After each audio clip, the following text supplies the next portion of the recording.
Edjawan. Assistant Secretary for Special Concerns, ASEC Simplicius G. Adeser. Assistant Secretary for Financial Management, ASEC Romeo de la Cruz. Assistant Secretary for Logistics and Acquisition, ASEC Rene Raul Romel Honasan. Assistant Secretary for Internal Affairs, ASEC Marita Yoro. Assistant Secretary for Policy Management, ASEC Catherine B. Lingan. Assistant Secretary for Strategy and Policy, ASEC Jeffrey C. Hechanova. Assistant Secretary, Chief Legal and Legislative Affairs Service, ASEC Eric Lawrence D. Assistant Secretary for Defense Technology, ASEC Augusto V. Gaite. Assistant Secretary for Human Resource, ASEC Dick Jolola. Head Executive Assistant to SND, Attorney Odessa Roselyn Magisa. Senior Military Assistant, Commodore Elmer G. Toriado. Administrator, Philippine Veterans Affairs, Yusek Reynaldo Mapago. Director of Government Arsenal, Director Florante M. Amano. President of National Defense College of the Philippines, Director Christine June Carino. Civil Defense Administrator, Yusek Harold Cabreros. Assistant Director, Dr. Eloisa De Guia. May we also acknowledge the Armed Forces of the Philippines. Chief of Staff, AFP General Antonio G. Navarrete. Vice Chief of Staff, Lieutenant General Romel Roldan. Commanding General, Philippine Army, Lieutenant General Donald Gumiran. Commanding General, Philippine Air Force, Lieutenant General Arthur Cordura. Flag Officer in Command, Philippine Navy, Vice Admiral Josema Ambrosio Espeleta.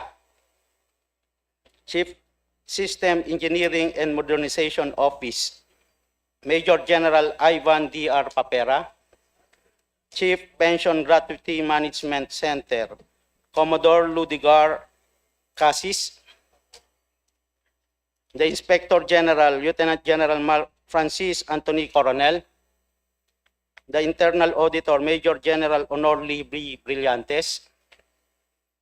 Deputy Chief of Staff for Personnel, Major General Ramon Flores. Deputy Chief of Staff for Intelligence, Major General Benedict Balaba. Deputy Chief of Staff for Operations, Major General Elmer Suderio. Chief of Staff for Logistics, Major General Leo Edward Caranto. Deputy Chief of Staff for Plans, Major General Romel Cordova. Deputy Chief of Staff for Command, Control, Communications, Computers, Intelligence, Surveillance, Target and Acquisition, Rear Admiral Felipe F. Bautista. Deputy Chief of Staff for Civil Military Operations, Major General Patricio Ruben Amata. Acting Deputy Chief of Staff for Education and Training, Brigadier General Glenn Joy Ainera. Deputy Chief of Staff for Reserve Force Development, Major General Gerald Gagan. Deputy Chief of Staff for Financial Management, Major General Genaro Menor. Director, Center for Law of Armed Conflicts, Colonel Wendell Basat. Commander, AFP Medical Center, Brigadier General Erickson Gob. Superintendent, Philippine Military Academy, Lieutenant General Michael Logico. Commander, Presidential Security Command, Rear Admiral Andrew Val P. Abayon. In addition, may we also recognize the following House members: Representative Marlo Baneoro, Representative Ricardo O. Cruz, and Deputy Majority Leader Monir Arbison Jr.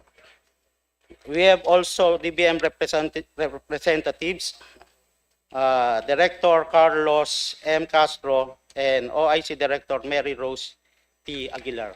That's all, Madam Chair. Thank you, ComSec.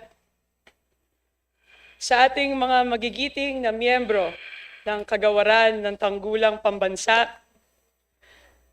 ng Sandatahang Lakas ng Pilipinas, sa pamumuno ng ating kalihim, Secretary Gilberto C. Chodoro, AFP Chief of Staff General Antonio Navarrete, at mga pinuno ng ating mga kawanihan at attached agencies.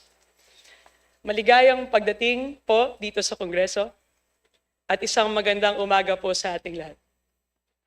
It is my privilege to welcome the Department of National Defense to the Committee on Appropriations as we begin deliberations on its proposed fiscal year 2027 budget. For fiscal year 2027, the Department of National Defense is proposing a budget of 324.63 billion, reflecting the government's continuing commitment to our national security, territorial integrity, and the protection of our people.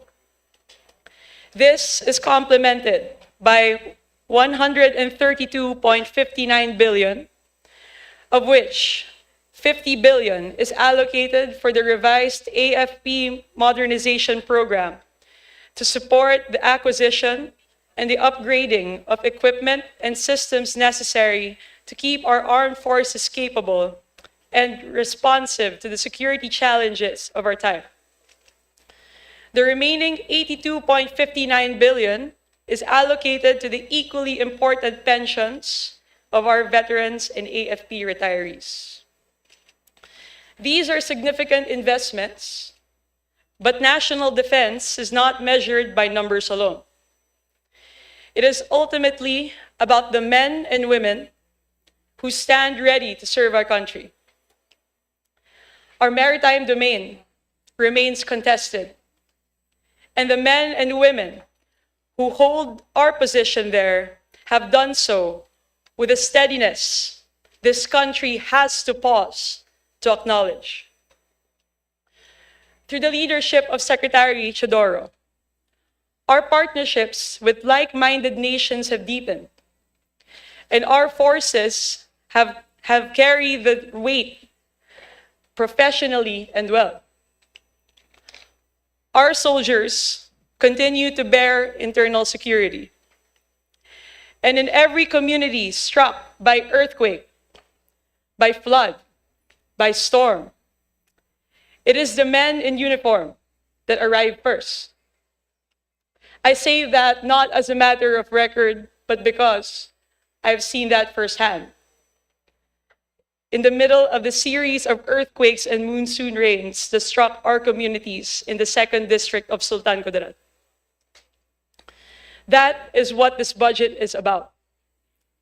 Not platforms, not line items, but the fact that when this country is at its most frightened, it sends the men and women of the Department of National Defense forward, and they go. And when they do, we must give and arm them with the capabilities to do so. It means seeing the modernization of the armed forces through. Republic Act number 10349, or the revised AFP Modernization Act of 2012, approaches the end of its term, and the work it began is not finished. Congress and this representation will support a modernization program carried to completion rather than left at its most expensive and at least useful stage, which is halfway. What succeeds that law and how the ongoing modernization program is financed are among the most consequential questions of national security that should be at the forefront of national policy discussions. At an age where threats to our sovereignty have morphed from conventional military threats to hybrid tactics, cyber intrusion, disinformation, gray zone activities, we need to support investments in our technical capacities and in those that safeguard our defense establishment in all its forms. Let us therefore ensure that this fiscal year 2027 national budget supports a stronger, more modern armed forces, a more empowered Office of Civil Defense, at isang malakas at matikas na kagawaran ng tanggulang pambansa. Thank you. May we now invite Secretary Chidoro to proceed with the presentation of the budget of the Department of National Defense. Thank you to our distinguished sponsors, Madam Vice Chair, the Honorable Representative SUANSING, the deputy speakers present, members of the majority and distinguished members of the minority and former colleagues. Pleasant good morning to each and every one of you. It's once again an honor to be here. And may I first thank the Honorable Vice Chair for messaging that she realizes that modernization happens really very quickly nowadays, particularly with the advance in technology. And the latest calculations we have is that 4 commanders in the forefront of highly technical war, the response actions to include the legal framework, the response time is as quick as 3 seconds to respond. That is the kind of environment that we are facing. And yet, the modernization law has us working on 15-year horizons where, fads really fade faster than 15 years. So I'm very, very happy that the Honorable Vice Chair has messaged or signaled the willingness of Congress to adapt to a more adaptive, flexible, and agile system and a more operationally secure one. So let us probably go to the meat of our presentation since the prefatory portion. Next slide, please. Of course, the mandate is already known under Executive Order 292 and other laws of the department. I propose, if Your Honor please, that we go to the major thrusts in order for us to address the individual concerns of the members with more time. So for the major thrusts, okay, next slide, please. For sovereignty and territorial integrity, which is a co-mission area, which is a new mission area for us, given the fact that now we realize that we have 2.4 million square kilometers of maritime domain that we must have overwatch over, and secondly, to try to preempt any efforts to remove from the jurisdiction of the Philippines the exploration and exploitation of the same. Although the major focus right now, naturally, is the West Philippine Sea as an area of contest. A bigger domain, actually, is the Pacific Ocean and the Philippine Rise, of which we must start already building our infrastructure, start our logistical bases in central areas with access that are accessible to the equipment that are germane to the armed forces of the Philippines, and proceed to constructing our strategic bases, which will allow us to have presence in that maritime domain, to even make sure that we have ready and reliable supply chains, which is essential, is an essential exercise this day and age. Next slide, please. An area which we cannot vacate for quite some time, particularly as we know that it is essential for us to have robust and substantial presence in majority of the islands of the Philippines in order to deter any recurrence of violence, to prevent the resurgence of violence, and to be able to assist communities immediately when they are in need. And since the threat of malign activities occurring in uninhabited areas is real, therefore some presence in those areas is necessary. Nonetheless, the internal security and stability role remains germane to the external defense role, because without internal peace and stability, we cannot build a core for external defense. So this remains a priority area, and we are very proactive right now in the BARM area because of the fact that we realize it's going to be the first democratic exercise of any of the 22 peace processes that the UN recognizes.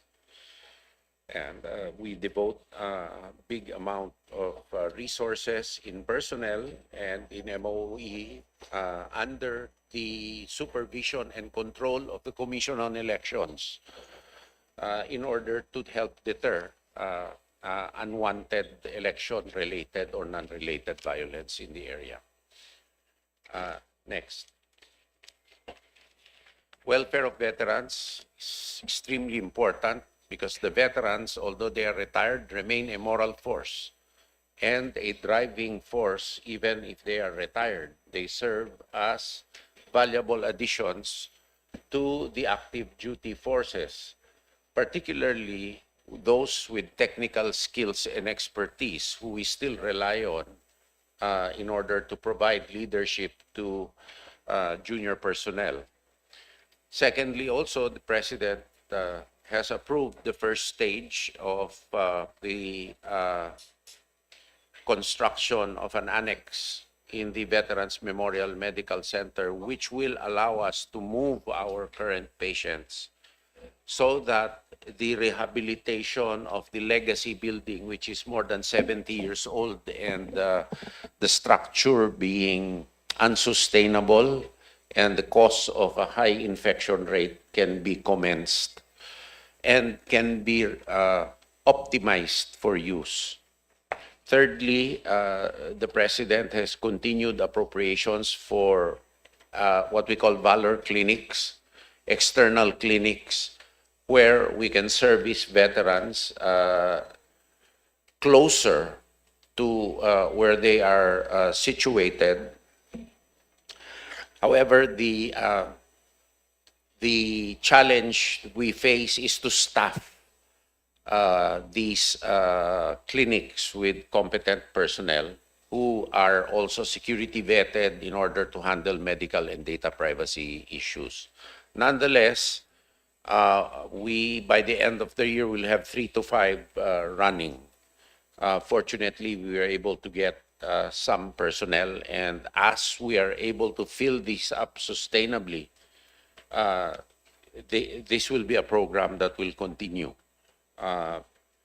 Secondly, the healthcare of veterans is now being merged in the wellness and preventive healthcare side with those in the active duty, so that in the active duty we can mitigate with preventive healthcare those diseases that may be mitigated during the time that they are still young and they do not manifest as severely when they reach retirement age. And we have special programs too for the veterans, on senior citizens, on other issues that we may not have addressed before. For example, mental wellness, mental health, and geriatric care issues. Uh, that basically forms the core of the veterans welfare program for us. We also realize that for veterans, it's quite important for them to be able to socialize and to have an ecosystem after they retire. As we know, retirement from the military service is a traumatic issue. Actually, it's a traumatic incident because for 40 years, 30 years of your life, you are in a structured environment with a support system. Then suddenly the next day, this is cut off. So we need to provide for that transition and the post-retirement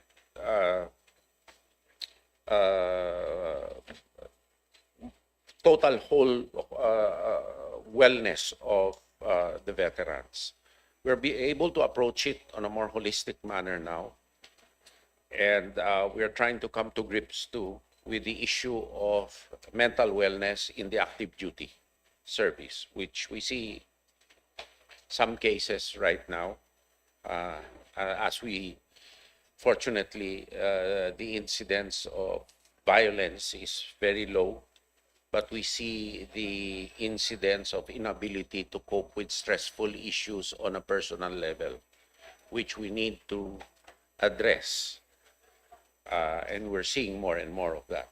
I think it's an incident, it's a phenomenon that is common to all organizations. So that's basically the thrust in veterans welfare. Next slide. On modernizing the armed forces, it is indeed a tough nut to crack, admittedly. And as the day goes on, things get more expensive.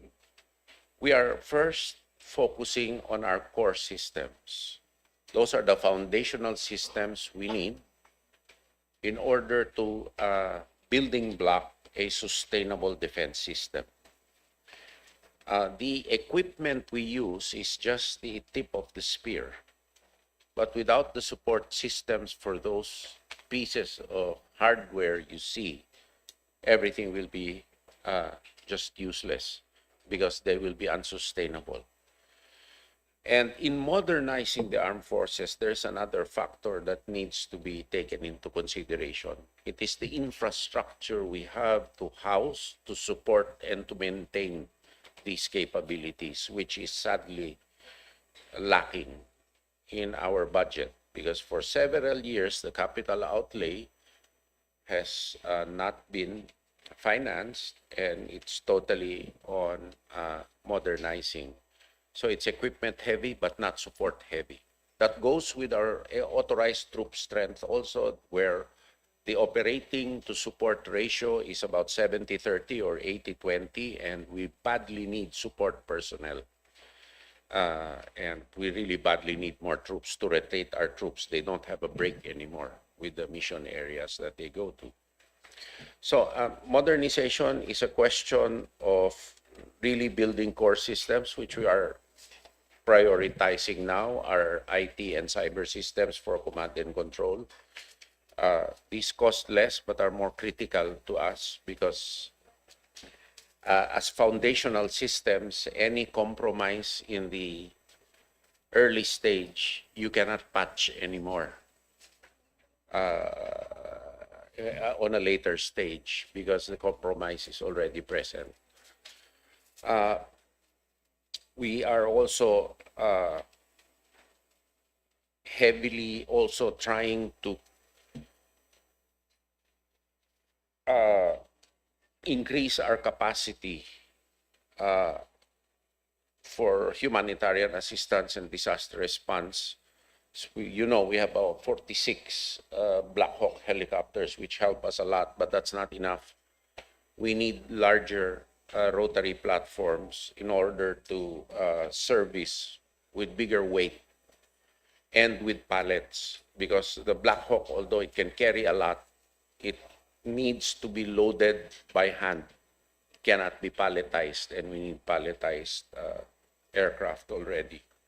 On the naval side, we continue to acquire modern corvettes and frigates. And on the Army side, the first priority really is to make them more mobile so that their ability to respond and to deter in areas is sped up. I think we agreed with the Army that the first thing that they have to do for both internal security and for external defense is to increase their footprint throughout the Philippines. This is because they serve also as logistical bases to support the frontline troops, which are badly lacking at this time. This is not the day and age of notional inventories or just in time, but it's a question of reserves and stores. We need to build our strategic reserve points of storage for critical items that we need, and this must be distributed throughout the Philippines with infrastructure that can support the weight of the capabilities we carry. So the modernization is not merely a question of acquiring capabilities,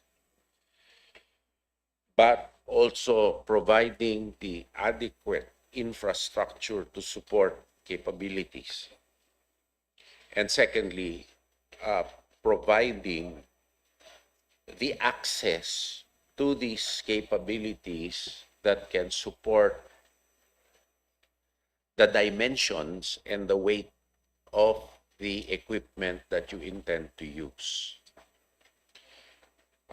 Secondly, the 50 billion, as we know, was an offshoot also of the basis conversion law, which had to be subsidized year on year,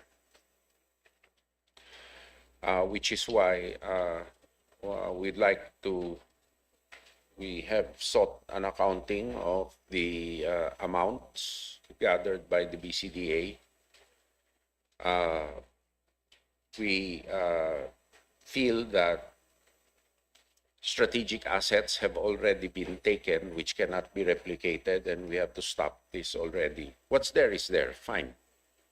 But then we need to get what was fully due us, and we need to stop the hemorrhage in terms of being the trust beneficiary of the trust, the Armed Forces of the Philippines. I think in the modernization law, that has to be the end goal, how much you give to the armed forces, and not the corporate structure and not the value proposition devoid of the beneficiaries' interests. Next slide, please. Security cooperation agreements have been very important in order to serve as deterrence and to serve interoperability, in order for us to gain experience and access to technology which will not be available if we do not have these security arrangements. As a main result of this, because of the access and the training we got, the Filipinos in Australia, for the first time, were able to lead a strike package of 40 aircraft versus 40 aircraft in 90 minutes at night. So those are 80 aircraft at supersonic speed at one time at night. And this is not because of the pilots per se, but because we have a trained corps and cadre of what we call air battle managers at this time. Everything is controlled by ground and in microseconds. The visibility that the Philippine Air Force has been able to achieve was because of upgrades that were made to our current platform, and because of the knowledge that we have acquired in order to use this platform properly, of which the total package we still do not have. But for the skills of the personnel, they are already there. And it goes to show you that in every platform, you have to deal with it as an ecosystem where it's an integrated system of awareness, threat assessments, application of capabilities in a microsecond. That's how fast it goes without any voice communications whatsoever anymore. I myself was surprised, and right now our challenge is not to lose the proficiency of those that were certified this year only, and this was an exercise participated in by 21 countries, where each one, had a role. It was an exercise in interoperability. Secondly, we receive a lot of security assistance from these cooperation agreements. And the cooperation agreements are not limited to the Indo-Pacific region, but also to Europe, as we have a visiting forces agreement with France. We have recently, the Senate has approved the concurrence by the President, ratified rather, the concurrence by the President to 2 new visiting forces agreements, Canada and New Zealand, with whom we have these countries, Canada and New Zealand are both maritime countries in the Pacific who rely also on our sea lanes of communication for their supply chains. With both countries too, we cooperate a lot. We receive a lot of awareness and technology with them, and these are both defense leaders. So I believe this is an area where we are concentrating on, and where I spend a lot of my time on too, because having had these agreements is one thing, but making them work is another. And it needs a lot of work also on that end. Next slide.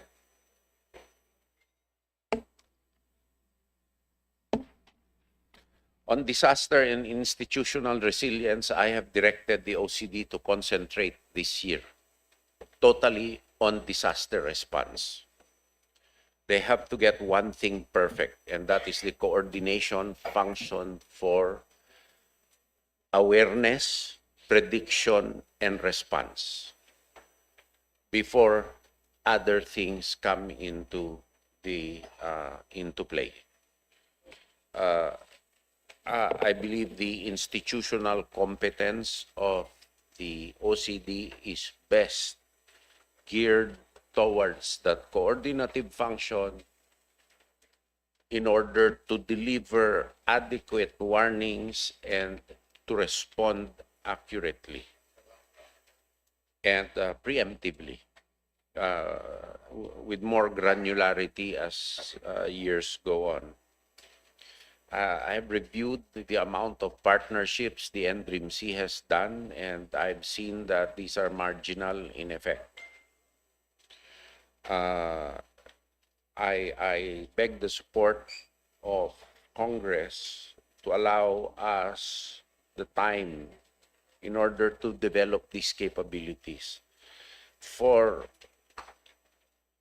example, rehabilitation, etc. It just adds another layer of bureaucracy to the release of badly needed funds to repair infrastructure that should be based on systems, river systems, faults, etc. I realize the concerns of each and every member to really account to their districts for something, but it is actually beyond the competence of the OCD, except to get the concurrence of the different agencies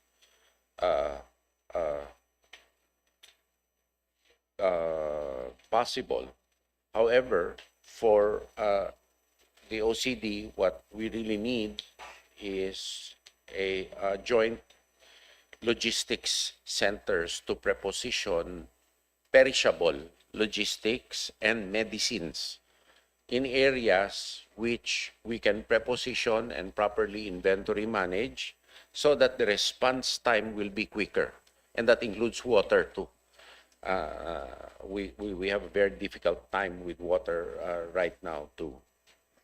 The major issue right now is almost all supplies, except now we are able to preposition on a more sustainable basis.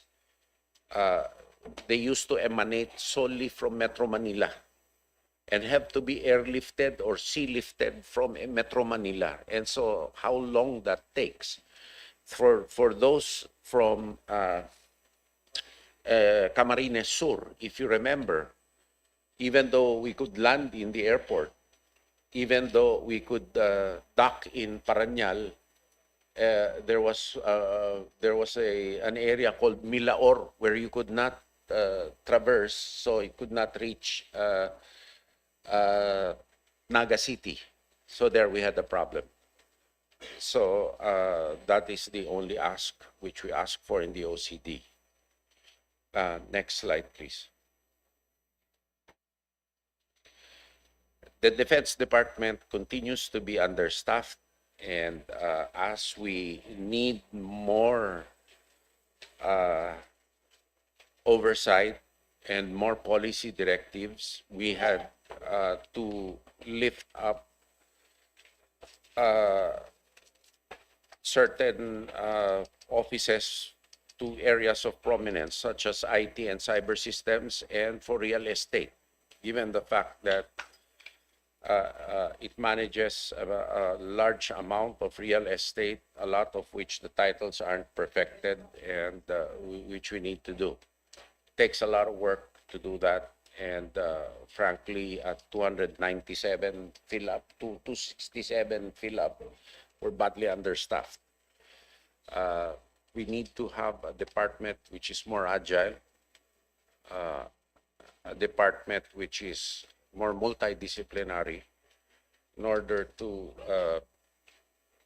at least anticipate well enough threats as they come.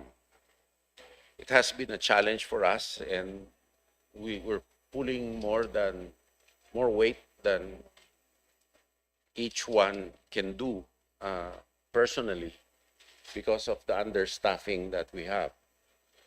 That is the department proper, which is supposed to manage, let's say, about a stakeholder base of 400,000, to include the retirees and their dependents, and to manage a variety of issues and assets under management of quite a large amount.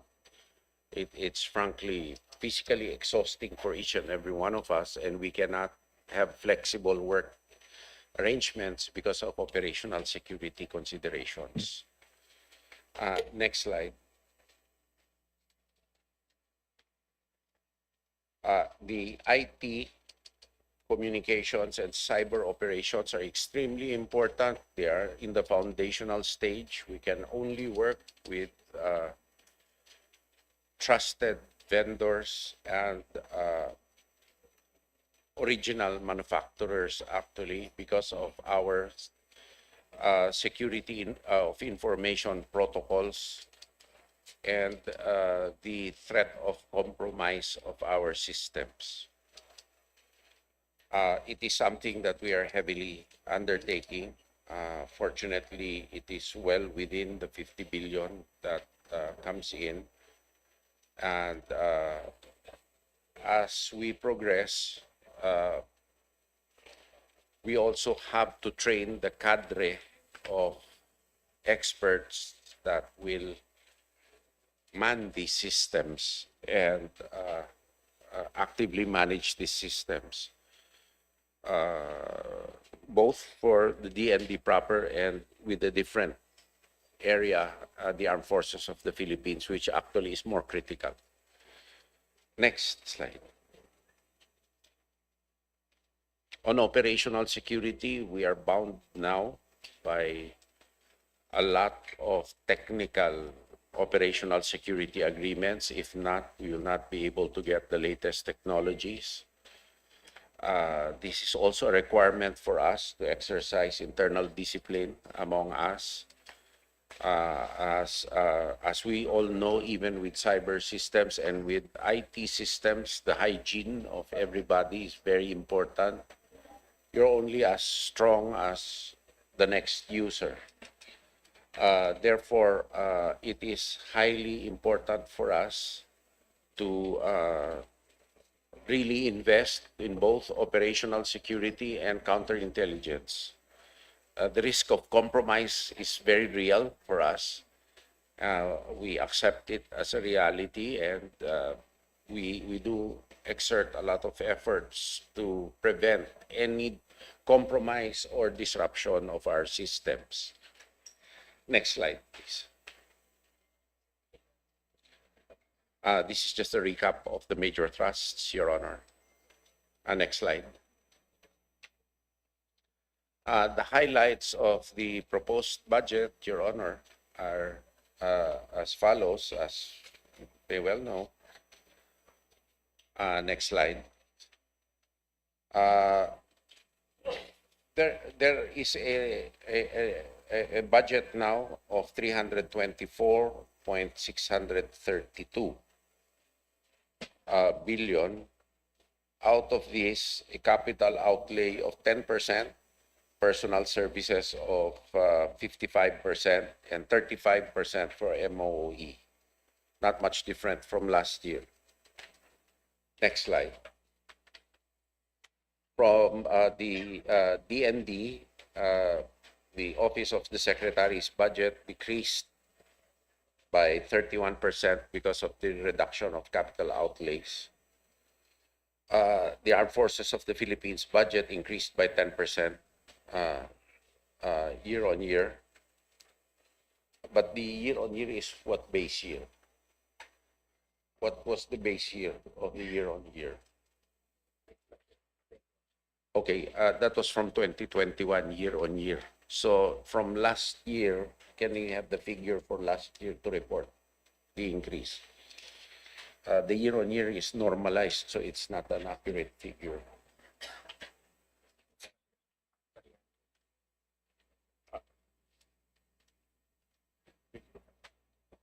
So, okay, what's the percentage? No, percentage, just the percentage now. 305 over 312. Beg your pardon, Your Honor. Because the year on year is normalized for the past 2021, so it's not an accurate figure from last year. So it will give a high rate because the base year was 2021. Dapat annual yan, ayoko na year on year. Sinabi ko na.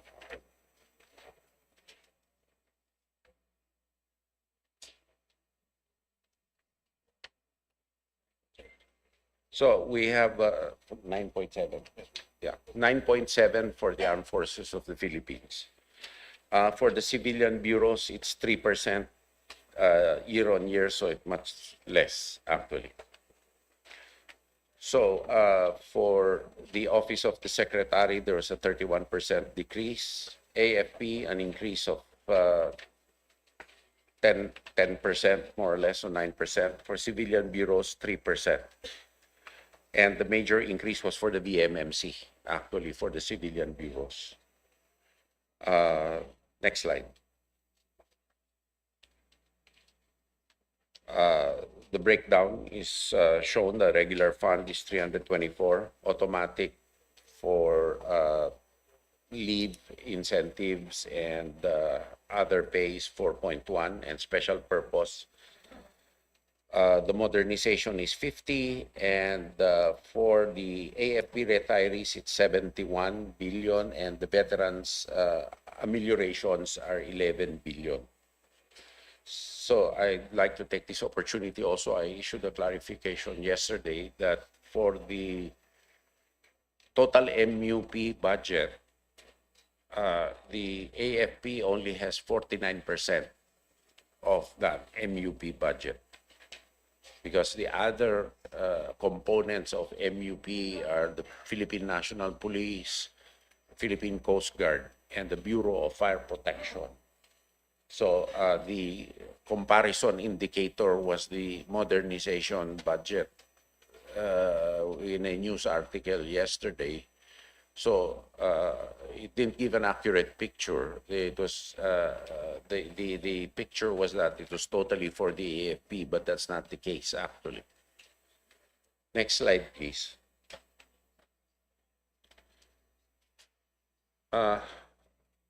Next. So by regular fund, for PS, we have a slight increase of 7%. Teka. Hindi akma ito. Yeah. For MOE, 17%, which we're very happy. For capital outlay, it reduced. So it will affect our modernization. Next slide.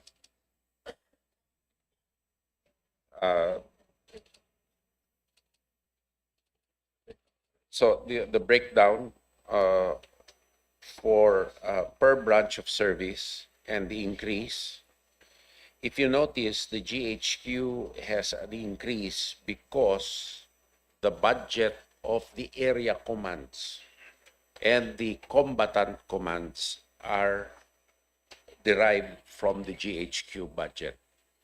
So this is not retained by the GHQ, but since the area commands and the combatant commands are not key budgetary units, the budget falls under the general headquarters.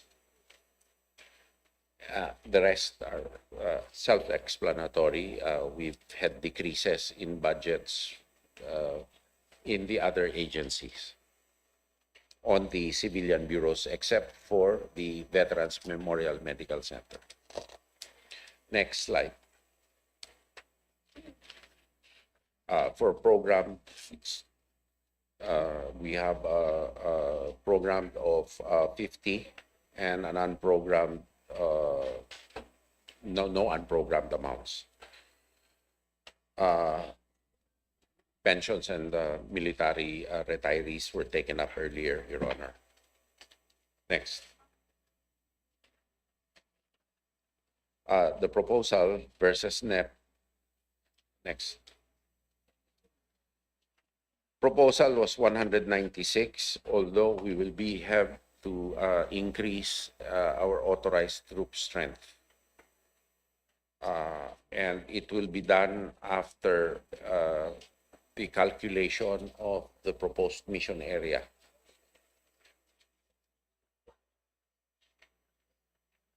For the current authorized troop strength, we have a 98% or 99% fill-up rate already. So that means to say there is no time for R&R anymore and rotation, and there is time for retraining, but not for shifting of personnel. For MOE, we need it in order to have to build up reserves, actually. But the proposal was reduced, so it will affect our reserve capacities. For capital outlay, the proposal was 239 because this was specifically matched to any item of modernization, and it was not matched So we cannot continue with the modernization without the infrastructure. It will be a waste of money. Next.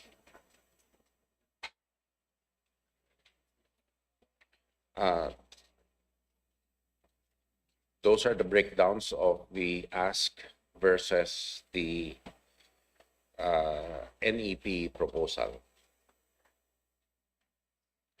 Next. The special purpose funds are for programmed 50, no unprogrammed, and the amounts are shown for both the veterans and the military, which we took up earlier. Next. For accomplishments, next. Next. The Defense and Security Policy and Strategy Direction, 100% was accomplished by the DND. 80% of the policies and strategies were accepted by the President and the Cabinet. Next.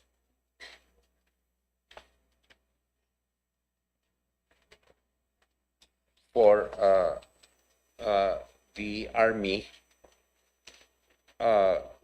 Philippine Army, the accomplishment was 81% of the units provided to force employers in a prescribed readiness condition. That should have been 100%, but we upped the readiness condition criteria. The mission level of the Air Force was 100% of tactical operations. However, unless we increase the quantity of the platforms that it has, this will dip as these capabilities age or are due for servicing and maintenance. The Navy, 100% of the naval units were provided to the unified commands, and we continue to add to their platforms in order to increase the mission capability scopes that we task. Next.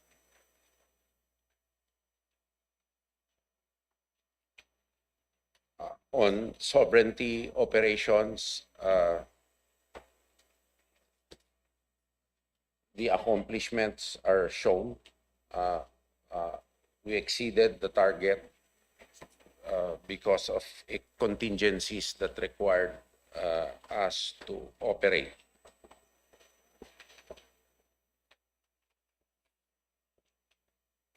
On other areas, Your Honor, there is a lower accomplishment rate because of the emphasis on the sustainability of missions before we enter into it. For the AFP patients, the accomplishments are shown, and 10 modernization projects are being implemented. If we some modernization, please. If we use the whole modernization fund for this year, the next year's payments for the multi-year obligational authority would reach at about 57 already. The additional. So we're stuck. Next.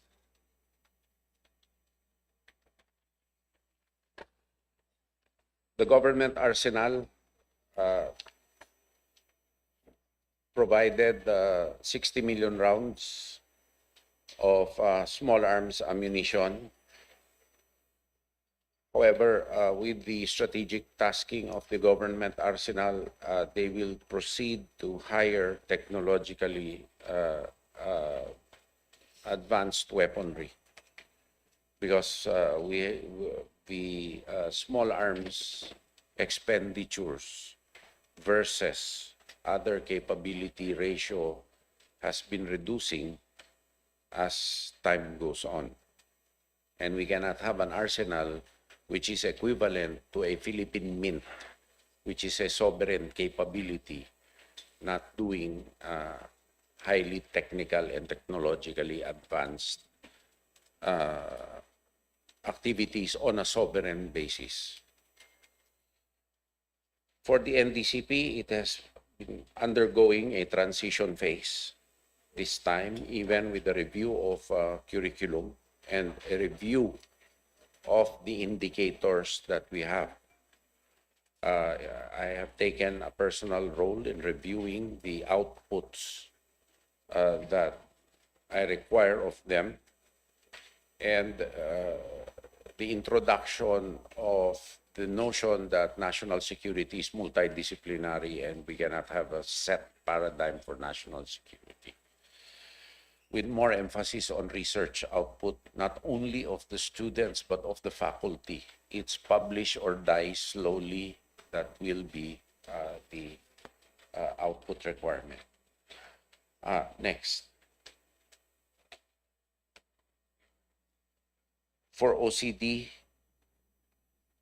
as we said, their accomplishment was high, but I would like to see more responsive and more preemptive actions and more coordinative efficiency among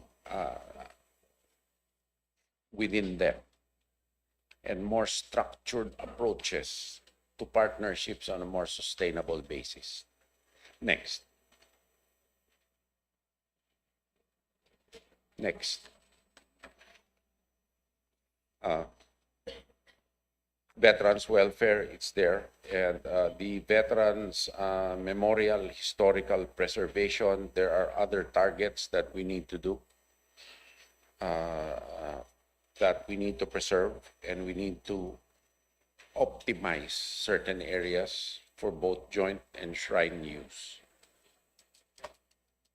Next. BMMC, the number of outpatients treated have increased. The 11,100 inpatients treated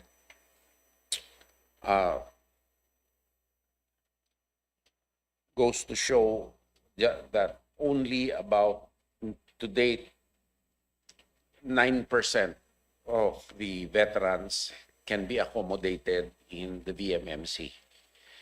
So we continue to try to reach out on a preventive basis to them, because hospitalizations in the center right now are something that we need to remediate so that the center can be totally refurbished, because the infection rate is quite high, given the fact that it is an old design, a dormitory design, post-World War II. And just like the DND proper building, it was molding, and not in the VMMC, but the DND building, there was even asbestos. So we had to refurbish it. So we are now working off-site, scattered in different locations.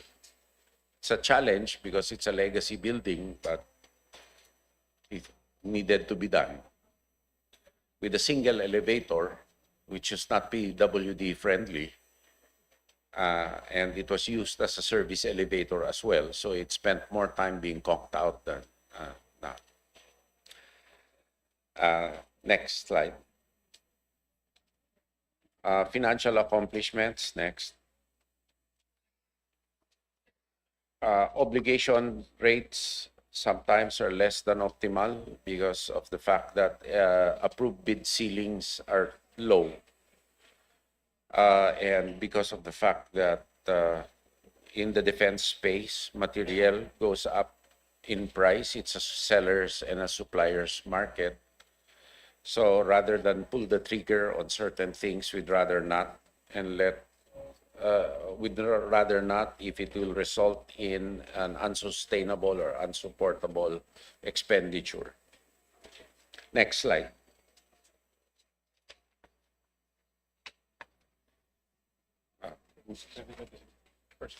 For the first semester of 2026, we have almost a 50% obligation versus allotment and 85% disbursement versus obligation.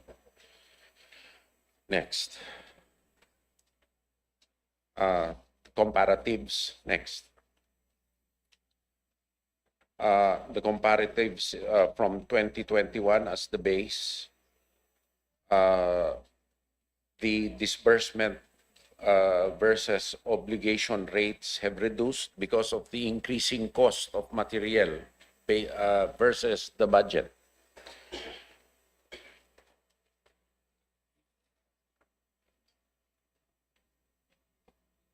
So the same financial management principle will be followed if defense material doesn't go any cheaper than and the approved bid ceilings versus the release of funds becomes the gap is increasing, then we cannot obligate the amounts.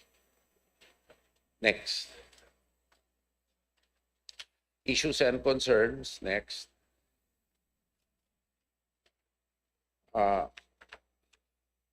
These are the perennial issues and concerns that we have. Of note, just to summarize, as a result of the budgeting and the modernization process, we are still in Horizon 2 projects. A lot of Horizon 2 projects, and we've had to cancel already for being obsolete. And we've had to revise Horizon 3 several times to reflect new threats and new developments. Next. Next.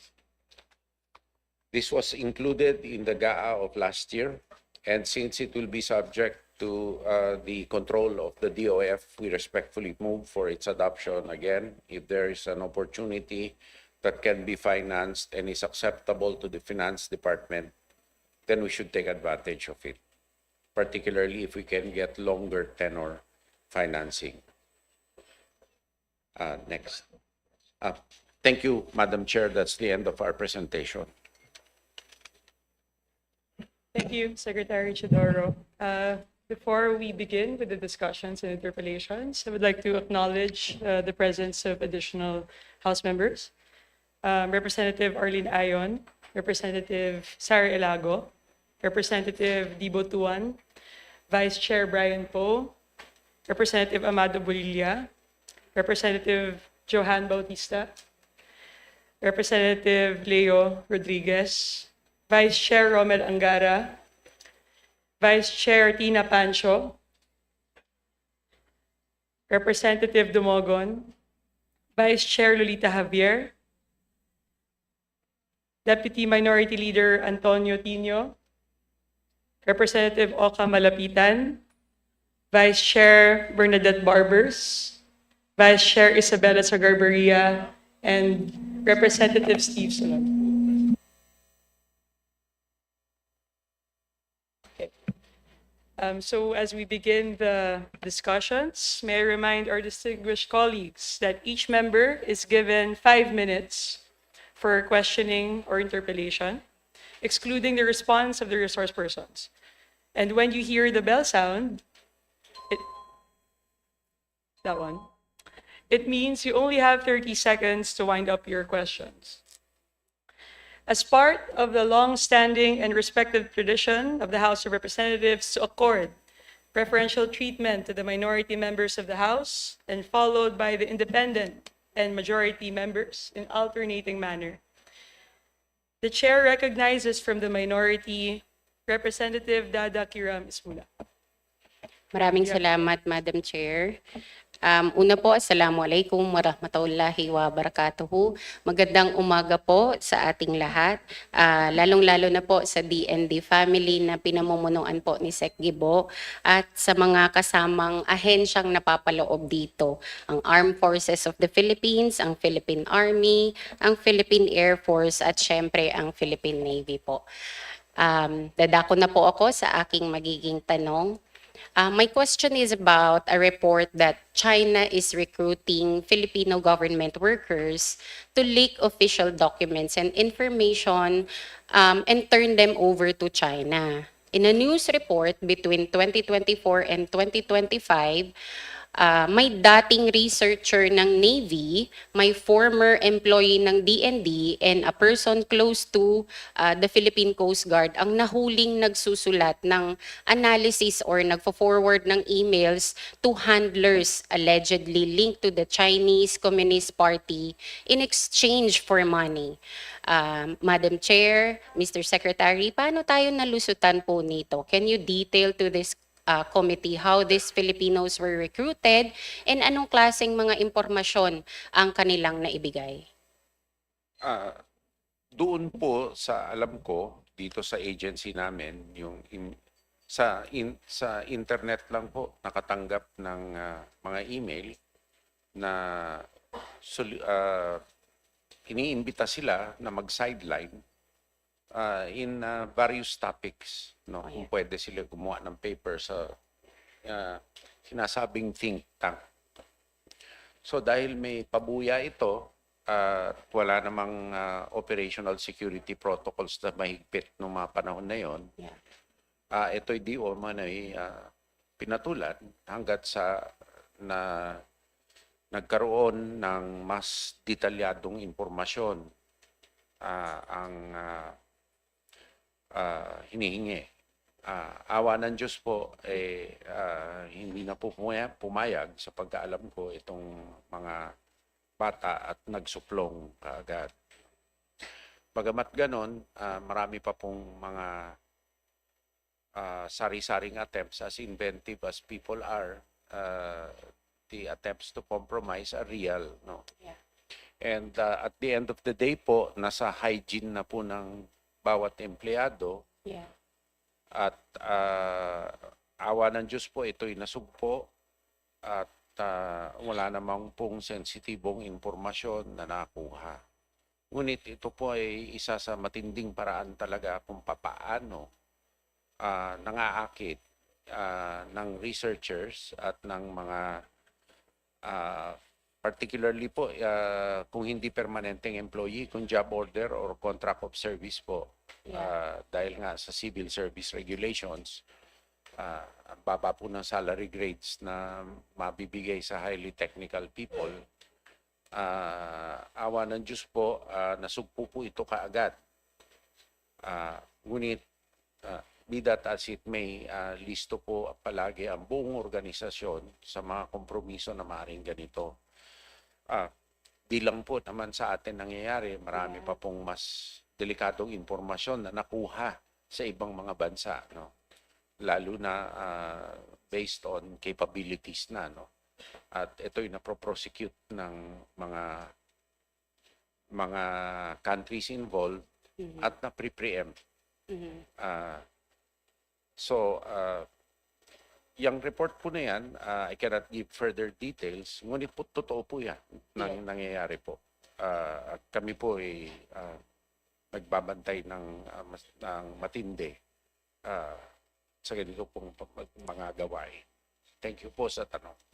Maraming salamat po. Paano na lang po natin masisiguro na ang DND hindi na po ito mauulit pang ulit? Hindi po natin masisigurado talaga na hindi maulit, no? Pero ang importante, ang iaalam dun sa empleyado po, ang public platform, ang IT equipment na ginagamit,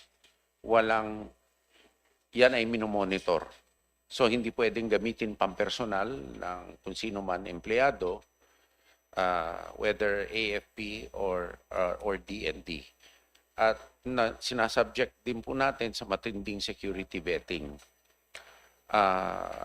itong ating mga empleyado, no? Pero secondly po, ang hacking ay actually gera araw-araw po yan. So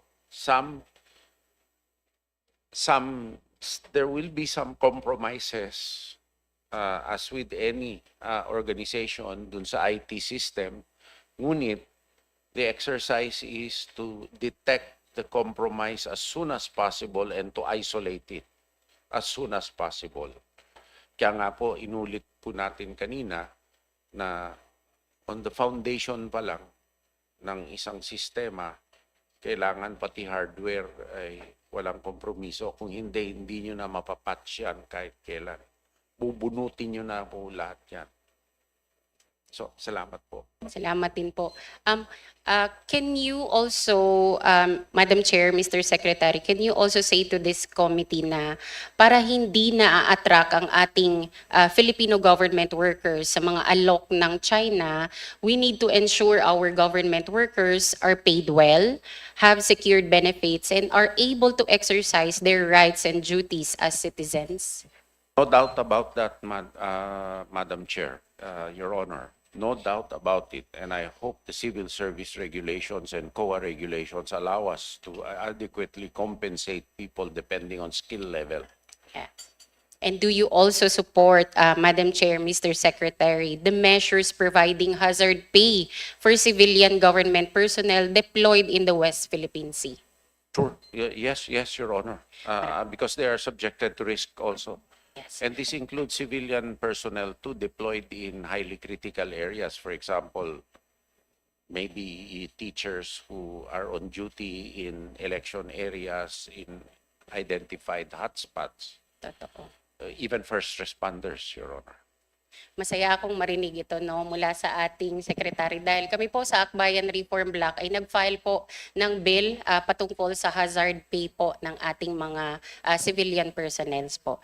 Anyway po, Madam Chair, Mr. Secretary. Kung may dadagdag ko lang Yes po, po. I do not know how to approach the problem. And I do not know, the problem is, ang hazard pay po sa ating mga tauhan ay isang bagay yon. Pero kung ang pinakamalaking inaalala din ng tao, paano may a-apply yung hazard pay pag yung pamilya ay may problema din? Kasi psychological weight po yun eh. Let's say magre-respondi siya, alam niyang baha yung bahay niya, mahirap din po eh. So I really don't have the solution to the problem, but it is something that we must tackle by the bull by the horns, no? So maybe, you know, housing benefits for these people na alam niyang sigurado ang kanyang pamilya, para sa ganon lubos-lubos yung pagbibigay ng serbisyo. So, yun lang po ang maidadagdag ko. Sorry na lang po at wala po akong solusyon. Pero I think it is a reality. Nag-agree po ako sa inyo doon, Madam Chair, Mr. Secretary.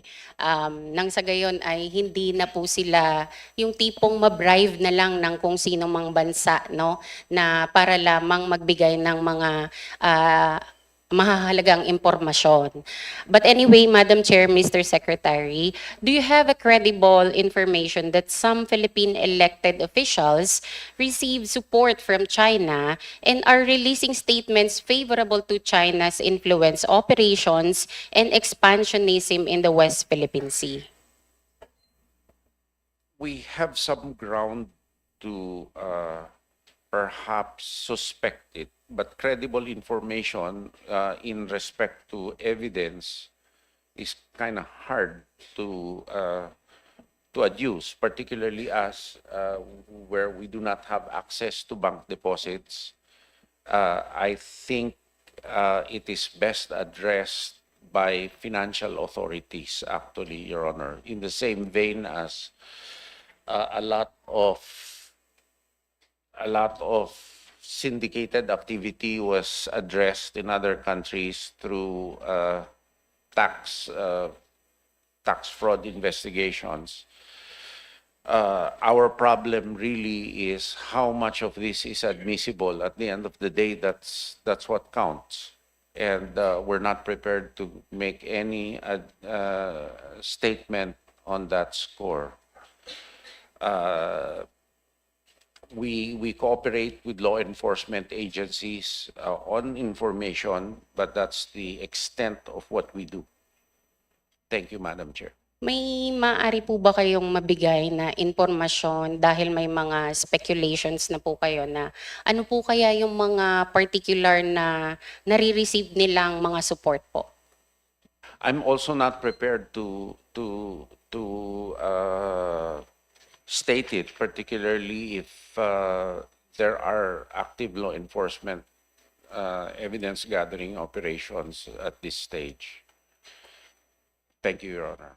At huli na lamang po para dito, do you think that sa influence operations po ng China sa social media, may mga elected officials din po ba na nag-amplify ng mga pro-China trolls?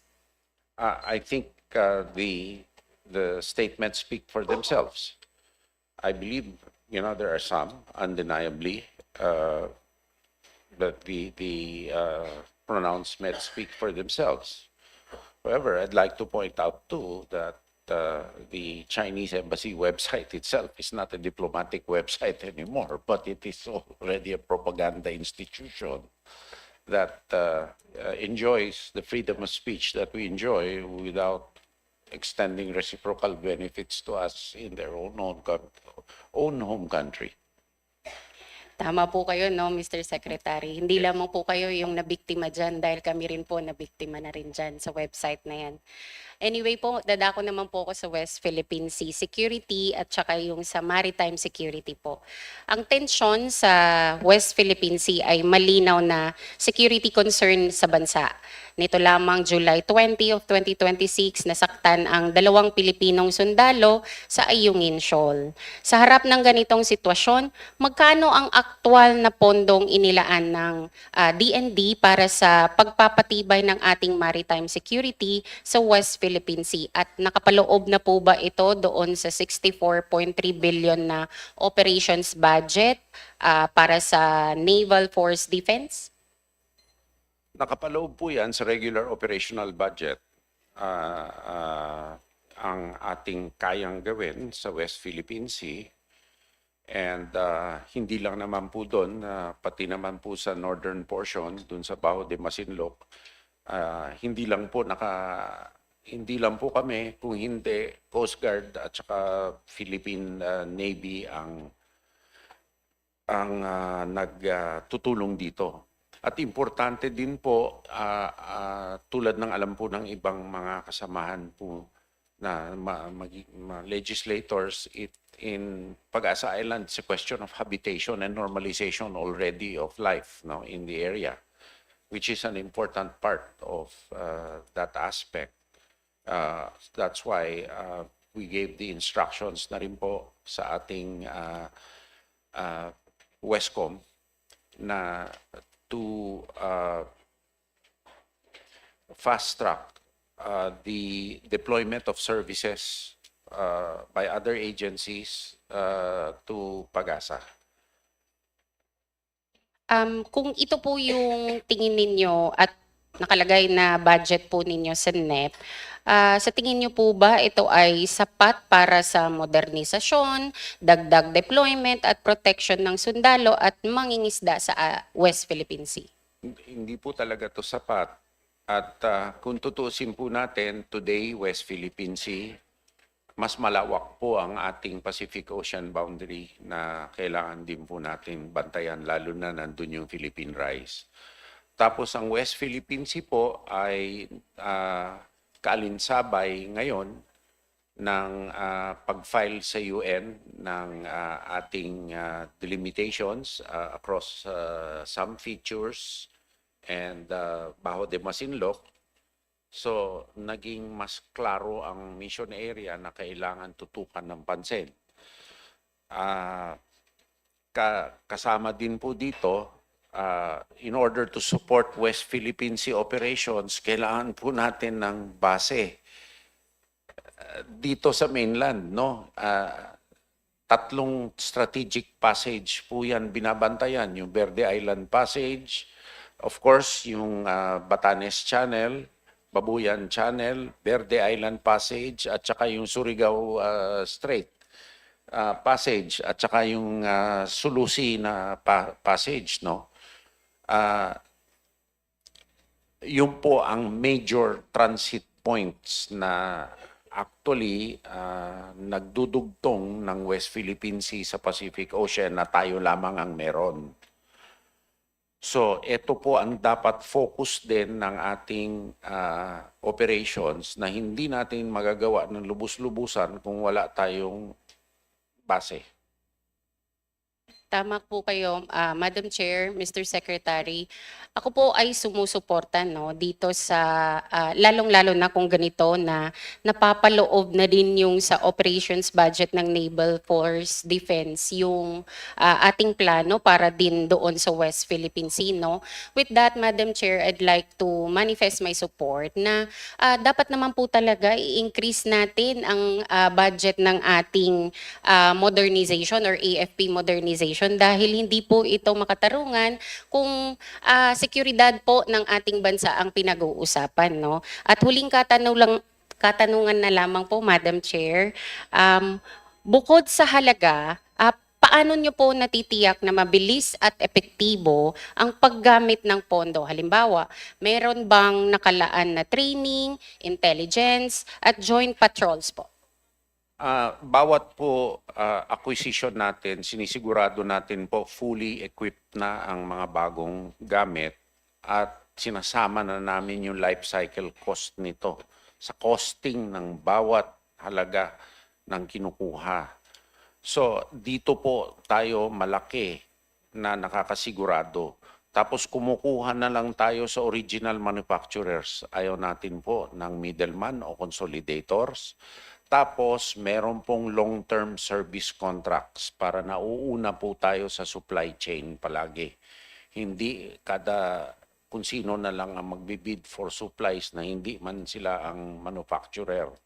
So, yun po ang unang-unang guarantee natin. Pangalawa, ang training po ay gasgas na rin po ang ating mga sundalo kaya hindi na rin po makapagbakasyon. At hindi lang po training ngayon, it's also knowledge. Kasi hinihiwalay po natin yung knowledge sa skills. Ang skills ay ang application ng knowledge. Ang knowledge po yung katawan ng pinagkukunan natin ng skills. So nag-i-invest din po tayo sa knowledge, sa education ng ating mga tropa. Lalo-lalo na po sa highly technical na mga subjects. No? Kaya nga po tayo naglulungsad din ng direct commission program para makakuha tayo ng less physically fit but more highly technically qualified people na kailangan natin i-attract. Secondly, dito po sa knowledge, dyan po tayo kukuha ng skills training. Yun na po ang training na i-apply ng knowledge. At yan po, matinding habilin na inilaan ng departamento, lalong-lalo na sa seleksyon ng magtuturo at sa liderato nito. Thank you. Maraming salamat po, Madam Chair, Mr. Secretary. Nasagot naman po yung mga katanungan ko at nasatisfy naman po ako doon. Meron lamang akong gusto pa sanang itanong, however, susubukan ko na lang po on the second round. Maraming salamat po. Madam Chair. Madam Chair. Yes. Yes, Madam Congressman Chair, Pimentel. Congressman Pimentel, Yes. Chairman ng Committee of Intelligence. Is he recognized? May I interject on a relevant point? Yes, go ahead, Congressman Pimentel. This is actually the reason, this is the event leading us to file the anti-espionage law bill and anti-foreign interference bill on all pending in the Committee of National Defense. what that's the problem mentioned by the Honorable Congresswoman. Thank you, Madam Chair. Yes, thank you, Congressman Pimentel. Thank you, Congressman Ismula. Next to interpellate, Deputy Majority Leader Arnan Panaligan. Thank you, Got the floor, sir. thank you very much, Madam Chair. Good morning. Good morning, Secretary Chodoro, and to our military officers. No? So, in the proposed 2027 NEP, the AFP modernization program was given 50 billion pesos without any unprogrammed appropriations. No? I'm sure this will affect your Horizon 3. And you mentioned that you will revise it again. No? So this has undergone many re-horizoning, no? Yung Horizon 3. Could you please inform us now, yung mga na-charge na dun sa 40 billion pesos for 2026, kung may natitira pa, and your proposal for 2027, no? What particular items are you going to charge for the 50 billion pesos proposed in 2027?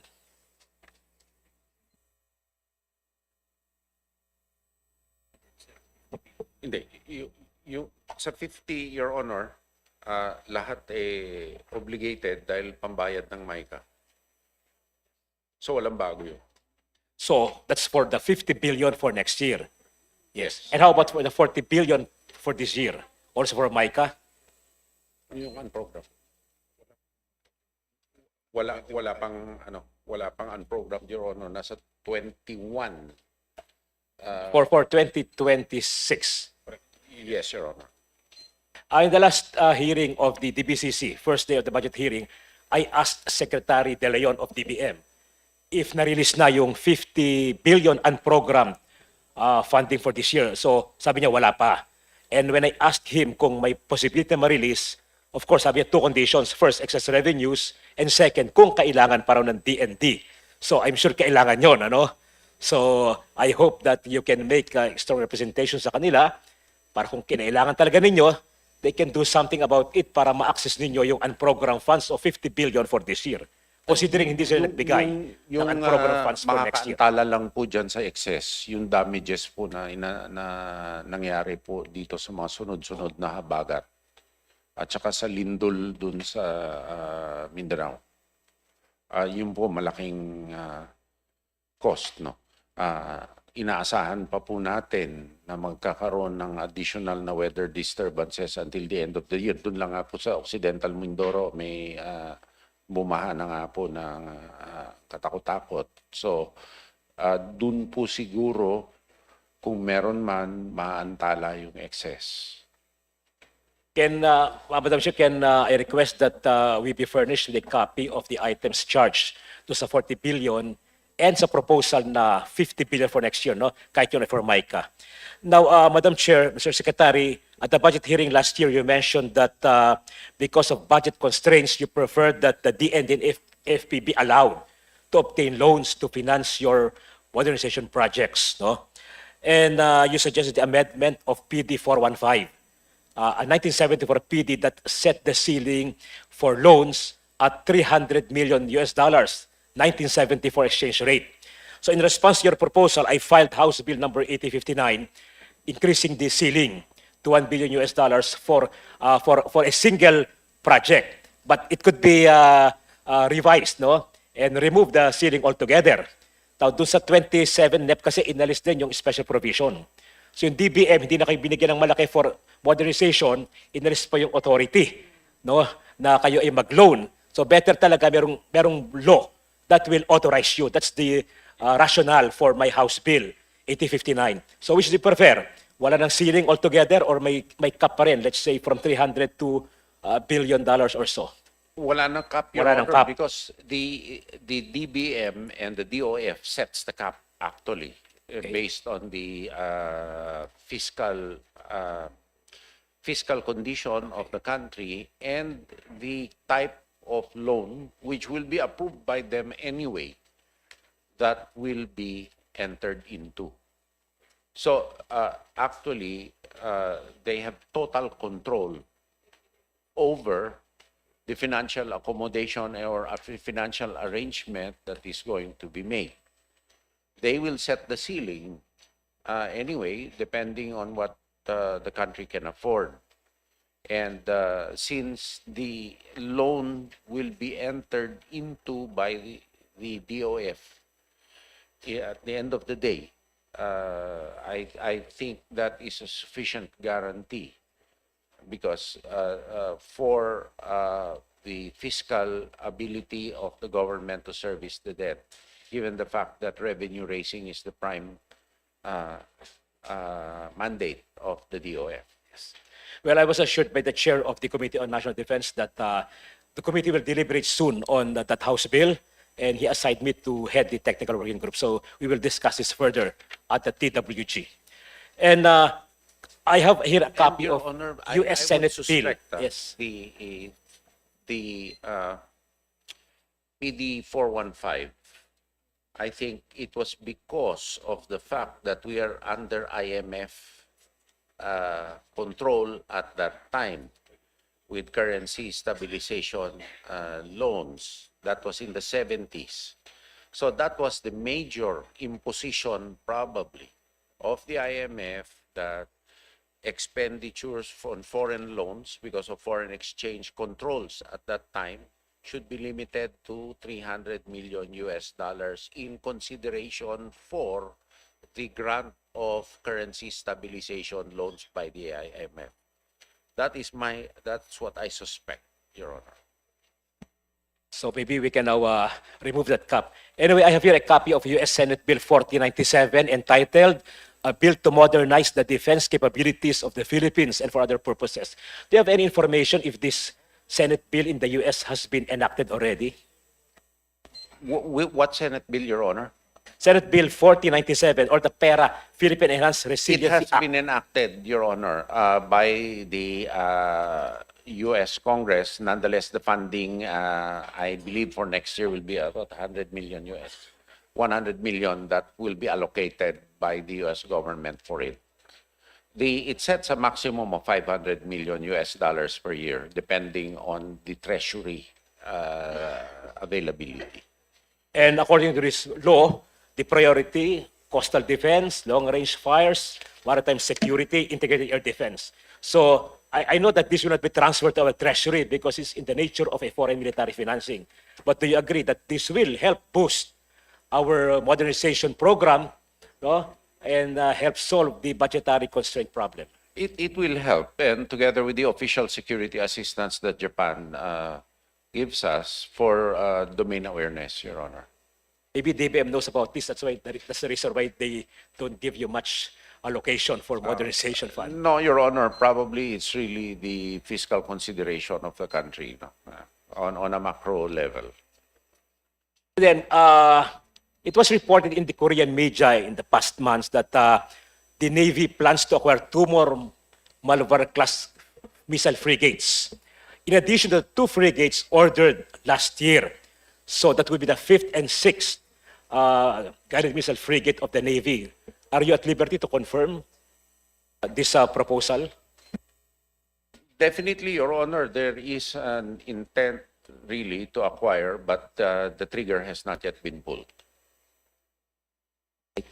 And also, every budget hearing, I make this follow-up regarding the upgrading of and the completion, the installation of the still unfitted sensors and weapon system for the Rizal class and Malabar class. Your Honor, they are ongoing. Thank you, thank you. So, also, some people ask me to relay this to you. How about the plans for the acquisition of multi-role fighters? I know that this is a very complicated matter. And for additional air defense missiles. And also coastal defense missiles. It's still there, Your Honor, depending on the financing that we need. But now, knowing what we know, we have to have a lot of systems in place before any multi-role fighter is acquired. Because a multi-role fighter, as we saw recently, is heavily dependent on ground control and domain awareness. If not, it will be an unguided pilot-controlled aircraft, and its use will be marginal. So Even maybe its the range, Your Honor, without an air-to-air refueling, it will be not be able to take off with adequate stores. And if we do not have the adequate hangarage facilities to service it, it will be useless, Your Honor. So it comes as a force package, and as we learned, the minimum force package is 40 at any one mission, actually, for external defense. So maybe really the amendment of PT 415 can help, no, in obtaining funding for your programs. So finally, Madam Chair, the Secretary, of course, is aware that it is the Executive Department that prepared this program of expenditures under the Constitution, not the Congress, no?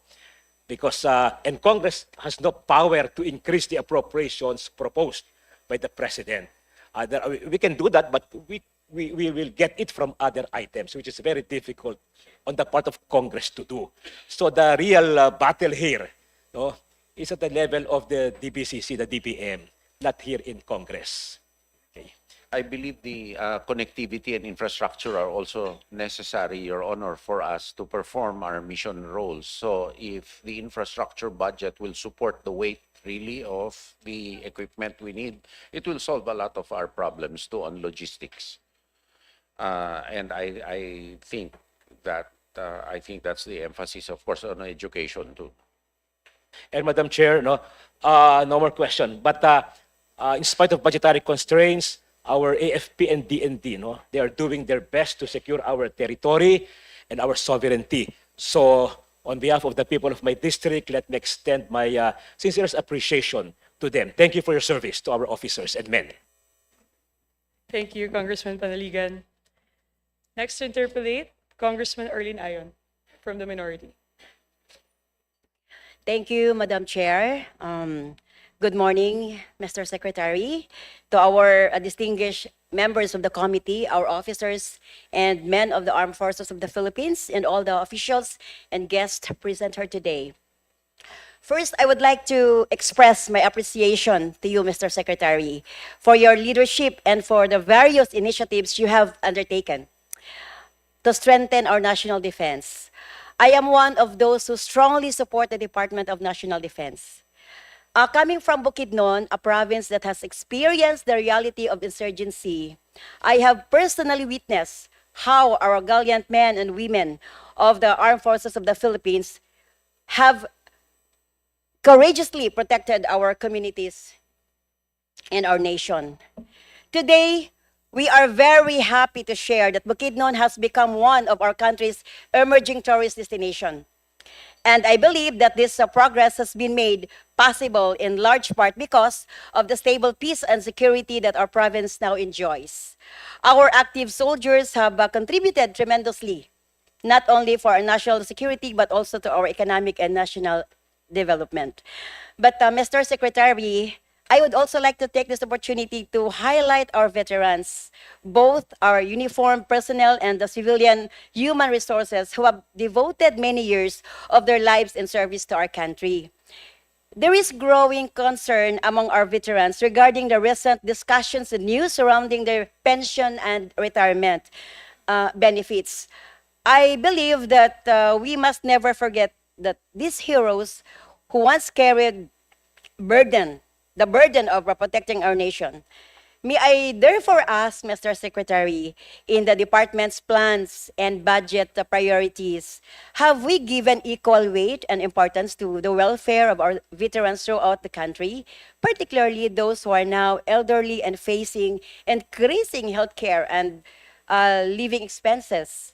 And finally, how can we, as lawmakers, work together with the department to properly honor these heroes, not merely through words of gratitude, but through concrete programs, adequate benefits, health care, and support for those who are suffering from illnesses and long-term effects of the stress, trauma, and sacrifices they endured in the service of our nation?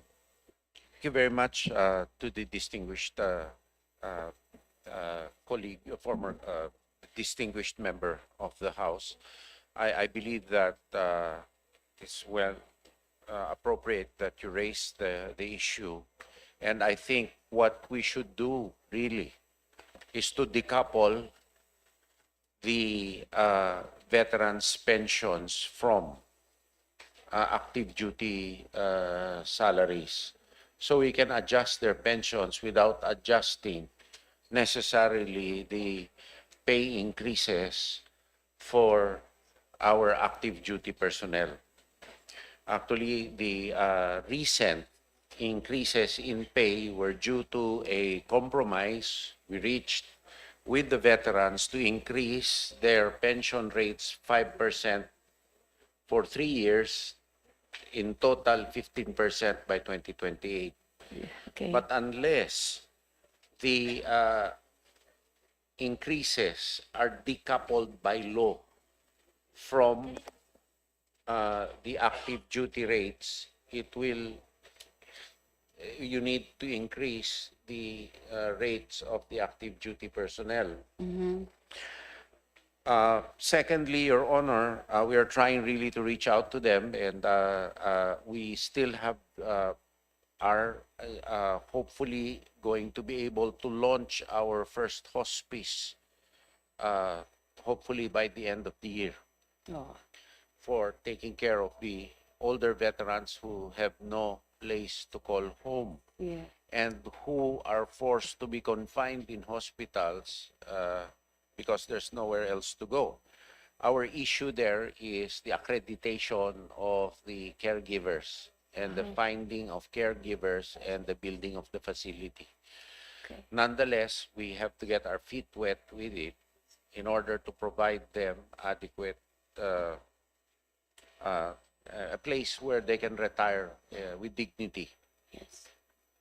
Thirdly, Your Honor, it's knowing fully well that the veterans need to adequate socialization. Yes. If not, Yes. you know, some of them confined to home really suffer, and I've seen it with even younger veterans who were very active before, but when withdrawn from their comfort zone, so to speak, have become you know, very withdrawn, and their families talk to me about it.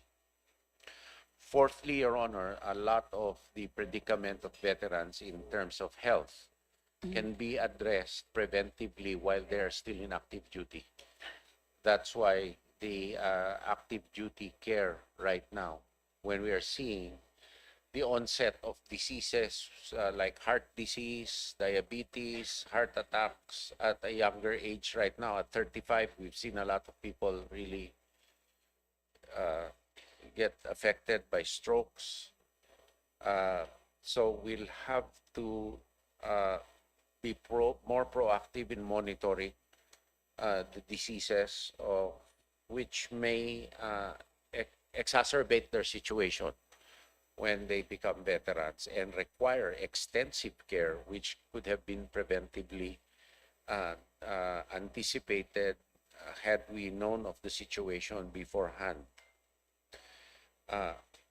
So, Your Honor, I think on the pension system, while not opposed to pension reform, I think the key there is not to lump the AFP retirees with the others.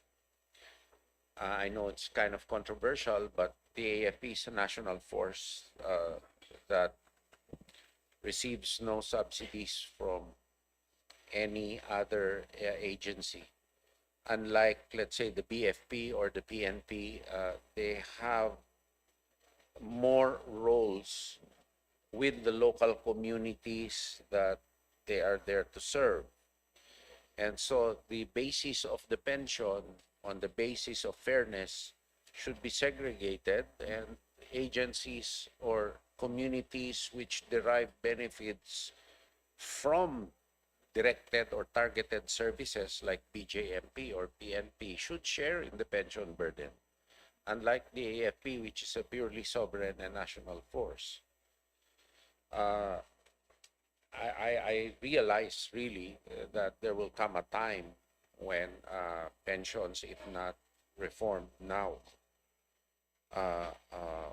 will eat up a lot of fiscal space. Nonetheless, if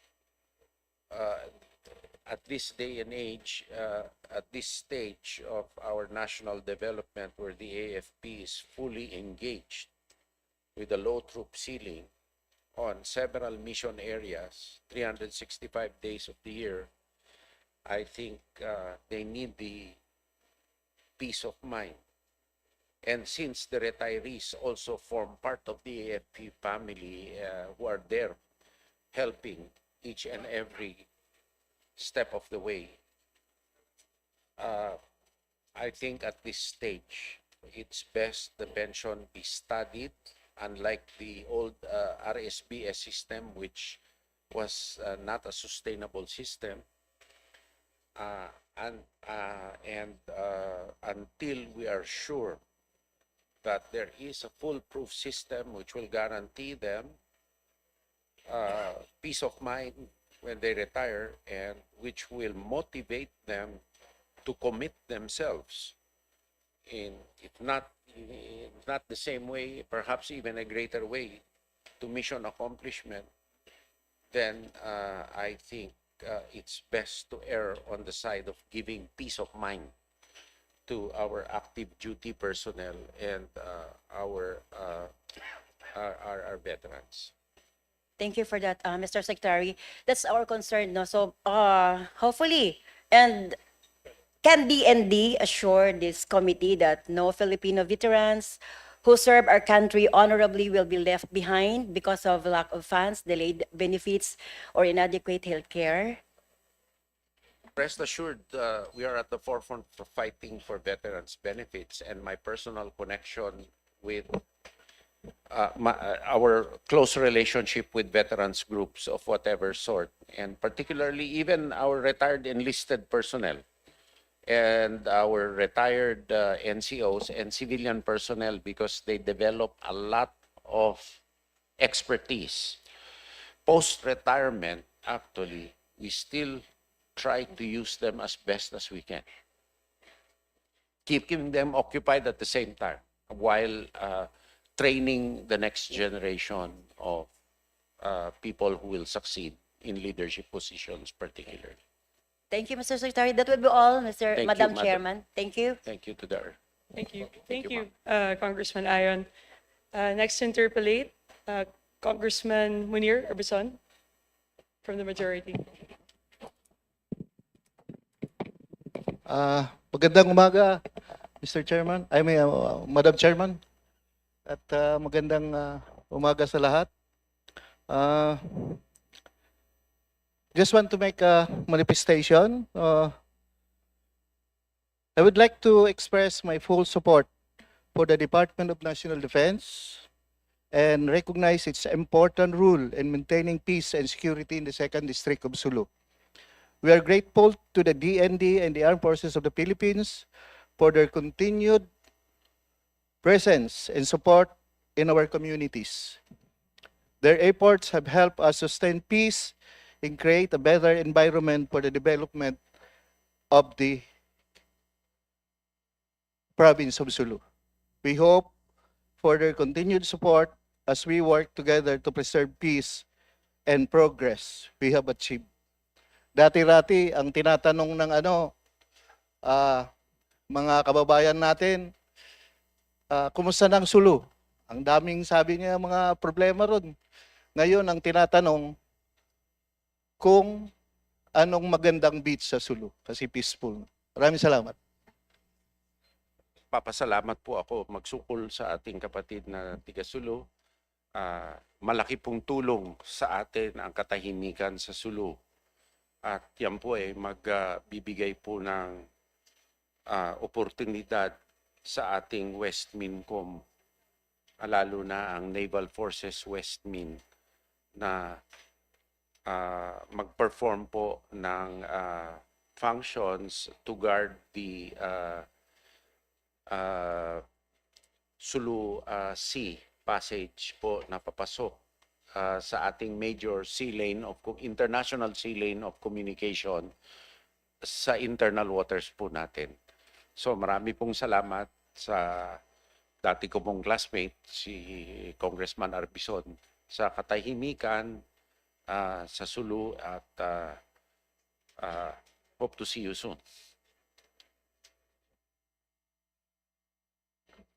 Thank you. Thank you, Congressman Munir Orbison. Next to interpolate from the minority, Congressman Tonchi Tino. Salamat, Chair. Meron pong PowerPoint kung pwede. Pero tutuloy ko na habang hinintay natin. Una yung tungkol pa rin sa pension reform, MUP pension reform. So, noong 2015, ang budget para sa MUP pension was 68.6 billion. Ngayong 2027, the proposed budget for pension is 154 billion. So mahigit na doble na po. Na-discuss na kanina, pero sumasang-ayon po ba ang DND na urgent? Kailangan na pong mapatupad yung pagreforma. Ang pinaka-reforma na kailangan ay kailangan magkaroon na ng contribution system ang AFP at uniform personnel katulad ng ibang mga government employees at saka private na nagko-contribute sa SSS, may counterpart at doon ang gagaling ang pensyon. Hindi yung kasalukuyan na buong buo na sinasubsidize ng GAA. Ito po ang aking kasagutan, yung 154 po, katulad nung naipaliwanag dating kanina, 49% lang po doon ang nasa AFP. Yes. Umakyat po dahil humingi po ang ating mga veterano ng adjustment. Dahil wala pong adjustment for the past years. Ako po hindi po tutol sa pension reform lamang kung paano ito may implement.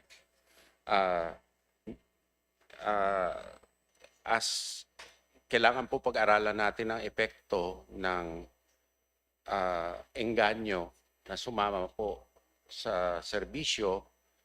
And actually, yung risk po na hinaharap na pwede pong, lalong-lalo na po yung mga na totally disabled na bata. Yun po ang talagang malaki. Kasi automatic discharge po na magkakaroon siya ng benefits based on his current rank. So, hindi po ako tutol kahit nasa contributions, but when will we start it and who will be affected? So it has to be studied. And the most important thing po is to separate the armed forces from the rest of the civilian agencies. Katulad po ng PNP at saka BJMP. Part of the service is local, or a major part. So it's also fair that the LGUs share the pension burden. Ngayon po, yung disposable income po nila, naiiwan din sa pamilya. No? Hindi wala po akong debate. Mga teacher natin, malaki din po ang risk. No? Lalo-lalo na nakikita po natin yung teacher na tumatawid sa baha para pumunta lang sa eskwelahan.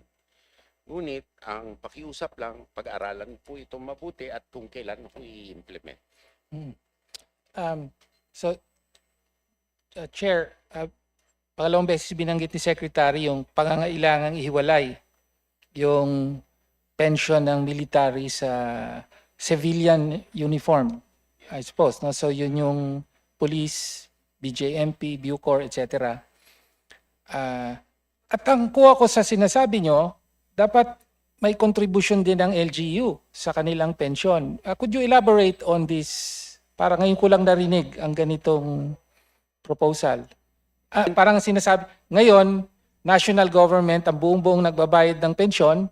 So ang sinasuggest nyo ba, dapat kalgahinan ng LGU, at least a part of the civilian uniform personnel pension? Opo, dapat pag-aralan po natin. Hindi ko po sinasabi that is one way, pero kailangan po i-examine po natin dahil ang serbisyo ng police is basically local, no? Except for national crime fighting authorities. So in terms of burden sharing, dahil yung IRA po, alam naman po natin that goes in block, which is undiminished. I think we might want to study the fiscal impact of burden sharing for them. No, I'm not saying that that's a cut and dried solution, pero tingnan po natin, no, para naman ma-ease yung pension burden ng ating national government. Okay. Okay, ngayon ko lang narinig ito, no, na burden sharing, ibig sabihin ipakarga yung pensyon ng police at iba pang uniform aside from military sa LGU. Pero Hindi po totally. hindi Maybe a totally. portion or marami pong financial permutations na pwede mangyari on an actuarial basis. So importante din po talaga po ito ay pag-aralan din po on an actuarial and a sustainable basis, no. Pero ang basic po doon, sang-ayon kayo na dapat may kontribusyon.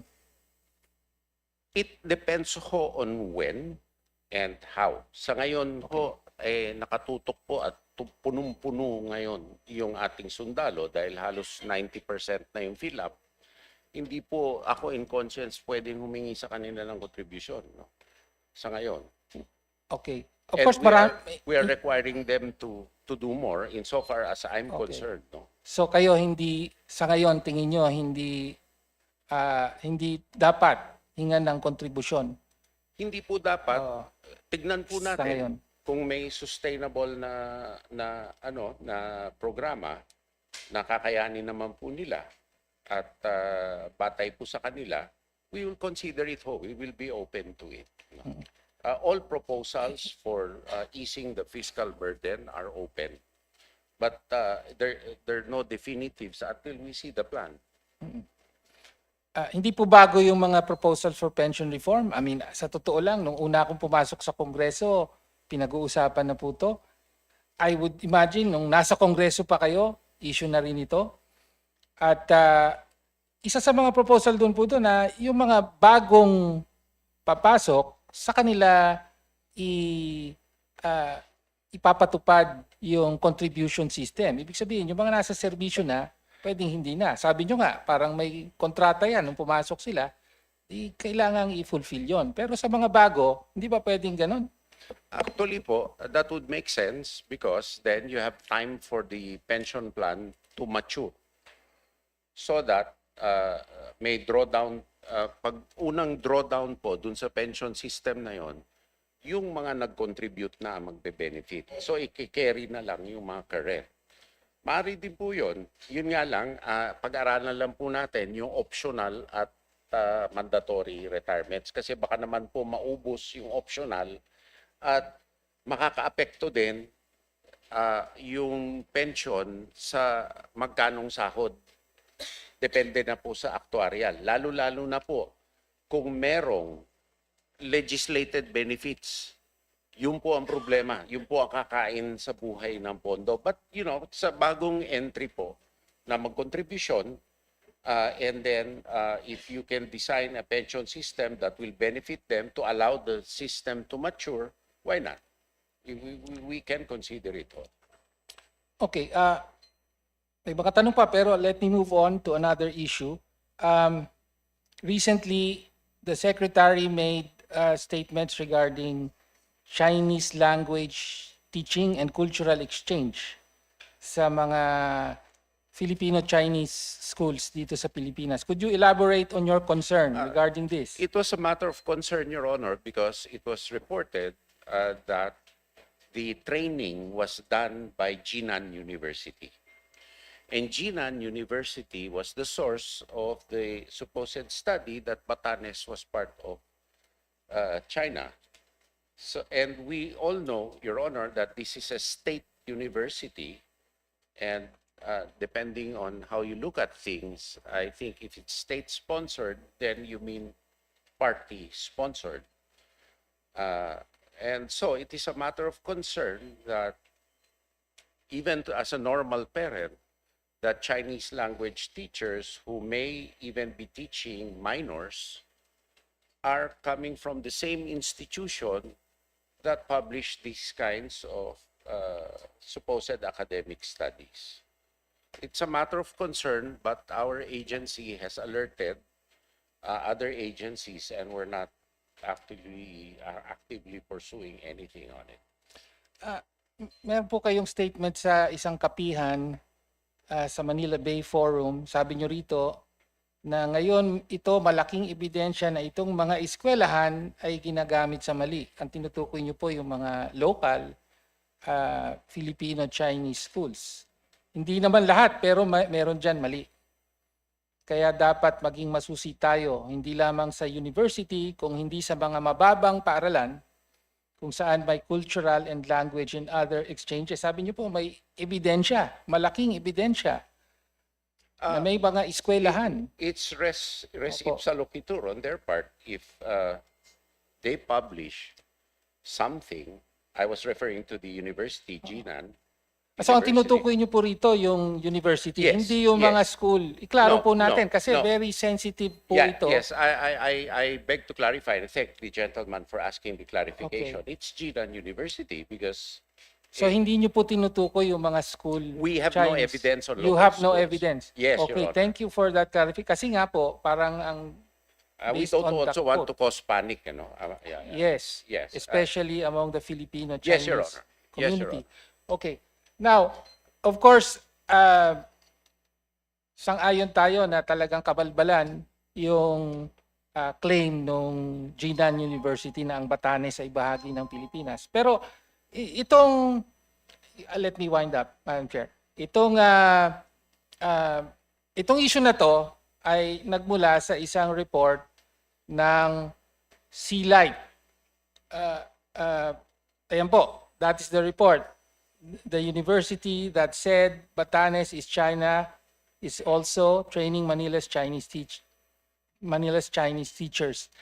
Okay, this is an article published by Juan Ray Powell, the director of CLIGHT.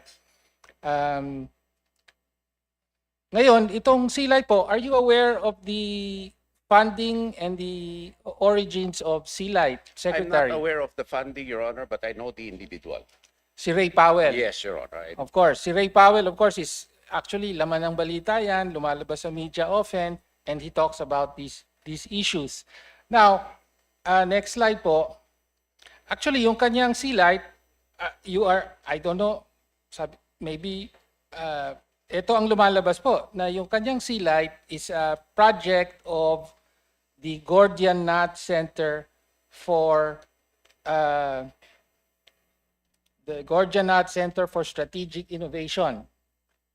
Tama po. Is that correct? I'm not in a position Okay. to confirm or And deny, Your Honor. this Gordian, next slide po. Yung Gordian Knot Center for, it's called Stanford University's Gordian Knot Center for National Security Innovation. Okay. According to this article published on the Navy.mil website, meaning to say US Navy website, this was established by the Office of Naval Research, which is a part of the US Navy. So, next slide. And so the director, ayan na po, the Office of Naval Research, which is part of the US Navy. And next slide. Yung kanyang this is the social media Twitter account of Ray Powell, and his handle is Gordian Knot Ray. No, yun yung connection, no? So, in other words, itong si Ray Powell na aktibong-aktibo sa media ng Pilipinas, and in fact sets the media agenda dahil siya yung unang naglabas ng report regarding the Chinese university. Apparently ay nakaugnay pala sa US Navy, no? Yung kanyang center ay tinatag ng US Navy. So hindi po ba may tuturing din ito in the same way na yung ginagawa ng China ay tinatawag na foreign information manipulation and interference ay, di ba, dapat ding ituring na foreign information manipulation and interference ang Sealight at itong si Ray Powell. In other words, kailangan may disclosure din at may transparency at disclosure sa pinanggagalingan ditong Ray Powell at madalas na sinasite ng DND, ng Coast Guard, no, si Admiral Tariela at iba pa. I think that that's up to him to address, Your Honor, and for the Gordon Knott Center to address. For us, we have our own independent sources. Now, what's important here is what the information is. Is it accurate or not? When we compare a Batanes narrative with activities in the West Philippine Sea, the proof of the pudding is in the eating. And what we are after in foreign malign influence is misinformation. So, and not information per se, it's misinformation. So, at the end of the day, the credibility will lie on who has the more accurate information. But in terms of his connections, that is for him to disclose. Of course. Okay, so agad doon na lang po yung tanong ko, pero meron pa akong mga tanong, so next round na lang po. Thank you, Madam Chair. Yes. Thank you. Thank you, Congressman Tino. Next to interpolate from the majority, Representative Johan Bautista. Thank you, Madam Chair, and good morning po to the members of the committee, my fellow colleagues, and of course, Secretary Chidoro and the DND family. Magandang umaga po sa inyong lahat. I will be asking questions po pertaining to our uniform personnel. No, I'm not sure if it's classified information to ask more or less ilan po bang ating uniform personnel, and if that is classified information, may I ask Madam Chair, magkano po ba sa pondo ng department ang allocated for the uniforms and fabrics of our uniform personnel, more or less, Madam Chair? For the uniform personnel, Your Honor, we have 162,000. As for the clothing, I'm not too sure. How much? See.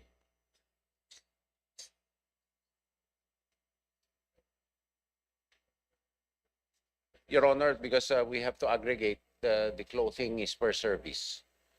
We don't have the aggregated amount at this time, but we can provide you with the information. All right, Madam Chair, we can await that figures. The reason I'm asking this, Madam Chair, is that pertaining to RA 9242 or the Philippine Tropical Fabrics Law. This was passed in 2004, and this requires the use of Philippine tropical fabrics for government uniforms and to support locally manufactured products, local resources, and promote employment. No, this is for our local industries. Particularly po yung IIR po niyan, strengthened implementation by requiring local sourcing and the DOST PTRI testing and certification, and there are also allowed exemptions. In other words, it is not enough that our uniforms are made in the country. It is required that we use a certain amount of Philippine fabrics. So, may we ask kung wala man pong for the department, Madam Chair, to submit if they have projected figures on what would the budget to be spent on RA 9242 compliant Philippine-made fabrics, Madam Chair. I don't have the figure right now, Your Honor, because the fabric must not only be Philippine-made, but must conform to minimum standards of safety and fireproofing that we have. We know that an indigenous fabric industry is hard to get because we don't have indigenous cotton and other fabrics which actually cannot be substituted based on the safety considerations. Nonetheless, Your Honor, we will provide you with the information, and it's not a question of the manufacturer, really, it's the sourcing of the fabric, and we had to resource fabric actually to more trusted sources, meaning to say countries which, if at all, are not involved in disputes with us. Thank you for that, Madam Chair and Mr. Secretary. Now, going to that, the issue of local sourcing, Madam Chair, if the Philippine manufacturers cannot yet supply all of the, or at least some of the uniform requirements or meet certain military specifications, meron po bang ginagawa ang department together with the DOST, PTRI, and the local industry to at least address that gap and eventually comply with this law? Thank you for the question, Your Honor. Honestly, I have not had the chance to devote time with the DOST and with the local fabric industry, because I'm really concerned now on our supply chains more than anything. So it's something I'll schedule to look into it on a department-wide basis. But then it will depend also on the production of and the agricultural production that we have for cotton. And I know that for silk, for example, for parachutes, there were some who tried to venture into silk, but there was no market unless silk was branded with a country. So the experiments failed. Thank you, Madam Chair. Actually, I think the IRR of the law that I'm mentioning only requires 5% of to use Philippine fabrics. And I believe that the Army, under former General Navarrete, I read somewhere that they actually started meeting with the DOST on the matter. Now, I think as regards the issue of local sourcing, it's just a suggestion, and maybe the department can also help by providing maybe projected needs in order for us to help develop our local industry for the fabrics, and at the same time comply po with the requirement of using at least 5% of Philippine fabric for our uniforms, Madam Chair. I was informed to the honorable representative and Madam Chair that in our the issue there is our battle dress uniforms, which have safety standards. But for the general office attire, I think there's some component of Philippine fabrics, and of course the office barongs. Yes, Madam Chair. Just to be is to, if we are able to communicate the needed requirements, standards, then hopefully maybe we can help develop or grow that industry and locally source our own products for the making of our uniforms, Madam I Chair. think, Your Honor, I will welcome the idea, because locally made should not necessarily be locally grown, just as long as the growing is on a Philippine X country basis, like the experiment made with the beef industry before, where we had no grazing land, and the original plan was to have a beef or cattle industry somewhere else where land was cheap and just import it for the Philippines. So we really have to be creative about these arrangements that we make, particularly if all our arable land is for food production rather than non-food items. Thank you, Madam Chair. I think that's a very valuable suggestion, and we welcome it. Yeah, yes, Madam Chair and Mr. Secretary. And anyway, the requirement so far of the law is only 5% of the entire uniform, I think. Now, moving on, Madam Chair, under RA 12024, or the Self-Reliant Defense Posture Law, it directs the government to strengthen the local defense industry, support in-country enterprises, promote technology transfer, develop resilient supply chains, and prioritize local employment. For the 2027 budget, Madam Chair, can the department provide us on how much procurement or program spending is expected to support local production, local maintenance, Filipino suppliers, more or less, Madam Chair? There will be, honestly speaking, none, Your Honor. Why? The law is fatally flawed, does not provide for co-equity and co-investment, and it does not provide for research and development. So it will not meet the needs of a future armed force. So unless you put in the law provision for equity or research and development, there will be no right thinking producer of technology that will allow you to benefit on the upside when you do not share the risk of the downside. That is a simple value proposition, Your Honor. Because the most important thing is not the production, even though 100% production is done outside. It's the intellectual property rights that are important. That you have equal rights to the IPR. That is the key and the cornerstone. If you cannot acquire the intellectual property rights, then you have no rights at all, even though you are co-producing. There will be no technology transfer. That's a value proposition that those who have been in the private sector know and know fully well.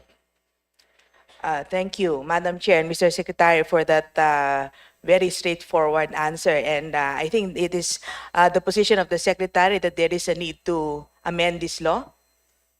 Definitely, Your Honor. And you can download the R&D for it to the DOST.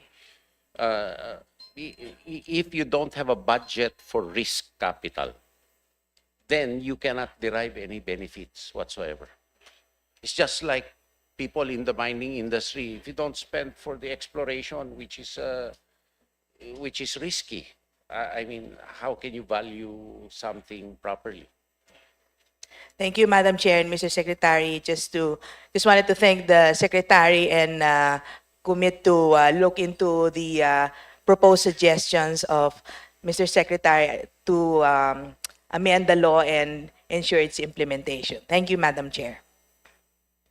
Thank you, Congressman Johan Bautista. At this point, I would like to acknowledge the additional House members who are present today. Congressman Junard Ahong Chan, Vice Chair Jobo Aquino, Representative J.J. Romualdo, Representative Ferdinand Beltran, Representative Elijah San Fernando, Assistant Majority Leader DeCarlo Oyo Uy, and Representative Samir Tan. Next to interpolate, from the minority, Congressman Egay Riza. Good morning, Secretary Chodoro and the rest of the DND family. My late father was a former member of the Philippine Air Force, a non-commissioned officer before he worked with Air America in Vietnam. So we have a long relations with the US. But at the same time, we have also a very long relations with China. With the US militarily, with China economically. So foreign policy really is, as I see it now, is really, I think there's a divergence between the statements of President Marcos and Secretary Teodoro. Well, it might be a strategic way of doing things, but there's also dangers. So let me just, for example, President Marcos says that we need a reset in terms of relations with China. Secretary Chodoro says broader defense engagement with China is impossible because China lacks good faith. Marcos says China remains an important investment and economic partner.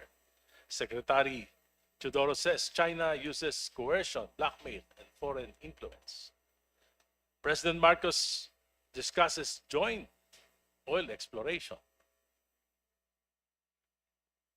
Meanwhile, the Philippine defense system becomes increasingly interoperable with the United States, especially with the EDCA sites. So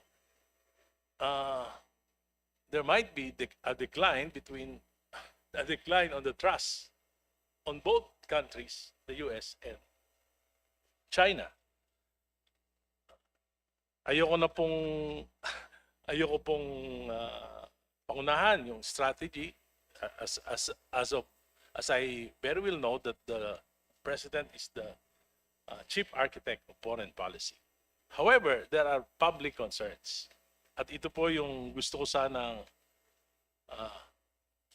itanong. First question po, Secretary. What exactly triggers the Mutual Defense Treaty? The triggering of Article 5 of the Mutual Defense Treaty is a call of the Philippine government or the US government if an attack is made on either country, public vessel, and the like. So the trigger really is a call of an executive or the triggering party. Here it will be the President of the Philippines based on an attack on any public vessel if he feels that Article 5, which is the active portion of the Mutual Defense Treaty, comes into play. What happens if China and the US engage in the Taiwan war? What are the possibility of the Philippines participating in this? The President has made clear, Your Honor, that the Philippines is constitutionally prohibited from engaging in foreign. Pardon? The President has made clear that the Philippines is prohibited from engaging in any offensive activity, so it's purely defensive. But the US might use the EDCA sites, several EDCA sites in the Philippines to launch their attacks. That's a speculative thing, but it has not. And it's a reality. Under President's guidance, it cannot. So it remains to be speculative as far as you are concerned. Oh, sure, Your Honor. It's speculative, but insofar as the President's guidance is concerned, it cannot be used for any external factor. Can they use the Philippine territory during the Taiwan conflict? The EDCA sites? It can only be used if, Your Honor, Philippines is under attack or threat. So this is very clear in the Oh, yes, Your Honor. in the treaty. It is clear. And under the Agreement on Enhanced Defense Cooperation, it cannot violate any Philippine law or the Constitution. Could U.S. offensive missiles be permanently positioned here? If they're with the Philippines, Your Honor, then we will welcome them if they're under the Philippine Armed Forces. Pardon, Mr. Secretary, I If can they're part barely hear of you. the Philippine arsenal, Your Honor. So they can launch a missile attack to The China. Philippines will launch, Your Honor, if ever. If they become part of the armed forces of the Philippines, we will welcome. So your answer is they cannot use offensive missiles From Philippine territory? from Philippine territory. No, Your Honor, for offensive purposes, unless Article 5 is activated, and it's to defend the Philippines. And what is our long-term West Philippine Sea objective? The long-term West Philippine Sea objective, Your Honor, it remains the same. Under the Constitution, it's to explore and exploit for the Filipinos each and every item in there that we can. So how would you relate this to the pronouncement of the President that we can have joint oil exploration with China? Well, that's subject to Philippine law, Your Honor, and the Constitution. And when it comes to, because there are millions of Filipino Chinese here in the Philippines. In fact, Secretary Chidoro, you are Kohanko and with Chinese roots. Am I right? Oh yeah, 7 generations ago. Yes, yes. And there are, I talked to the Filipino Chamber of Commerce here. There are about 200,000 or more Chinese who illegally enter the Philippines with fake documents provided by agencies of our government. And they are not now so worried with what's happening, even when, for example, when you conducted involved in the Sanja Ah, yes, Your raid Honor. in Cagayan de Oro. And where is it located, Your Honor? The Philippine Cagayan de Oro. Veterans Industrial Estate. Yes. That is a supervised agency under the DND. So there is no business for anyone doing illegal activities in there. Doing what? Illegal activities, Your Honor, which is why there is a closure order by the DNR and a revocation of its ECC. Eh, can the civilian agencies do that? Or, Of course, Your Honor. Yes, and why would the DND be involved? because FIBIDEC, Your Honor, is under a supervised agency under the DND. A supervised, Agency. It is a Agency. GOCC supervised by the DND. so it's the GOCC is under the DND, It is attached to the DND. attached to the Yes, Your Honor. DND. And the DND under 6975 still has a mandate for internal and national security. Okay, can you specifically state what's the illegal activity? Producing substandard steel, Your Honor, which did not pass regulations. Environmental damage, Your Honor. Having radioactively tainted scrap metals in there. And danger to the workers. But no espionage or military issues? The military issue there, Your Honor, was in FIBIDEC, jurisdictionally Oh, okay. under the But DND. there's no allegation that's being used by the Chinese government for any espionage activity or something? There is no evidence, Your Honor, but I will leave that to the law enforcement authorities, the NBI, who actually got a warrant, search warrant from a court before entering into the area. Yes. And these are law enforcement operations.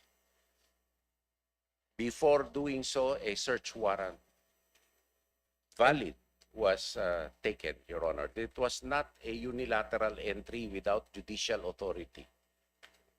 And there's also the case of Joseph C., a mining owner here in the Philippines who was fake documents, and he was being incarcerated for at least for almost a year.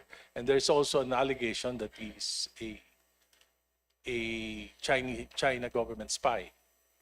Do you have any information the on that? allegation I know of Joseph C., Your Honor, is a fake citizenship. No espionage issue.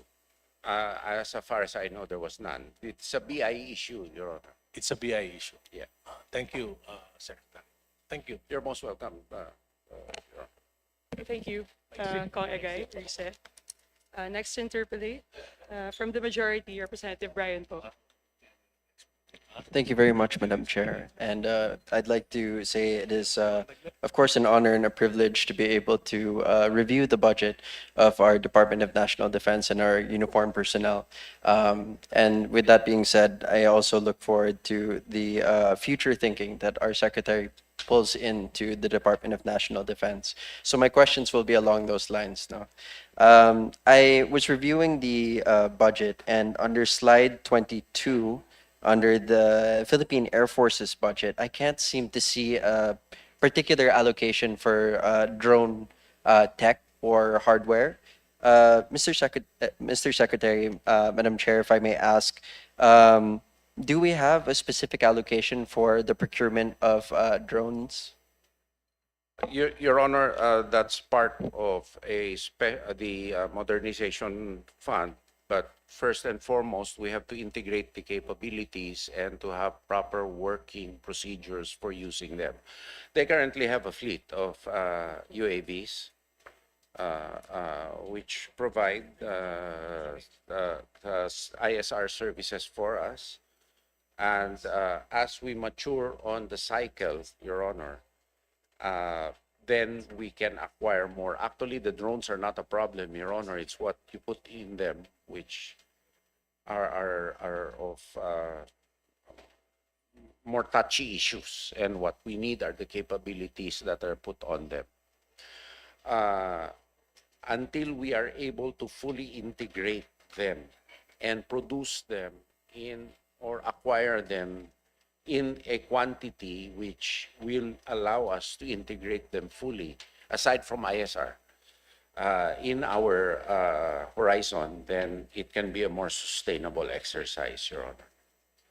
Along those lines, Madam Chair, it's also important for us to note, tama naman po si Sec, kahit meron tayong drones, if we do not have the capacity to absorb it into the AFP, or if we do not have the personnel trained for these drones, then we would be procuring hardware that would be inimplementable in the field. So actually, Your Honor, more than Yes. the personnel, it is the integration into the operations. What do you do with them?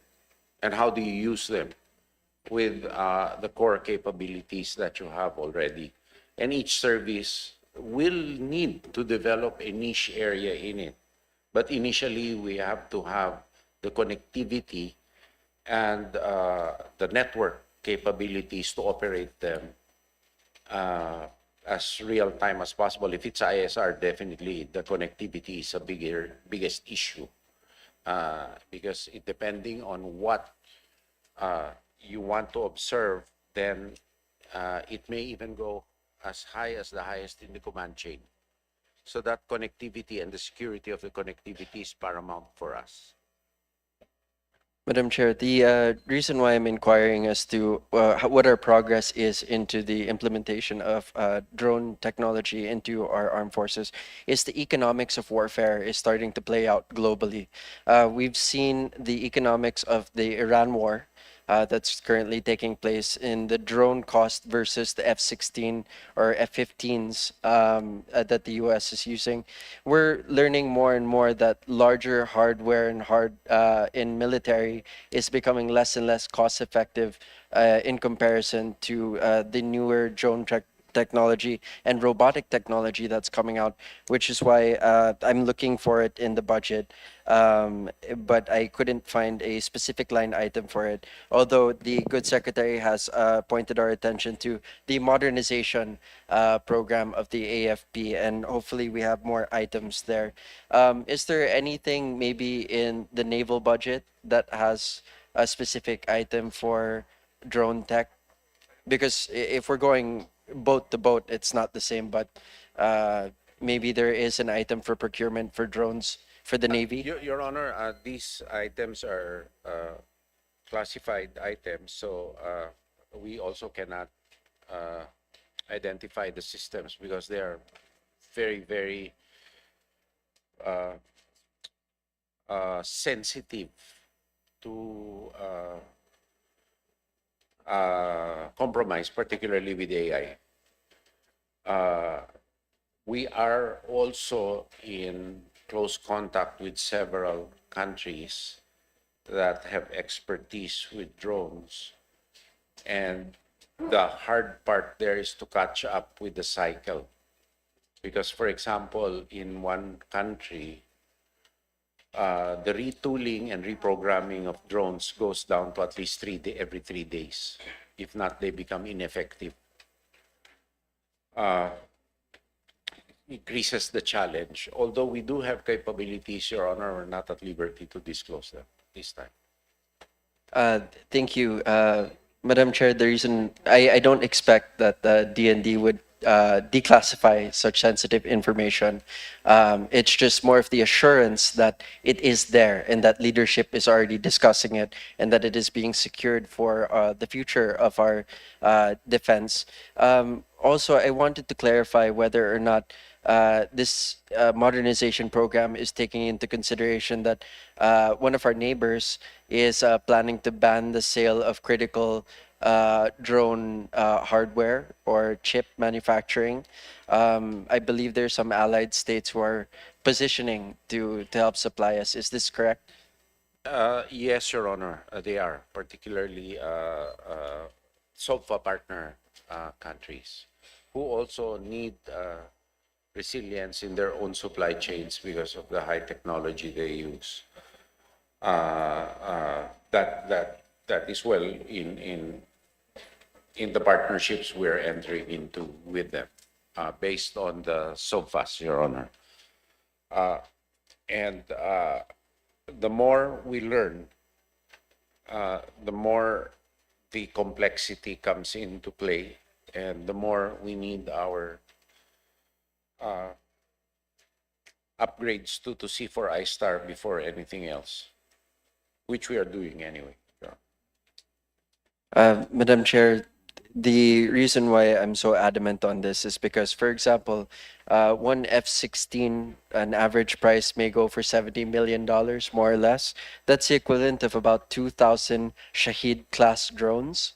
So the economics is very clear. No, and let's not even get into the cost of an aircraft carrier versus the drones capable of defending our islands and seas. In comparison, if we're not preparing for this new kind of economics in our defense, then we're going to be left behind. But I'm glad to hear from the Secretary and from our team that we are making the necessary preparations and that leadership is very much on top of this. That's all the assurance that we need here in Congress.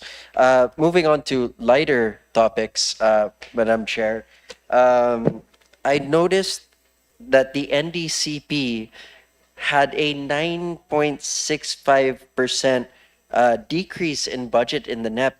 Madam Chair, may I ask the Secretary why the NDCP is losing funding? Capital outlay, Your Honor. And actually, we're using a portion of new structure in the NDCP, which we need to rebuild also, once again, because of certain finishing items we need to finish. It's basically capital outlay, Your Honor. But be that as it may, rest assured that we will.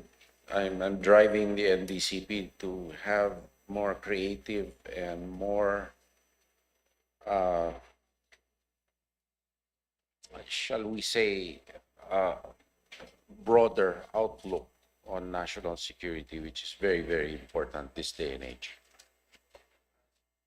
Madam Chair, along those lines, I just wanted to get into the programs of NDCP. The MNSA program is a very popular program. It's been changed a bit. I believe we haven't started with a senior executive class batch 3 yet, but there are a lot of government and private sector individuals who would like to join the program and be contributors to the success of the Department of National Defense and our uniformed personnel. Is there any progress on the next batch? Your Honor, I'm still reviewing the proposed content of the senior executive program and make it, shall we say, for self-interest, make the graduates more knowledgeable about the needs of the defense ecosystem. And it should not be on an old paradigm, but with what we're seeing right now that we need. In terms of core government systems that have hampered our growth. Yes, our education system does need to evolve with the defense needs of the times. With that, I just have one last question. OCD lost 0.96%. And I know that OCD is heavily involved with a lot of our disaster relief operations. This 0.96% that we lost may seem small, but 0.96% of 2.5 billion is actually quite a large number for disaster relief. As a final update from the DND, may I ask what did we lose out on here po? Capital outlay too. And by the way, for the OCD and the NDCP, for a long-term plan, we need a capital outlay because we have to really relocate them from Camp Aguinaldo, which is already very, very crowded at this time. And since it is a highly technical area already, for the OCD, I instructed them to look for a place in Bonifacio where access by local government executives and civilians will be unhampered. And with NDCP, we are looking to relocate them in a 60-hectare property that the DND owns in Camp John Hay in Baguio. So they can have, that place can be used and we can be freed of space in Camp Aguinaldo, which is badly needed by both the armed forces and the DND proper itself. Thank you, Madam Chair. I note that the DND's budget has increased for this year overall, and that's necessary to protect our status as a middle power in ASEAN and to guarantee that we can police and protect our sovereign nation. So with that, I'd like to offer my full support, of course, to the DND and to our uniformed personnel. Maraming salamat po, Madam Chair. Chair, and thank you to the gentleman.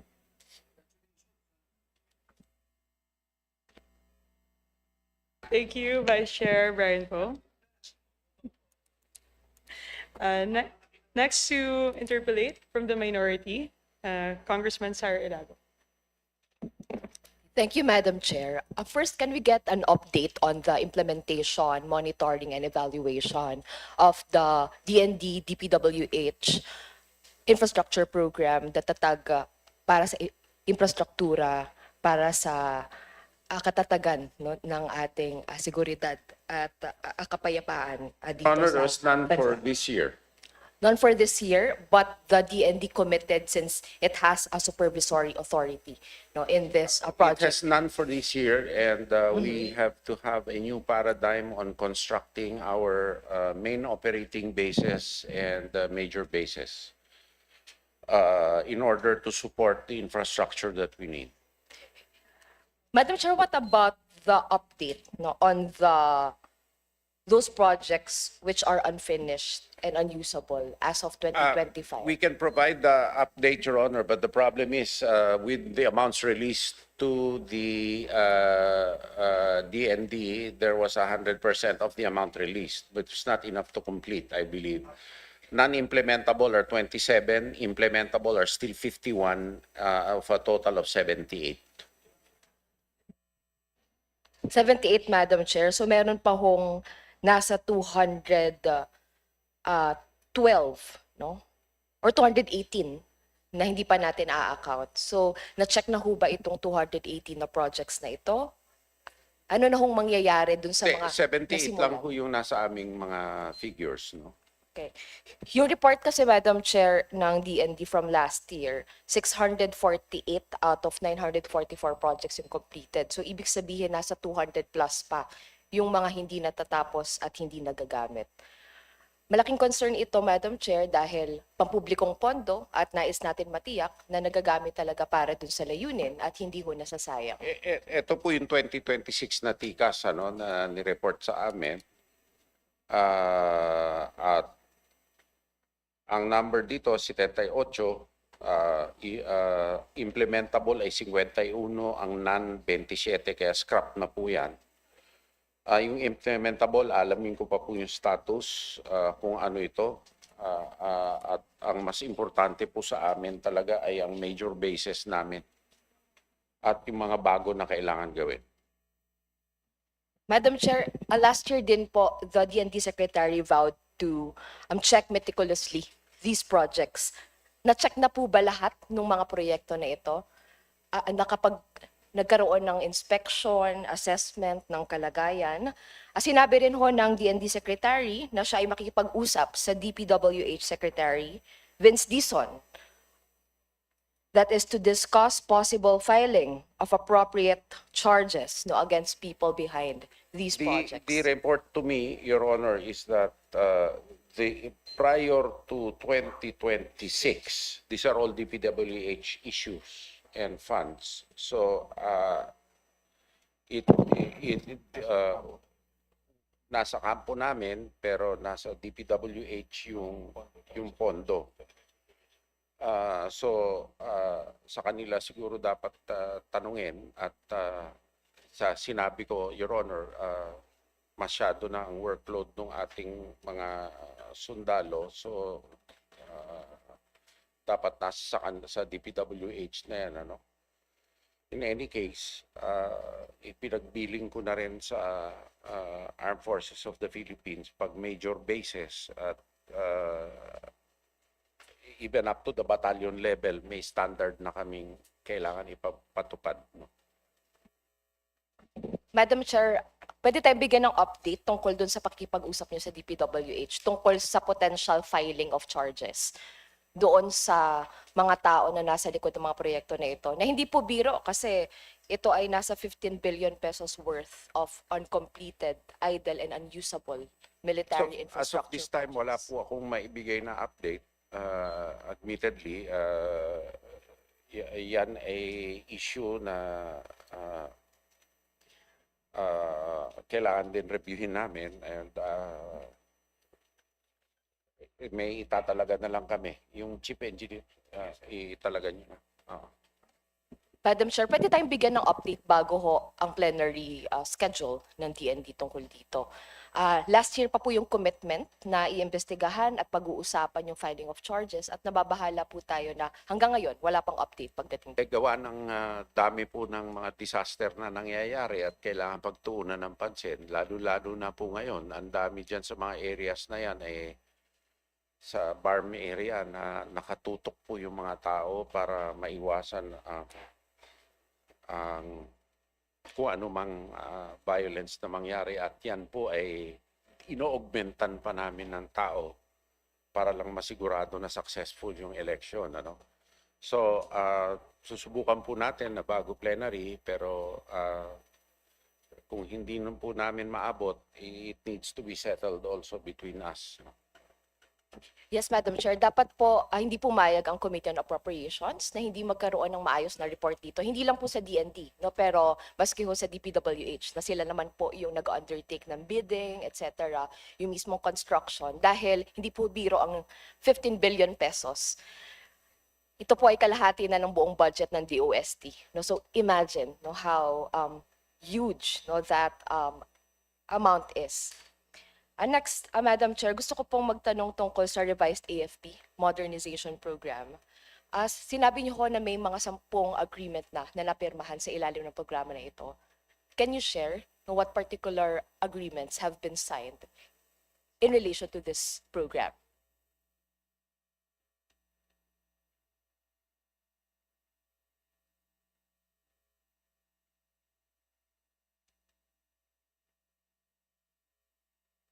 Can only give the category because these are restricted. So these are some major weapon systems, some domain awareness systems for external defense.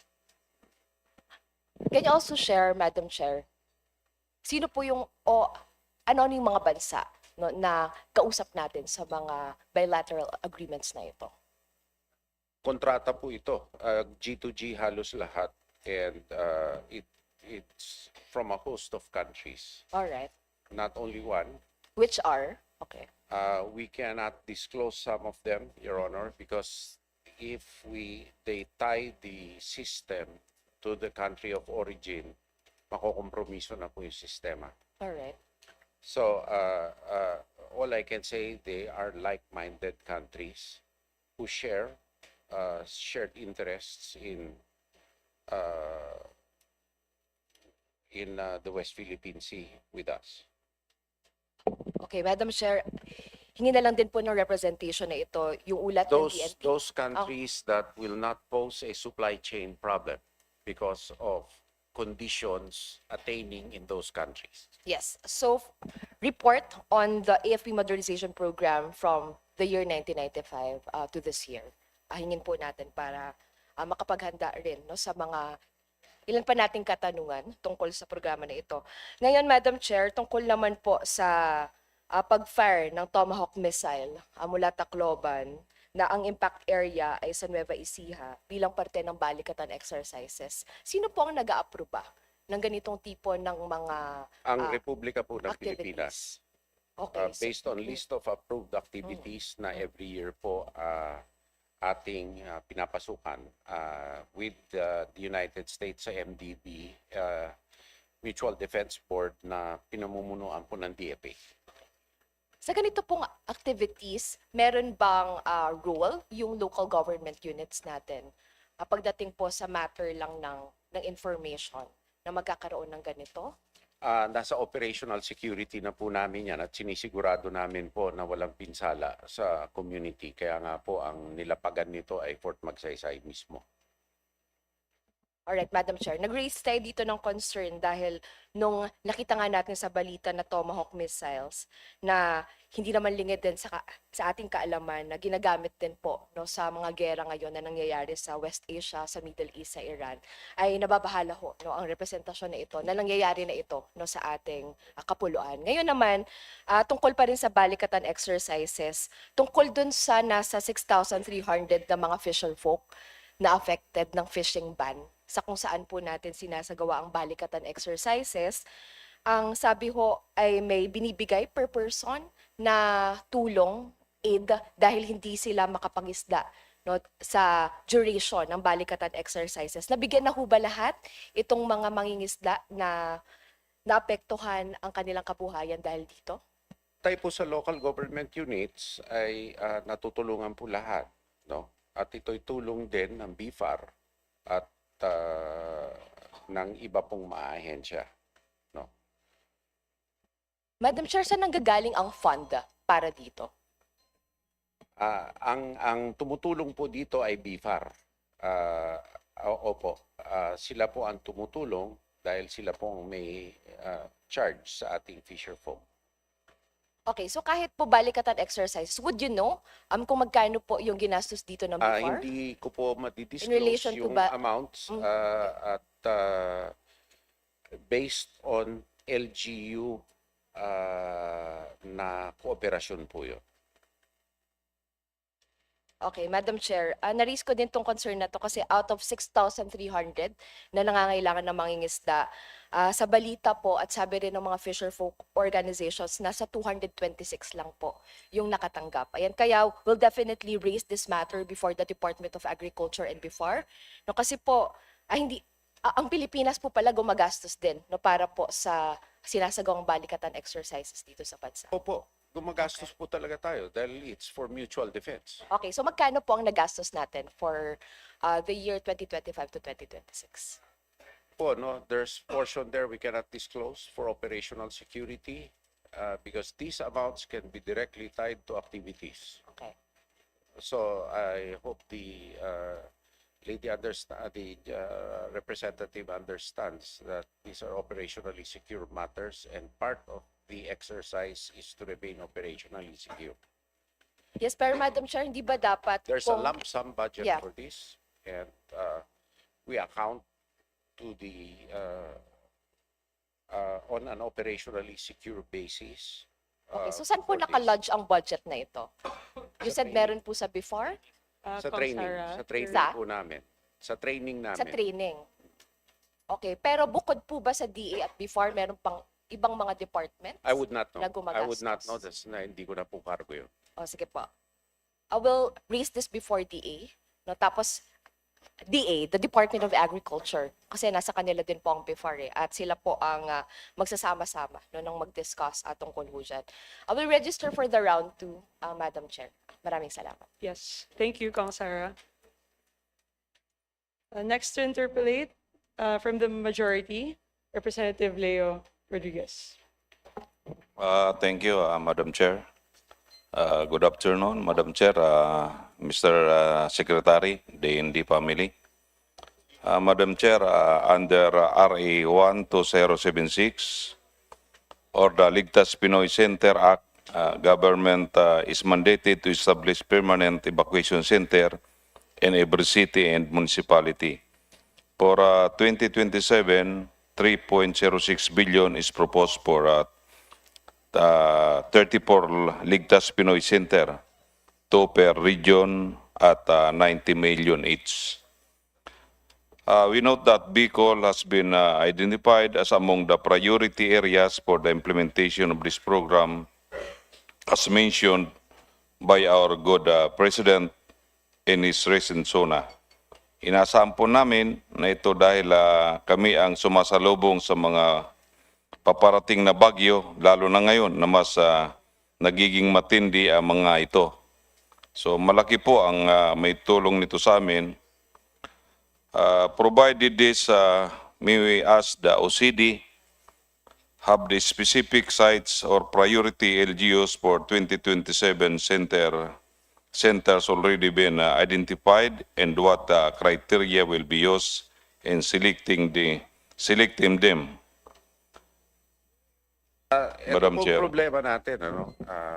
At mabuti na itanong ni Representative Rodriguez ang tanong. Kung bawat city, bawat municipality, nalubog yung tatlo, sabay-sabay, paano natin mapapatupad? So, pwedeng itayo sa ibang lugar for the benefit of probably the 3 cities. Nangyayari po yan sa Pangasinan. Pagka bumaha yung isa, pagka galing sa southwest ang baha, lubog ang 4 na bayan, alangan naman dun tayo magtayo. Yun po kami nahihirapan. No? For example, Lindol. Pag no construction area, yung 6 kilometer, at alam nyong lalago pa yung bulkan, paano nyo patatayuan dun sa bawat municipality and city? So, kailangan siguro ng pag-aaral din sa batas na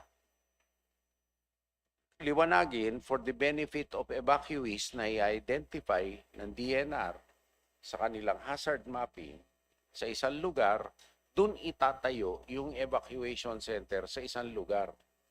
Ang problema po, kailangan may consent nung pagtatayuan na munisipyo. Dahil mampupuno din siya ng tao na hindi niya kababayan.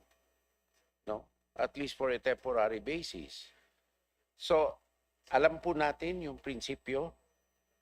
Ito po ang pinagtutuunan ng pansin ngayon. Maybe we can identify certain areas na walang issue. No? Pero sa total number of areas, ito po'y magiging function din ng bumabagsak ba yung mga kalye doon sa 2 munisipyo. Kaya kailangan may preemptive evacuation, lalo na po sa Catanduanes. Hindi ba doon sa eastern portion ninyo, babakwit yan papuntang Batdabirak area. So, dito po kami humihingi ng tulong, no, sa inyo at saka po sa DNR na kompleto ang hazard mapping na mag-identify kung saan sensible na magtayo ng evacuation centers depending on the hazard, kung bagyo or bulkan. Thank you, Mr. Secretary, Madam Chair. So, kasi alam niyo naman po yung Catanduanes, so I hope, Madam Chair, medyo Catanduanes sana itong ma-consider na malagyan natin ito dahil alam niyo naman na talagang kami palagi ang na-hit ng bagyo, which is na talagang na-isolate kami. Lalo na pag medyo wala nang biyahe.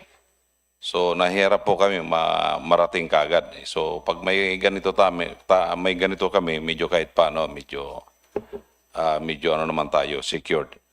Opo, kaya isa yan po sa pinaparating din natin na makonsider po ang katanduan ni sa Madam Chair, Mr. Secretary. Dito po sa programa natin na Ligtas Pinoy Center. So napakaganda po nitong programa ng ating gobyerno, lalo na po doon sa mga talagang madalas mapiktuhan ng kalamidad ng mga probinsya. Madam Chair, our province, Catanduanes face the Pacific and form parts of the Eastern Seaboard, while our national security discussion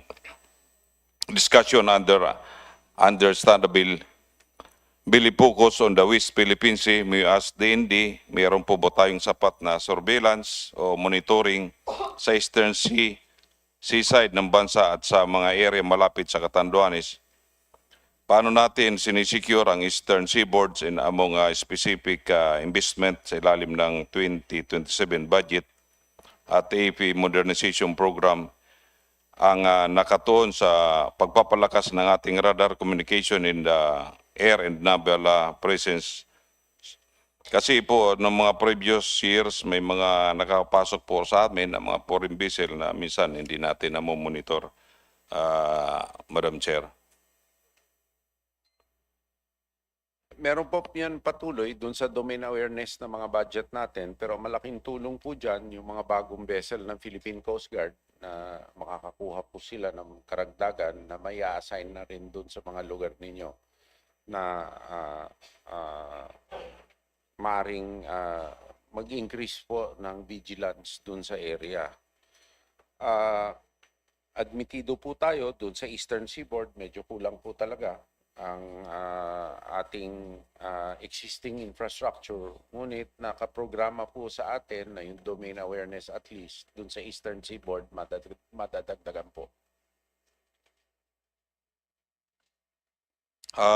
Madam Chair, actually, we raised the similar concern during the agency budget deliberation last year. Alam to ni Secretary, we received response from the good Secretary that they will study our proposal of establishing a naval base in the province of Catanduanes to provide support in patrolling the Eastern Seaboard.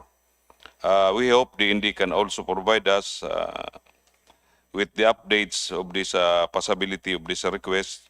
So sa kalaman lang po, Madam Chair, Mr. Secretary, yung pinatayo po natin doon na structure para doon sa Philippine Coast Guard, yung po ay natapos na. So the Philippine Coast Guard are planning to medyo magamit na po nila yon sa siguro ito, isang bagay ito na makakatulong po duman sa Luran na station po doon sa doon po sa munisipalidad po ng Bagamanok, Madam Secretary. Ay, Madam Sa ngayon po, Chair. ang kasi requirements ng Coast Guard, iba po sa amin. Mas malaki po yung kailangan namin at mas malalaki po ang mga barko na pumapasok, no? Ang report sa akin po ng FOIC, maraming claimants dun sa area. At pangalawa po, ang pinakamalaking problema, nakita naman po natin kanina yung capital outlay budget natin binawasan. So, paano po tayo mag-proceed kung ganun, ano? Bagamat ganon, baka magtulungan na lang po kami sa Coast Guard. Pag-usapan na lang po namin kung paano kaming makapagtulungan, no, sa kanila. Based on yung capabilities namin na makakapasok sa mainland po ng Bicol. Thank you, Madam Chair. So, yung ano naman po, Madam Chair, yung sa lupa naman po doon, alam ko naman na okay naman po, Mr. Secretary. So, wala naman problema dahil under the may-ari na po noon, yung Philippine Coast Guard. So, wala naman tayong problema doon. Anyway, thank you po, Madam Secretary, Madam Chair and Mr. Secretary sa napawaganda mong kasagutan. Alam ko naman na hindi mo papabayaan ang Catanduanes dahil isa yun po sa talagang dapat protektahan din naman natin dahil nandun nga kami sa malapit kami sa Binam Rice Opo, salamat po. Salamat po. Thank you, Kong Leo. Next to interpolate from the minority, Representative Elijah San Fernando. Thank you, Madam Chair. Mr. Secretary, good morning po. It is the duty of the state to protect its citizens at all times. Ito po ang state policy natin, Mr. Secretary. Tama po ba? Oh, yeah. Yes, So Your to Honor. protect effectively, ang ibig sabihin po nito, our men in uniform must be well-equipped and well-rationed. Tama po, Mr. Secretary? Yes, Your Honor. And being well-equipped and well-rationed also means being able to provide for our own. Tama po, Mr. Secretary? Not necessarily, Your Honor. We provide in several ways. Of course, that's part of resilience, but the reality of the situation is worldwide. There are defined supply chains for specific items of need. We should provide for our own when we can. Thank you, Mr. Secretary. Now, in the PDP midterm update, so the Philippine Development Plan is the plan upon which all plans of all departments must be anchored upon. In Chapter 13.1, outcome number 4, it says that one of the outcome indicators is to develop a modern, credible, self-reliant defense force. Mr. Secretary, can you discuss what is the operational definition of self-reliance? It is to secure your supply chains for the most expeditious and cost-effective means possible. We know it cannot be totally indigenous. Self-reliance does not mean indigenous. Okay. It means securing your supply chains on the most favorable of terms and at the least lead time possible. So it doesn't necessarily mean, Mr. Secretary, na tayo lang. So as much as possible, if we can 100%, acquire yeah. it. That's called import substitution already, Okay. which is different from self-reliance because, I mean, as I made an example earlier, there was a program during the 70s, although it was cut short, where knowing fully well there was a lack of grazing land in the Philippines, it would be cheaper to buy land in other countries which were lightly populated, grow the cattle there for the Philippine cattle industry. So although the activity is somewhere else, the beneficiary being in this country, that is a way of resilience too. So for us, it's to get what we need at the speediest possible time and on an evolutionary basis. Thank you, Mr. Secretary. I'll get back to that point po. Now, in your NEP po, Mr. Secretary, dito po sa government arsenal, nabawasan po ng 21.8% yung budget. Can you enlighten the committee as to why the budget for government arsenal was reduced by 21.8%? Capital outlay, Your Honor, for structures and facilities. And we already have a new roadmap for the government arsenal. It being a sovereign enterprise, just like the Philippine Mint, central bank mint. And so the future activity will be to concentrate not on small arms, but on something else. Thank you, Mr. Secretary. On the first quarter target po or output, ang nakasulat po dito sa 2026 target is we need to produce 60 million rounds of ammunition. The actual output is only 500,000. Can you enlighten the committee as to bakit po ganito? Kababa. It's the market sourcing for precursors, Your Honor. It is a worldwide shortage right now. It's a supplier's market. So where do we usually get these precursors, Mr. Secretary? Depends, Your Honor, on the availability. We can get from the United States, we can get from South Africa, we can get from Brazil and other countries, which are very few. Because these are nitrocellulose. And it's a seller's market. Thank you, Mr. Secretary. Dito po sa Rule 4, Section 1F, ng SRDP Revitalization Act, any foreign procurement must include a mandatory understudy program to train Filipino workers and secure technology transfer. Of the multi-billion peso contracts in the 2027 program of DND, ilan po dito yung mga contract na merong audited binding understudy programs and tech transfer clauses? There are no new 2027 contracts except very few, Your Honor. And as I said earlier, that law is unworkable unless you spend for R&D and for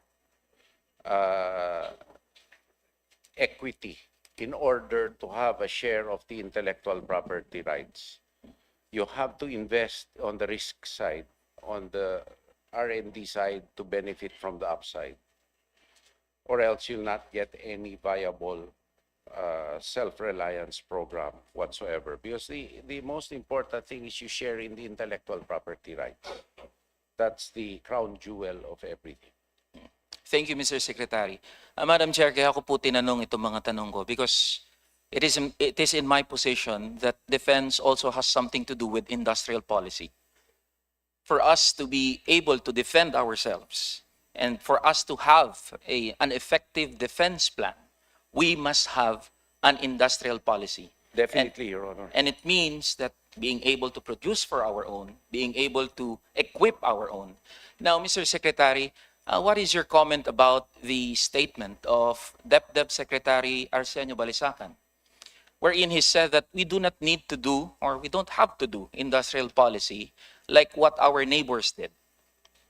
And this is in line with the PDP, the Philippine Development Plan, wherein one of the outcome indicators says that we must develop our self-reliant defense force. Your Honor, probably what he means is that you don't need to reinvent the wheel if you can get the technology elsewhere, right? But there are some immutables, that there are some basics that you need to remediate. Ease of doing business, transaction costs, administrative costs, connectivity and power. Unless you lower these costs, then any industrial activity is a value proposition that must have a positive outcome indicator. If not, it will be a sunk cost that will be marginal for any country. Unless it's a public good, that, for example, a railroad, which doesn't make money. So maybe the statement of Secretary Balisacan is that it's useless to reinvent things that we can have with partnerships or with sustainable, like-minded co-venturing, and place what you can value add based on your own characteristics to the initiative. But nonetheless, there is no input without an output. Thank you, Mr. Secretary.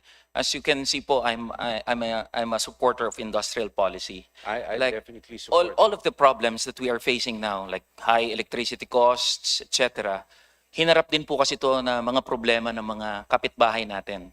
We have South Korea, we have Taiwan, we have Vietnam, even China, say for example. But their economic managers have that ambition to really develop to really develop their industries. My point here, Madam Chair and Mr. Secretary, again, for us to have an effective defense plan and for us to really do what is written in the Constitution to protect our people at all times, industrial policy is a must. So that in times of war, say for example, or nagkaroon naman ng mga challenging times, kung hindi man makapag-provide yung mga pinagkukunan natin ng mga precursors, materials, etc., at least we can say that we can provide for our own and we can equip our men in uniform. Totally agree, Your Honor. There's no debate about it. I totally agree. Thank you, Mr. Secretary, for agreeing with me. Thank you, Madam Chair. Thank you, Kong Ellie, San Fernando. Next to interpolate, Congressman Ahong Chan. Thank you, Madam Secretary. Madam Chair, thank you. Good afternoon to our good secretary, DND family, and to my colleagues. Good afternoon. Lapu-Lapu City hosts two major AFP facilities, the Philippine Air Force Base and the Philippine Navy Base. We are proud and fortunate to have these military facilities in our city. As representative of the Lone District of Lapu-Lapu City, I have consistently supported their infrastructure projects and development programs. However, there is an ongoing illegal reclamation activity inside the Philippine Navy area. It has no clearance from the Lapu-Lapu City government, no permit from the Philippine Reclamation Authority, and no permit or environmental clearance from the DNR. Therefore, this is clearly an illegal reclamation. Before this reclamation, the area was part of the sea and served as a natural waterway. But because this portion of the sea has been filled up, the natural flow of water has been blocked, causing flooding in the neighboring barangays. We must also consider that Lapu-Lapu City is a small island with very limited land. Any major development or reclamation, especially one undertaken illegally and without coordination, can seriously affect the entire city master plan, including the land use, drainage, infrastructure, environmental protection, and future development. Mr. Secretary, this illegal reclamation is already affecting the overall development of Lapu-Lapu City and the implementation of our city master plan. That is why I respectfully request that the DND, the Office of the Representative of the Lone District of Lapu-Lapu, and the Lapu-Lapu City government sit down immediately to discuss and resolve this matter. We fully support the AFP, but all developments must be properly coordinated and harmonized with the city master plan for the protection of our people and the sustainable development of our small island city. Maraming salamat po, Mr. Secretary and Madam Chair. Your Honor, we'll make an internal study of the, and see what's appropriate in so far as we are concerned and so far as presidential guidance is concerned regarding military lands.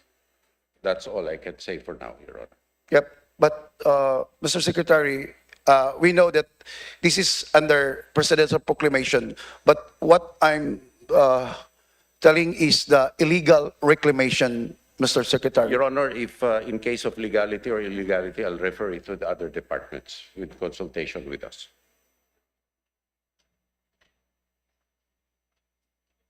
So that we can have this,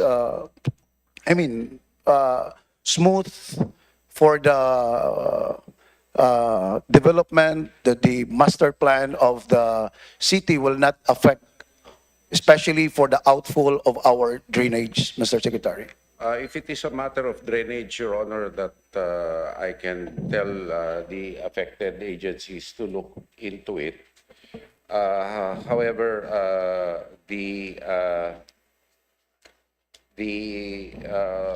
as I see, there is a pending case also over the proclaimed area if we're talking about the same thing. And I have to make an internal consultation with the different cabinet agencies to see what we can do before we can give a definitive commitment or answer. Mr. Secretary, for your information, this is different from the pending case, what I'm raising right now. What I'm raising right now is the illegal reclamation along the sea. The pending case is different. This is in the entrance side. So I am not talking about the... I will have to make an internal inquiry about it, and we'll have to see what we do.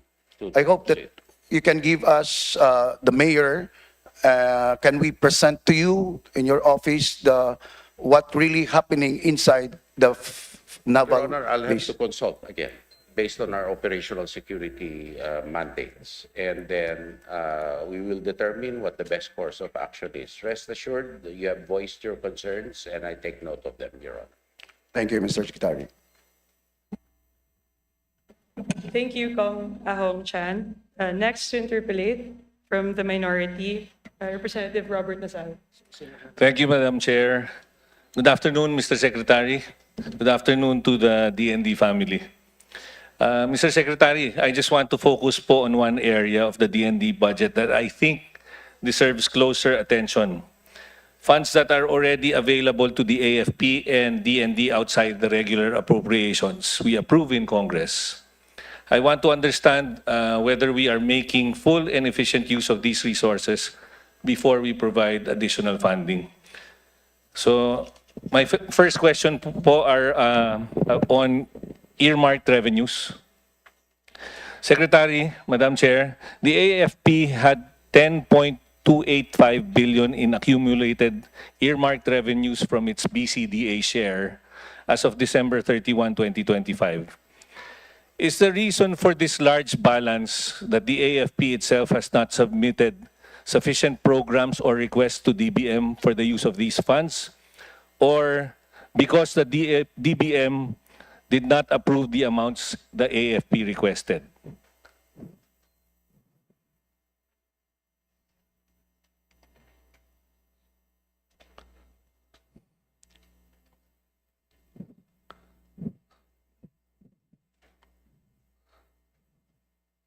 We have, I'm informed, Your Honor, that there's all the earmarked BCDA funds.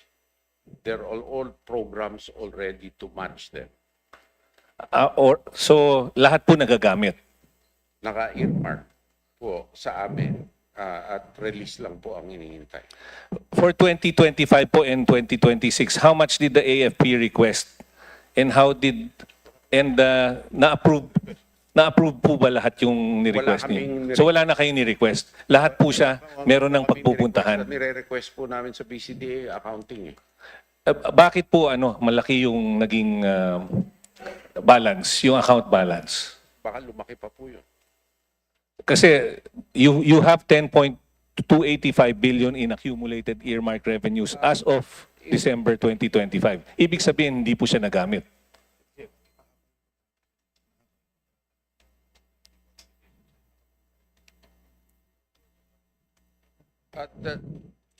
These are to fund existing contracts already, Your Honor.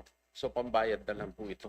So all of these are pledged for wala na kayong room for any other requests.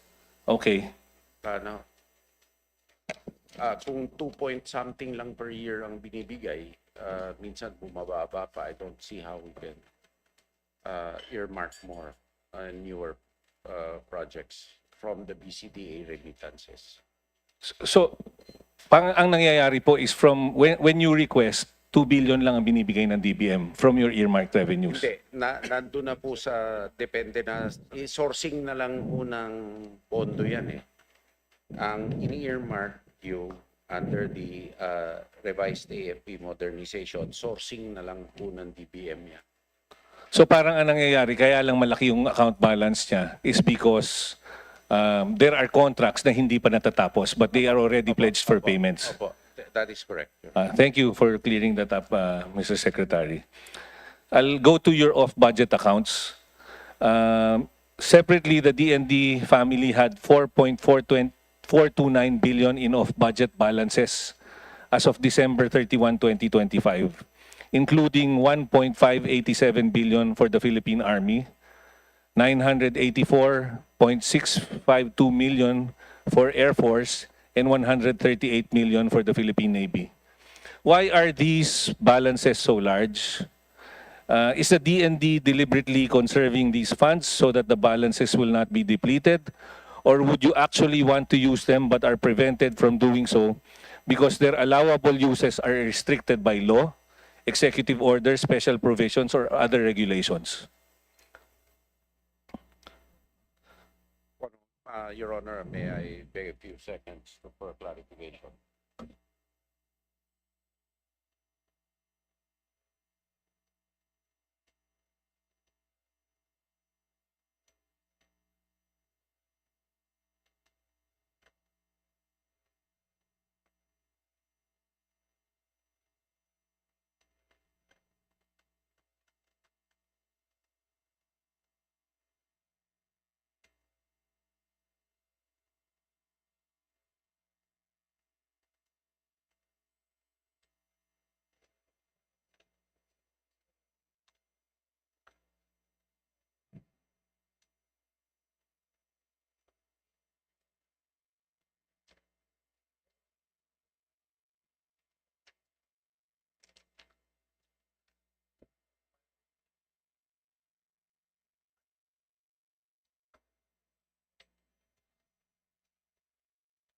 Madam Chair, also, may the committee request for the list of yung paano po nagastos yung earmarked revenues?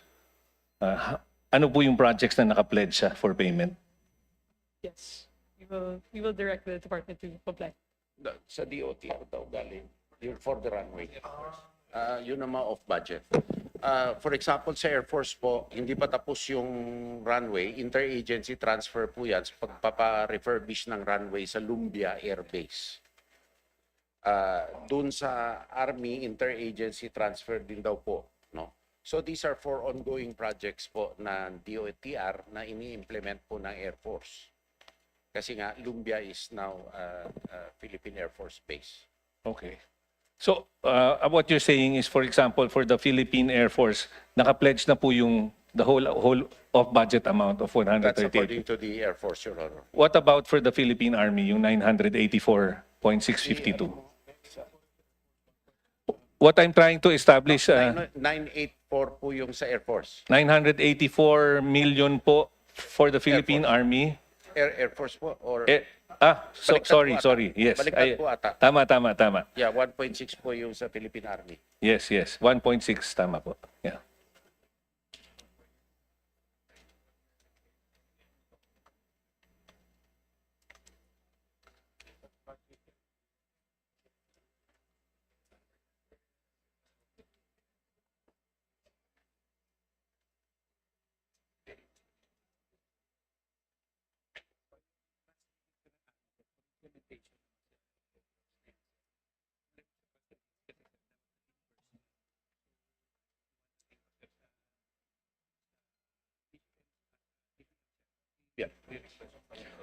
For the Philippine Army, Your Honor, these are trust receipt items that are for disbursement but have to be remitted to the DBM before they are disbursed again. So that is part of my question po. Yeah. Nagagamit niyo po ba or are there limitations dun sa, I mean, in the laws or the rules para magamit niyo? Are there legal restrictions para magamit niyo to? Where are the accounts currently deposited? And are they currently earning interest? These are lodged in the BTR. In the BTR? Yes, Your So they're not interest earning? No, Your Honor. Nasa BTR na yun, Your Honor. So there are limitations and restrictions? They cannot be floated, Your Honor, by the collecting agency. Now, the question is, if you submit any project for the use of the funds, wala po kayong nag-encounter na problema. We're just trying to establish whether you are encountering The releases, Your Honor, are as you can see, there are implementable projects. So based on actual projects that you so far, request, there are no problems. wala naman pong problema. Yes, Your Honor. So may I just, Madam Chair, may I also request for a list of the projects that are being undertaken? Yes, Your Honor.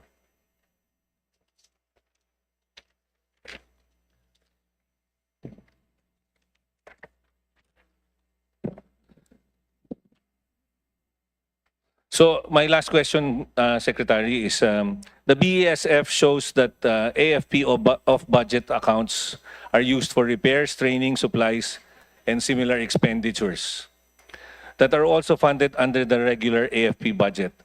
To the extent that these balances are legally available, were they first taken into account when the DND prepared its 2027 budget request? That's part of the agency's the AFP submission to the DND, Your Honor. So ang tinatanong ko lang naman po dito is when kumbaga before you prepare your overall Yung notional budget, amount po, yes. included po yung trust receipts balance. So you take that into consideration and then pinepledge yun for specific projects before going to requesting for the NEP. Opo. So yun lang naman po. Thank you for that, you. Mr. Secretary. Thank you to the DND family. Thank you. Thank you, Kong Robert Nazal. Next to interpellate, Deputy Speaker Jay Kong Hoon. Good afternoon, Secretary. Secretary, ang question ko lang po is OCD, Office of the Civil Defense. Ano po ba ang process, lalong-lalo na Secretary, sa pagpapahiram ng mga helicopter katulad ng rescue mission, katulad ng delivery of basic food packs sa mga lugar na kung saan apektado ng calamity? Po sinasabit po nila sa AFP na based on available assets and weather conditions, sinashuffle po ito based on the needs po ng lugar. Kung kaya naman po i-service ng sasakyan, yun po ginagawa.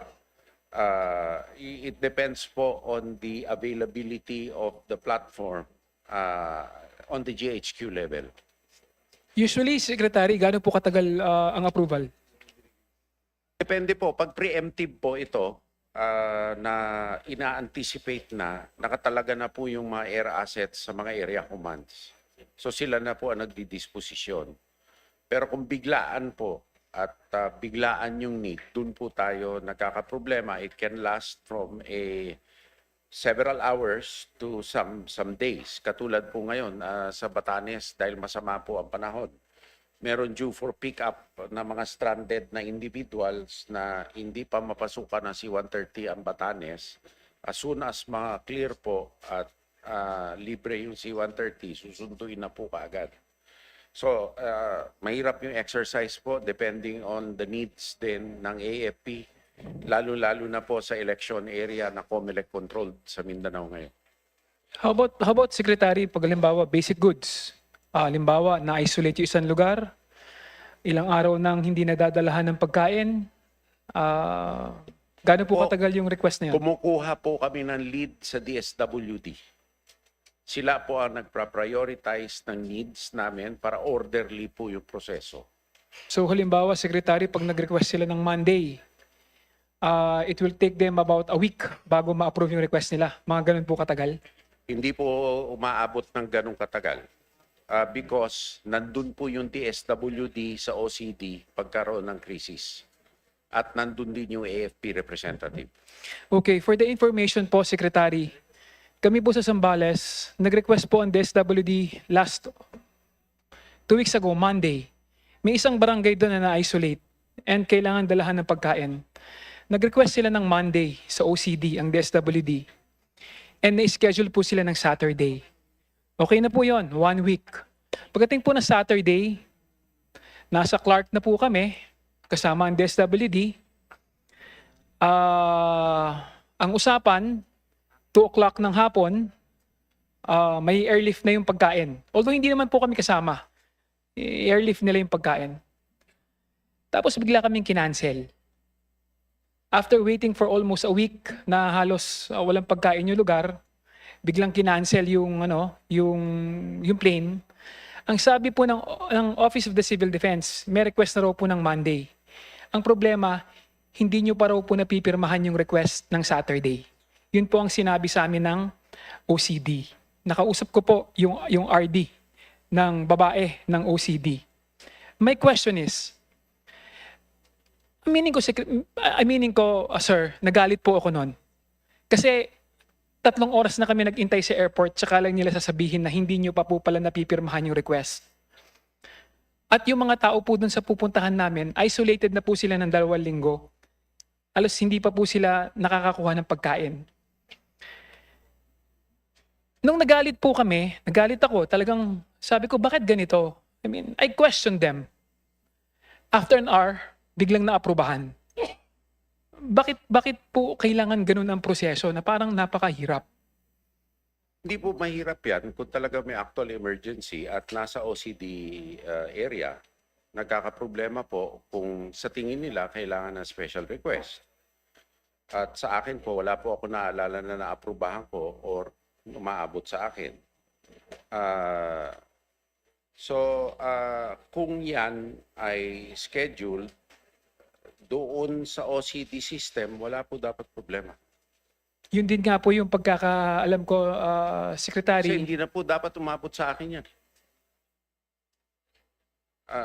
That's why nga sila ay may operation center. Just want to inform you, Secretary, na ganun po yung sagot sa akin ng mga tao ng OCD. Ay, hindi. Mabuti po na sabi nyo at alamin ko sa kanila. Kasi nakausap ko po sila. Thank you po. Thank you. Alamin ko po sa kanila. Thank you, Kong. Thank you. Second, Secretary, gusto ko lang pong makahingi ng update. Does the AFP have plans to to transfer the naval base sa Subic? Meron po. Meron po. Kumusta na po yung update nun? sir? Iniintay na lang po yung presidential proclamation. Paano pong timeline po niya? As soon as possible po, iniintay na lang po namin kung kailan kami makakalipat. So tuloy po yan, sir? Opo, hindi po namin magamit talaga yung marginal ang utilization namin dun sa area. Meron din plano mag-expand yung shipbuilding doon na area, so it will be at a net zero loss basis. Thank you, sir. Thank you, Secretary. Thank you. Thank you. And actually, we hope to have the first co-production Philippine-Korean LSS, logistics supply ship, the first one co-produced from that facility. Thank you, sir. Thank you. Yes. Thank you, DSJ. Next to interpolate from the minority, Representative Renego. Good afternoon. Thank you very much. Unang question ko po in relation sa line of questioning ko rin last year, and then the department gave a letter to supplement na tungkol po to sa updates ng cases on Colonel Nolasco and Colonel Lachica. So in the written reply to this committee, in a letter last year regarding yung cases, ang sinabi po, based on the fact-finding committee, the issue involving the subject officers, being Colonels Nolasco and Lachica, has already been conducted, and the fact-finding resolution is for submission to CSAFP, so yung Chief of Staff. 11 months have passed, and ngayon usap-usapin ulit kung ano yung pananagutan na po ni Colonels Nolasco and Lachica sa misuse and abuse of confidential and intelligence funds ng Office of the Vice President and the Department of Education under the term ni VP Sara Duterte and also the Secretary of Education. Ano na po bang update? Ano na po yung final disposition of that resolution? Were the officers sanctioned, criminally charged, or cleared? According to the submission to me, Your Honor, there is an investigation ongoing with the Office of the Ombudsman with respect to the 2 officers you mentioned. And given the fact that the Ombudsman has acquired jurisdiction, as we understand, over the subject officers, we will cooperate with any process that the Ombudsman issues to the Armed Forces of the Philippines. And as I understand it, Your Honor, the issue is alien to the Armed Forces, personal to the officers, alien to the Armed Forces. So that being the case, Your Honor, I think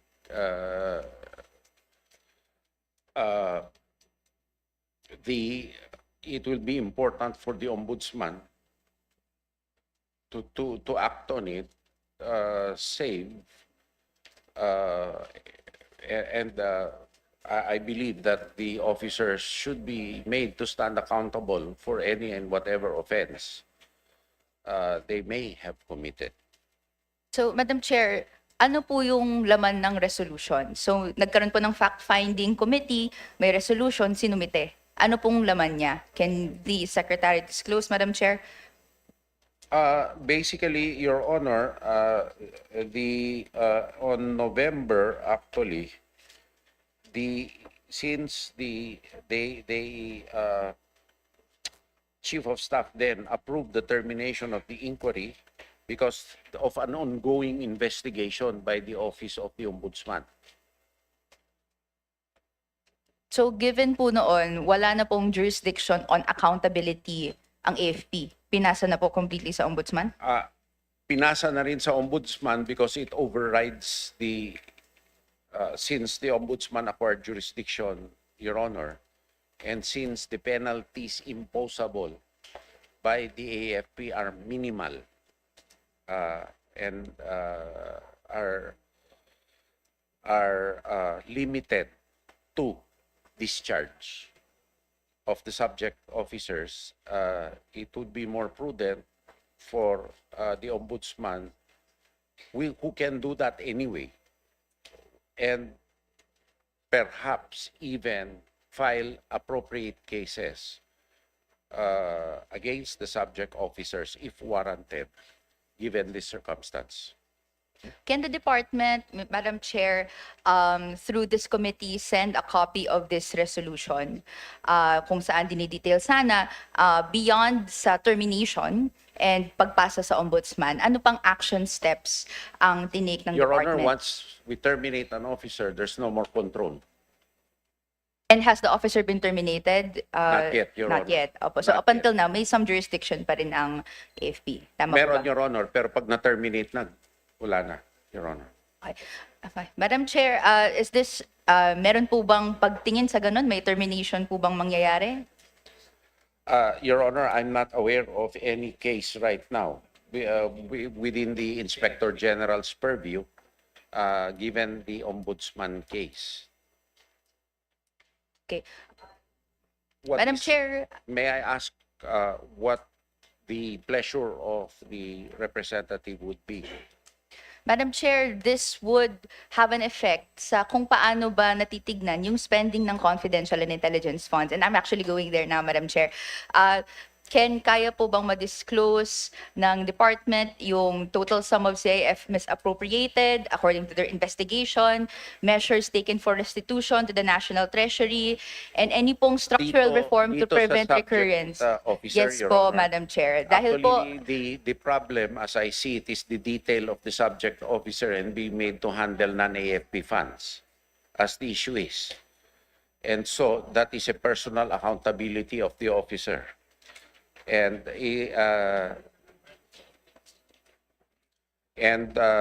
in such a case, Your Honor, it would be more appropriate for the Ombudsman, who has the authority to file appropriate cases,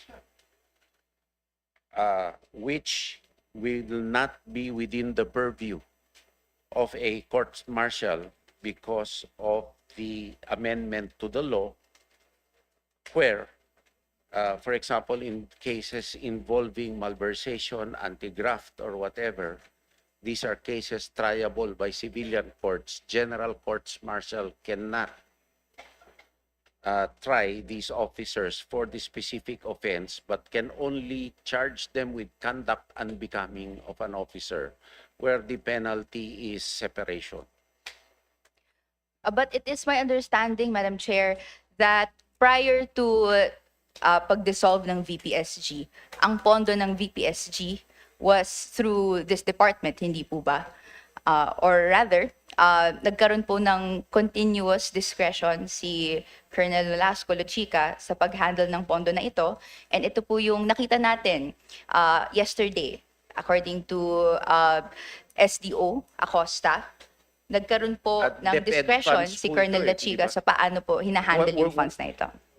These were OVP funds, Your Honor, not BPSPG funds. Thank you po for the correction. Yeah, it is Please po, VPSPG. if possible, yung resolution na lang po, we'd like to receive a copy of I'll the... try. No resolution according to the Chief of Staff, but it was terminated because of the jurisdiction of the Ombudsman, Your Honor. But kung may report po ba on the status of I'll try the to find out, Your Honor. Thank you very much, Madam Chair. My next question po, it would be in relation to also questions asked last time. Nagkaroon po tayo ng pag-share or even ng unity na i-reconsider yung procure ng arms through LBIT systems. Meron po bang bagong contracts or bagong mga arms procured through LBIT systems, Madam Chair? We just need, Your Honor, to replenish the missile systems that were used in training, but there are no additional or new contracts with LBIT systems. Related also to questions kanina po ni Representative San Fernando, meron po bang steps that the NDA has taken to reduce the dependence of the Philippines on the importation of arms? Meron po bang local arms manufacturing na ina-explore na mangyayari? Your Honor, it's not the capability we need. And the capabilities of local arms manufacturers are for small arms, which is not where the DND wants to go, actually. Even the government arsenal. We need more domain awareness. We need more internal hardening systems, and we need more deterrent systems. I hope that local industry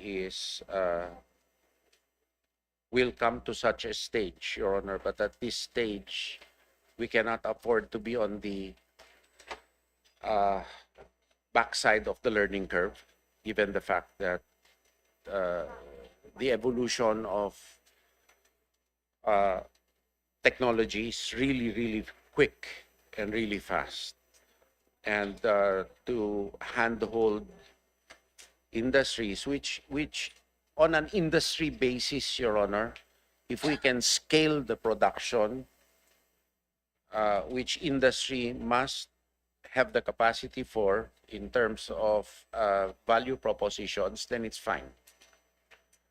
But it must be forward-looking, and they must not cater to what would normally be a police item or something that we need to move not beyond, but in addition to. Okay. So, Madam Chair, tama na yung mga acquisition of arms na beyond yung small arms ay nandun naman sa budget, including po ba drones, etc.? Drones per se, Your Honor, are, of course, part of the toolkit of any country right now, but the production of drones is quite easy. It's the technology you put in depending on what you want to use them for. So meron po bang local production of drones or I'm sure kasama there rin are, siya sa Your Honor. importations, This is Madam easily Chair? done, but it's what you carry them, what you put into them, actually, which is important, and which changes because of the advent of AI. It changes every 3 days, sometimes. May operational guidelines po ba sa usage of drones ng military, Madam Chair, Your Honor, right it's now? on the evolution stage. So right now, wala pong written guidelines because meron po on commercial, so sa military So right far, now wala pa po. We're still evolving the technology. And actually, in order to use drones, we have to develop our backbone systems in order to use this responsibly. No? Ako, I'd like to flag that, Madam Chair. As you said po, as the Secretary said, kailangan po ng responsible use. And I think it starts at, guidelines. Kung paano po syempre gamitin, lalo na it's Definitely. possible na pwedeng ma-abuse. So, kailan po ba maaasahan, if ever, na magka-guidelines tungkol dito? Right now po, there are no offensive uses for drones. Insofar as we're concerned, they are for surveillance, but naturally we will conform with guidelines for the external defense use of drones if it is for purposes other than surveillance. Kung meron pong mga updates tungkol po sa pagkaroon ng guidelines on its operations, no, magkaroon po sana ng copy na mapasa through this committee para po ma-ensure yung responsible use sa kanya. Much as they are disclosable, Your Honor, I don't think it's anything wrong, just as long as the nuts and bolts and the granularity that may compromise our systems are not compromised. For now, no more questions given the limitations and time. Madam Chair, I would like to sign up for the second round. Thank you. Yes, thank you, Kong Rene. Next to interpolate from the majority, Vice Chair Rufus Rodriguez. Thank you, Madam Chair, Chair Bella, SUANSING. A pleasant good afternoon to the Department of National Defense officialdom and also the Armed Forces of the Philippines. First, let me congratulate and thank Secretary Teodoro for being a patriot, for fighting for the West Philippine Sea, and standing up against China, the bully of our region. So you have been able, since the time you were secretary, you were able to protect Philippine interests as there should be no other interest paramount to our sovereignty. It is Article 1 of the Philippine Constitution. It also goes without saying that he is our pride of the UP College of Law, having top number 1 in the bar examinations. I was only number 17. So I have to bring this list by the Taliba, who were in the top 20, because nobody believes if you are number 11 to 20. But no doubt that Secretary Gilbert Gibo Teodoro, number 1 in the bar. So I have the question. Number 1 is, what is the budget of the DND for the Lumbia 5th Fighter Wing? If it is right, yeah. What is now the budget for 2027 to more develop our Lumbia EDCA site?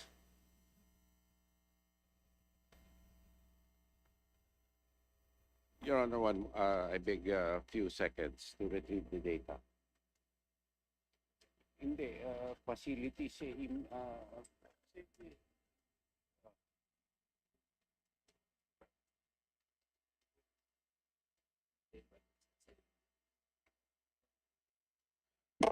for this year, Your Honor, it's 115 million. Much again for this year, The balance. 2026 Yeah, 115. million. Yes, Your Honor, that's the remaining. And for next year, That's the remaining, Your Honor. to complete it. Yes, Your Honor. Yes, thank you, for To 15 million. minimum So there's usable, already a Your budget. Honor, save enhancements that may be done. Thank you. And what is now also the counterpart of the United States government being an EDCA site?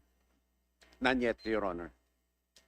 I thought as EDCA site, there will already be infusion of American dollars to further develop that Lumbia Airport. Your Honor, the development of, even for us, for the 15th Strike Wing, and to have a maintenance base, they're hampered by right-of-way issues. Here again, what is the problem? Informal settling, Your Honor, that has hampered us. And it's only now that we have taken the appropriate legal proceedings and working towards looking for adequate relocation for us to fully utilize, not only for the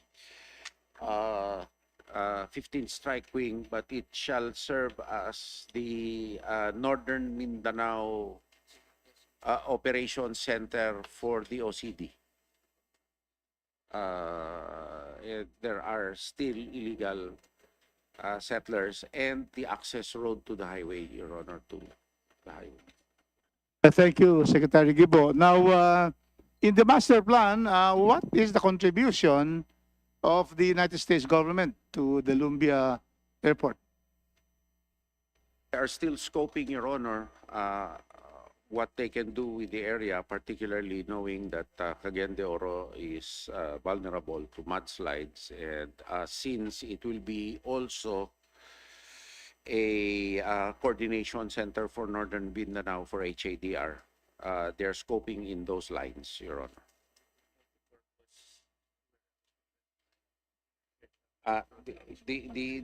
Their scoping is for a multi-purpose warehouse, and for us, Your Honor, it's air traffic control enhancement.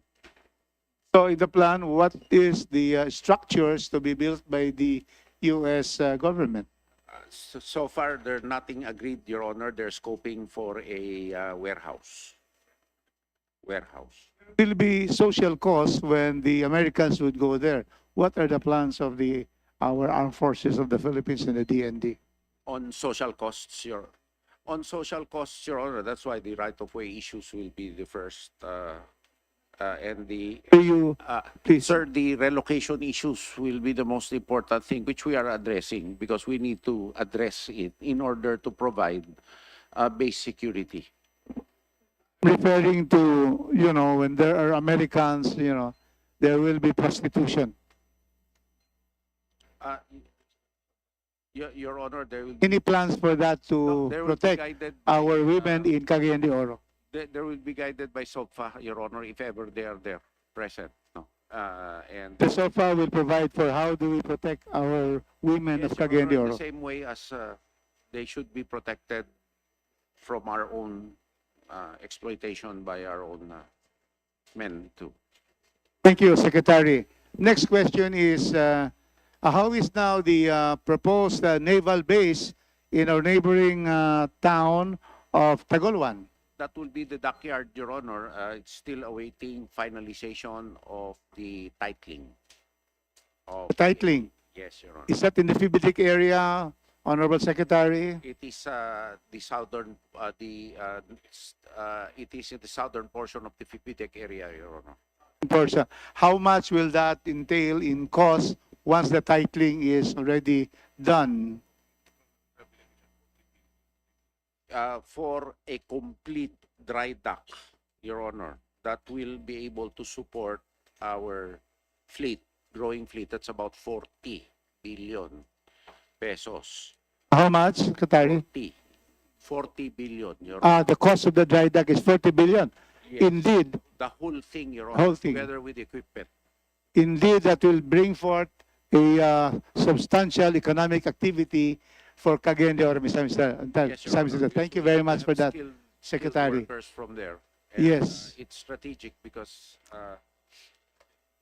it can be a dry dock because it's relatively free from typhoons, and it can accommodate even the largest vessel, which is an LD.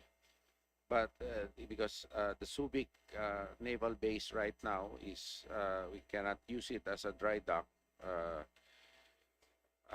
It's an operating naval base. This one will be a real dry dock where we can adequately Wow, that would maintain be- and yeah. supervise all our vehicles. So thank you for thinking of relocating it in Misamis Oriental in Tagoloan, which is beside the city of Cagayan de Oro, the city of golden friendship. So we thank you for that, Secretary. And when will the title be? What is the timetable? Of course, you have lawyers, and the title would be finished about when. And when will the start of the construction be? We're awaiting that for Cagayan de Oro and Misamis Your Oriental. Honor, I await too, and we're trying our level best to get the titling done because we need to leave, vacate Sangli as soon as possible because it is extremely shallow, extremely small, and it's getting to be unmaneuverable for our naval platforms. Thank you. That is good news to Mindanao, specifically in northern Mindanao and entire Mindanao and Cagayan, Misamis Oriental. My other question, Mr. Secretary, is before there were talks about the transfer of the fourth military area which we oppose. Are there still plans to transfer the fourth Infantry Division Your Honor, in Cagayan de Oro Patag to another place? That is not a specific guidance, Your Honor. Our specific guidance is for the Army to relocate, for scope their areas where they need to have the homes of their divisions and brigades. With respect to having a division headquarters or a brigade headquarters as a connectivity node, as a logistical supply point, as a motor pool, and for divisions to contain medical facilities adequately to support. And this must be able to provide connectivity to strategic bases of other services. If not, then the strategic bases cannot be resupplied adequately. So it is a whole exercise in logistics, Your Honor, and I know there are certain legacy areas which, of course, have developed massive routes already, and we will keep this into consideration. Nonetheless, the exercise really is in logistics, Your Honor, because we have a very, very big difficulty, particularly in humanitarian assistance and disaster response and resupplying our own troops. It's quite difficult. So we need to have the logistics capabilities in order for the armed forces to pursue its external defense role. Thank you, Secretary. You know, the Patag Infantry Division is really very, very strategically located. Of course, Cagayan de Oro is the gateway to Mindanao. If Davao, we talk about Davao, you go around the Zamboanga Peninsula. And so, in terms of logistics, that's the best side. And I believe that there is still area that will be used for that. So we ask you on behalf of the city of Cagayan de Oro to consider that as the continuing logistical area for the armed forces because it's very strategically located. From Cagayan de Oro, you go to Bukidnon. Cagayan de Oro, you go to Iligan, Lanao, Sur and North, and then you go to Butuan. So please consider that, Mr. Secretary, because we would wish that to remain in the city of Cagayan de Oro. On the three domains, Your Honor, and the fourth domain, the cyber domain and the IT domain, that is indeed a valuable proposition. And as a matter of fact, we are adding on the naval domain with the dockyard that's proposed. And Lumbia as the home of the 15th Strike Wing, where they will train and they will maintain. And it will also be the home of the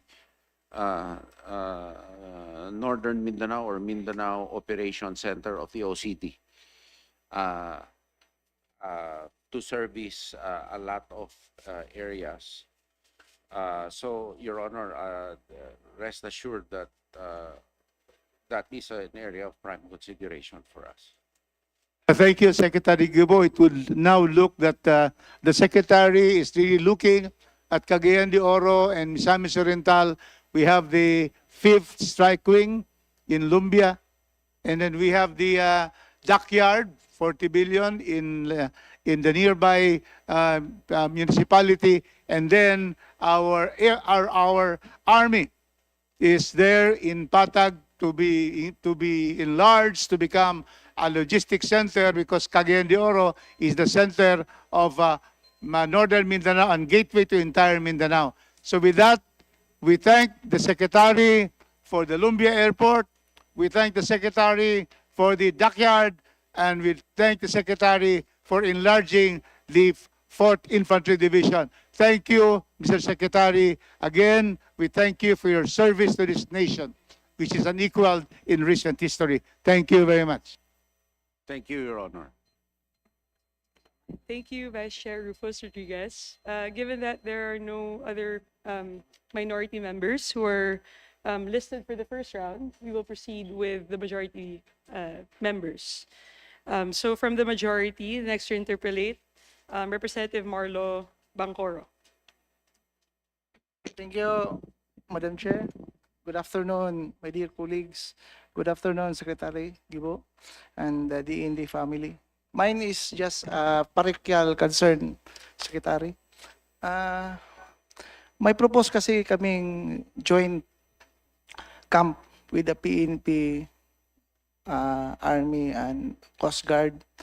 And yung previous Chief of Staff natin, nag-agree na yung pera kasi pag-isahin with the three department, and it will be implemented by the local government unit of Payao, where the island is situated, and of which the camp is being to be constructed. So ngayon, sir, sa August 27, mag-signing na po kami sa Coast Guard for the MOA of the downloading of the funds. And the PNP, supposedly by 27 also, unfortunately, nakaschedule kasi yung DILG dito for the budget hearing, dinidelegate na lang ng Chief PNP ang authority sa regional director to sign the MOA. So what is left now, sir, is on the part of the armed forces.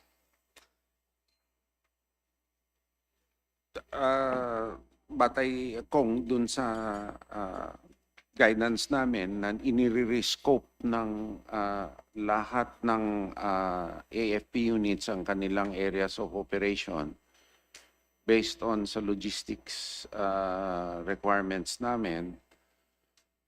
Yun ang unang pinagtutuunan ng pansin ngayon ng lahat ng division commanders natin. At yan binigay ko na kautusan sa kanila doon sa first na day na formally nag-assume si General Gumiran. Now, given the parochial concern, anyway, titignan ho natin. Ngayon ko lang nalaman ito. So, tignan ho natin kung ano po ang kalalabasan based on yung guidance na ibinigay natin sa kanila. Kasi ayoko na pong ma-divert yung attention dun sa major logistical needs po ng armed forces na kailangan pagtuunan ng pansin talaga. Kasi pati yung pag-resupply nung gagawin ninyo na base, maapektuhan kung hindi unahin yung ating mga major logistical bases. Madam Chair, may I approach them to discuss? Anyway, this is just a parochial. Kung Army Just issue 1 po, minute. si General Gumiran na lang po ang lapitan ni Kong.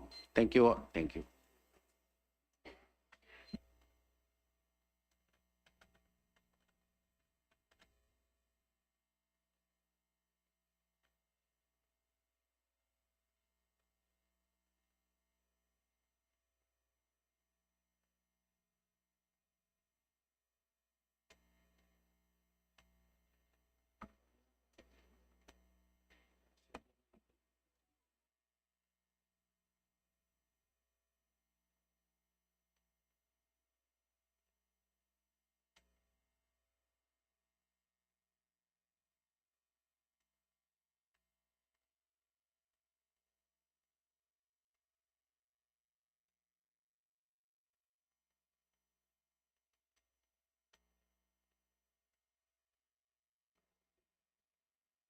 Meeting suspended.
Okay, next to interpolate, Vice Chair Ana York, Bondok.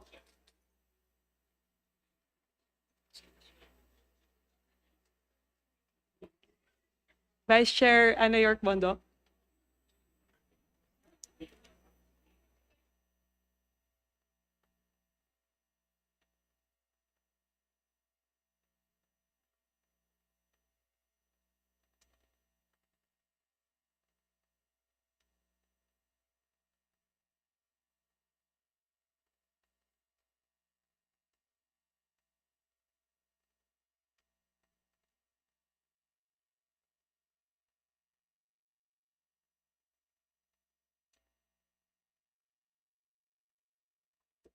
Thank you so much. Okay na? Magandang hapon po, Mr. Secretary and the DND family. Thank you so much for the opportunity for us to be able to work closely with you and support your 2027 budget. First of all, I would like to greet our new AFP Chief of Staff. Nag-meet po kami for the first time, and I had the pleasure of meeting him for the first time last year in Bongabon, Nueva Ecija, with the the Aguila Brigade 703rd. At nagkita po kami because I wanted to express my support and thanks po to the 7th Infantry Division last year and the brigade and the battalion sa tulong po nila sa amin sa baha. So I thought last year was the worst thing that ever happened to me. Yun pala, this year it was going to be worse. So I have a few pictures in case you're interested po to see. Up to today po, I come from the 4th District of Pampanga, which is the catch basin po. Lahat po ng tubig from Aurora. Ayan po si Kong Angara. Yung tubig niyo bumabagsak sa amin. Yung buong Nueva Ecija po. Buong province of Bulacan, and even the Sierra Madre Mountains. So the amount of water pouring in is truly tremendous. So ayan po ang tumutulong po sa amin. Pakita niyo yung baha mismo. And plaza po namin yan. So yan, and that is later on I will speak to you about MacArthur Highway. So it was actually a good thing. I had never worked with the Philippine Army previous to last year. And I was very grateful sa kanila pong efficiency and ang bilis po nilang kumilos and most of all their compassion towards us. So from someone who previously didn't know much about the Army, it was really a revelation to me. So ang maganda po from what happened last year, I am of the philosophy that kung kumikilos ka pag may baha, huli ka na. In other words, it is better to prepare for a disaster rather than, even though ang dami hong tumulong, mali pa po yun and that we need to prepare. So I would like to again commend, nagkaroon po kami ng malawakang Bantay Sapa or the largest coastal cleanup of Manila Bay. Hindi po makalabas yung tubig sa amin because of siltation po sa mga sapa. So this last June, ako po ang nagpondo, lahat po ng tupad ko, pinondohan namin more than 1,500 tupad members. Backslide please. More than 1,500 tupad members po joined us dun sa Bantay Sapa. This is already the 3rd year. So we have been doing this for the last 3 years. Hindi po kami kumikilos dahil may baha. Kumikilos po kami bago po magkabaha. So you can see this is the Philippine Army, the Philippine Coast Guard, and the Philippine Navy with the DNR and the local government. So nagkaroon po kami ng Memorandum of Understanding. And I would like to thank Philippine Army, Philippine Navy, ayan po, Coast Guard, at lahat po ng tumulong sa amin. So year 1, we were able to clear 9,000 basura, year 2, 17,000, and year 3, 15,000. So, despite all of that, binaha pa rin po kami this year. So, I would personally like to thank, again, I would like to personally mention General Posamonte, General Ucias, and our BATCOM, si Lieutenant Colonel Kaiton, for their kindness po this year. Hindi lang po sila kind, they are very efficient at mabilis pong kumilos. So Secretary, pinupugayan po namin sila sa kanila pong kasipagan at kabaitan sa amin. So wala po akong masyadong tanong. I would just like to thank them. I would also like to mention an incident po nang nangyari. One of the ways to prevent flood po is through dredging. And palabas po yung tubig namin sa Manila Bay. And personally po, nagka-problema na rin po pala ang Philippine Navy sa Manila Bay because of the siltation. So tinulungan po namin sila and we were very happy to work with them. To dredge po. Grabe na po ang siltation. Pati ho ang Philippine Navy tinamaan na rin po. And we had to dredge together yung pagdating po ng kanilang destroyer. So upon conversation po with former Commodore, now present Admiral, tama po ba ako? Sir Admiral Nera, nagkausap po kami and nalaman po namin, and I told him that if Manila Bay is silted and if our destroyers, and we are modernizing the Army at mas malalim pa siguro yung kailangan po nating volume of tubig, tama po ba ako? So therefore, dredgers are a very important component po and very much badly needed by our Navy. So, Sec Gibo, nagkaintindihan po kami that the Philippine Navy needs to purchase dredgers. Kasi po, I told them, if we are going to purchase large ships, kailangan po talaga ng dredgers. So, I hope you could support the much-needed dredgers po ng Philippine Navy. Of course, Madam Chair, because we really need it also for our own naval bases and ports. There's one in the pipeline right now. Apo. Coming in. Apo. Actually, medyo nagkaagawan nga po ng dredger. Kasi we need naman to dredge sa Manila Bay. Kasi babahain kami. But we gladly lent our dredger po to the Philippine Navy. So, tinanong po sa akin, Ana, gaano ba kataas yung dredger na kailangan? And then they said, 1991 pa daw yung pinag-aagawan namin. So it would be really a good idea. May suggestion po ako, na madali. Lahat po na nasisis na illegal dredgers, ilagyan nyo ng exception sa Tariff and Customs Code na imbis na isubasta yan, dalin na lang sa Coast Guard at saka sa Navy lahat ng nasisis na mga dredgers para magamit ho natin. Kasi kailangan isubasta under the Tariff and Customs Code. So minsan, pag nakakasis ng vessels na malalaki, sinusubasta ito. And then, nare-regurgitate o nare-recycle. So kung pwede, i-download na lang ho yan, lalo na pag kailangan ng Navy o ng Coast Guard or ng DNR, for example. Depending on the size, na illegal na mga vessels na imbis na mandatory na isubasta, i-turn over po kung magagamit. Mas malaking tulong din ho sa atin yan. Thank you po. And sana po masuportahan niyo po yung purchase of dredgers kasi kailangan po ng Navy. Okay, thank you so much po. Thank you, Vice Chair Ana York Bondo. Next to interpolate, Congressman Jay Vergara. Thank you, Chair. Magandang tanghali po, Secretary. At susugan ko lang po yung sinabi ni Congresswoman Ana. Regional problem mo yung pinag-uusapan dahil minalas tayo ng ating mga bundok ay hinayaan nating kalbuhin na tayo rin ang may kasalanan. Sakit ho ng konti kung Jay, kalbuhin. Medyo bawasan ng over. Hindi, tinatamaan po kayo. Medyo I'm malapit sorry na po, rin doon Secretary. Malapit na Kaya medyo, kayo, nanginginggit pa, pati bigote, tinutubuan. Kanina pa ho niyo ako niloloko sa bigote ko. Hindi ko po niloloko, nanginginggit lang po.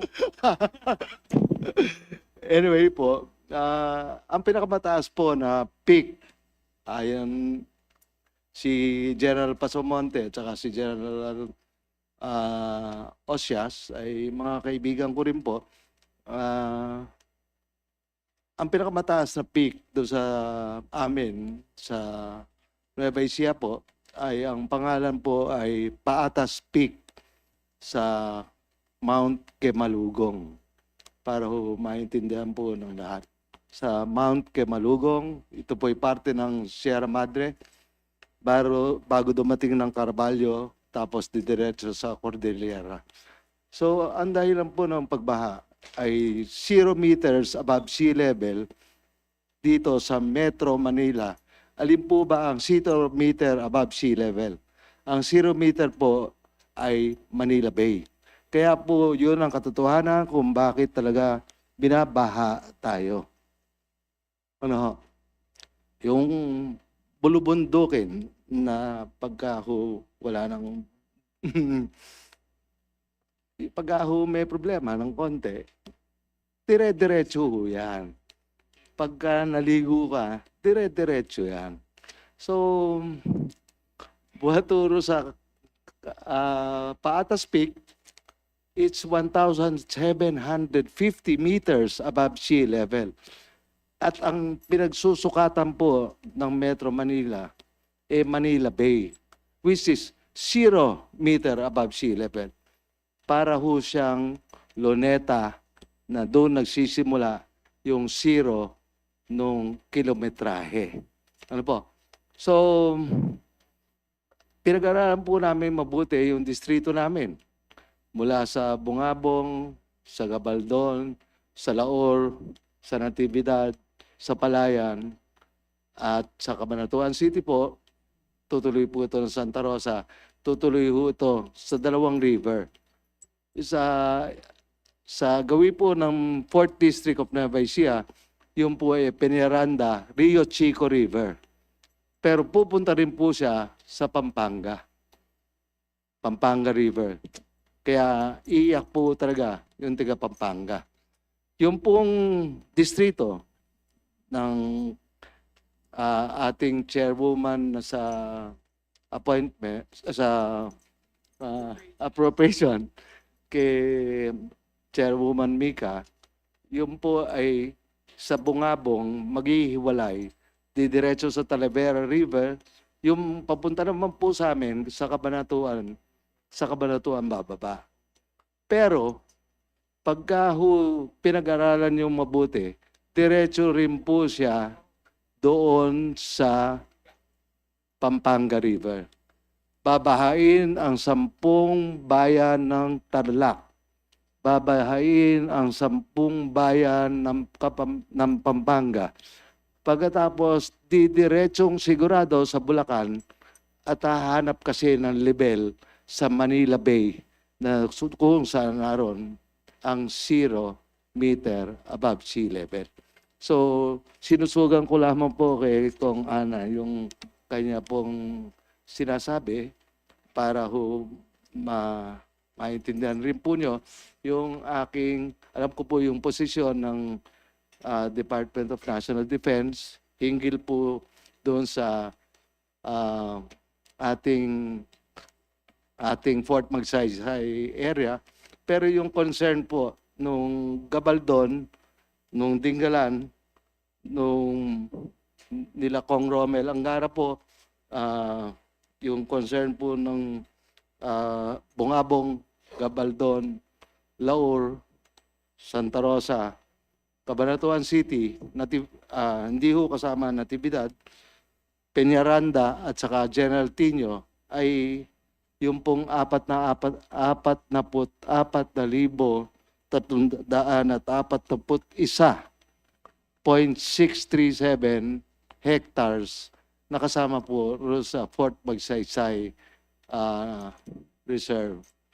So, ako po ay siguro ako na po ang huling magsasalta o kung may sususog pa ho sa akin, ako po ay sumusuporta lamang po sa inyong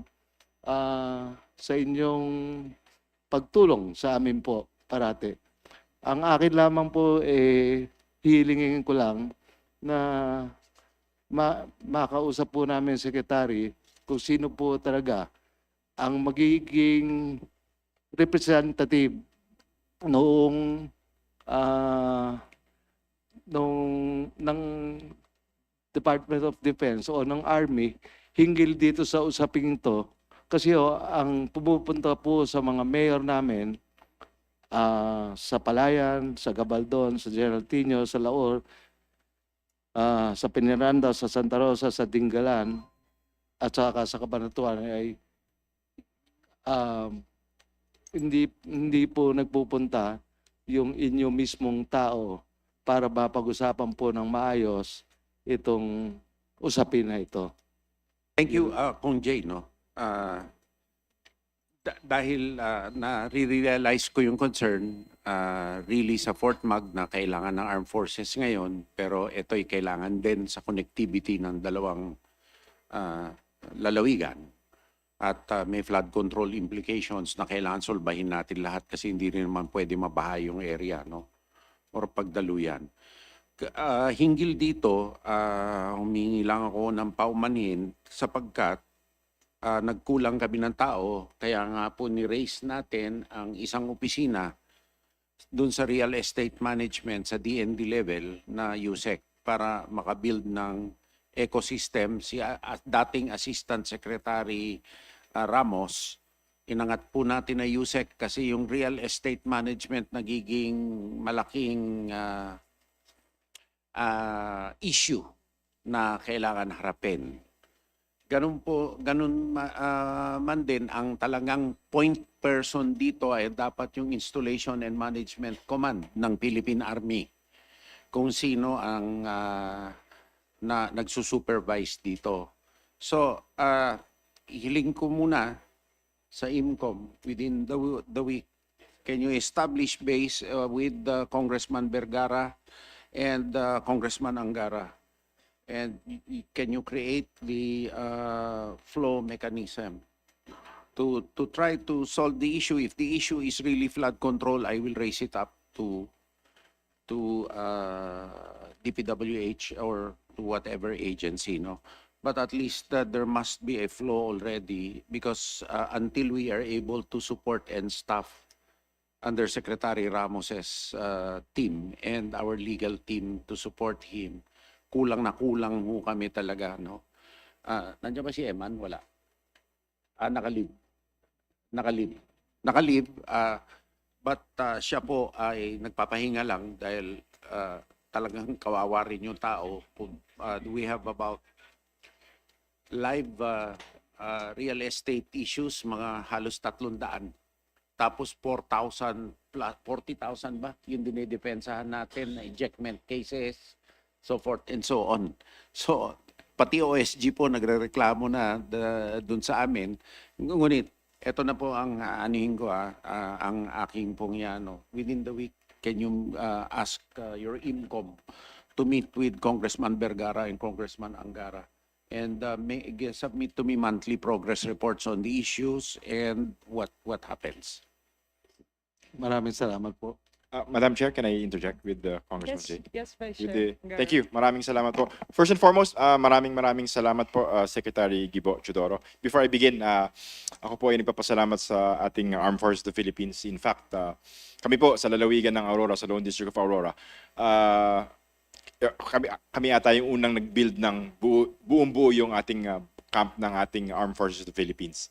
Gusto ko lang pong dagdagan yung sinabi ni Congressman J. Vergara na binanggit po niya dun sa ating military reservation. Yes, we've known for a fact that ito po ay pagmamaari ng ating base ng militar.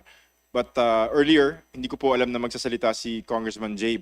because I was supposed to go to the other committee hearing. But I approached Secretary Yusek Gavin, which was given to me by our Chair Bella, na ang aking hiling lang po is because for the past 47 years, ang aming probinsya po na lalawigan ng Aurora. Before ay maraming insurgency. But now, halos ay nawala na po ito. My fear, Mr. Secretary, is that because of the ongoing military reservation on the ground level is yung kaninang sinasabi ni Congressman J. Vergara na nagko-coordinate directly to the mayors.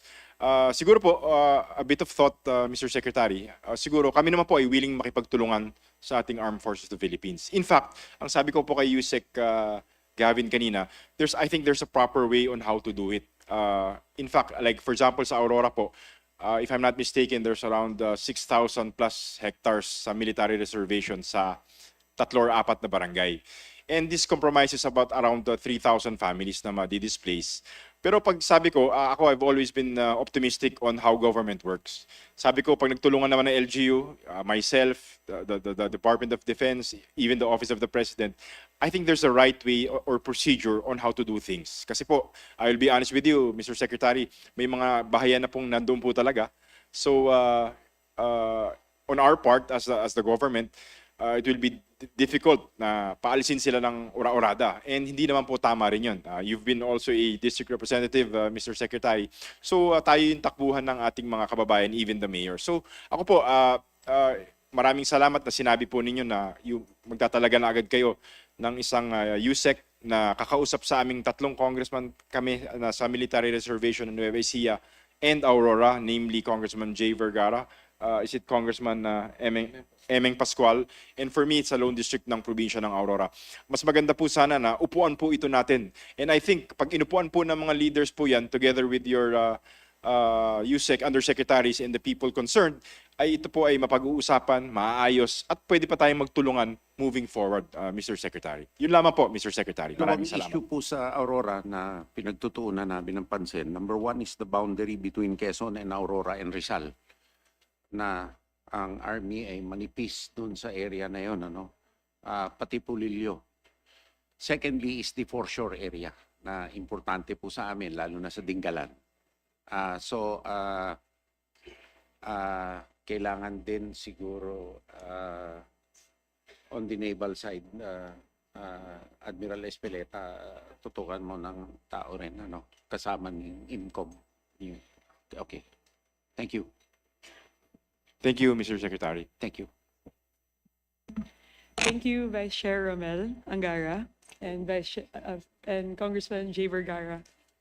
Last to interpolate for the first round from the majority, Representative Jeffrey Ferrer. Thank you very much, Madam Chair. Alam ko exhausted na si Secretary, so kaninang umaga pa to. Pero sandali lang to, Sec, and to the AFP family, good afternoon. Tanong ko lang, how is peace and order in Negros Island, Secretary? Well, for now, we are seeing some stability in Negros Island. And we are thankful to the local government for the support of the whole island of the whole province of Negros Occidental, for the support for national security measures. That being said, on the oriental side, the situation remains stable also.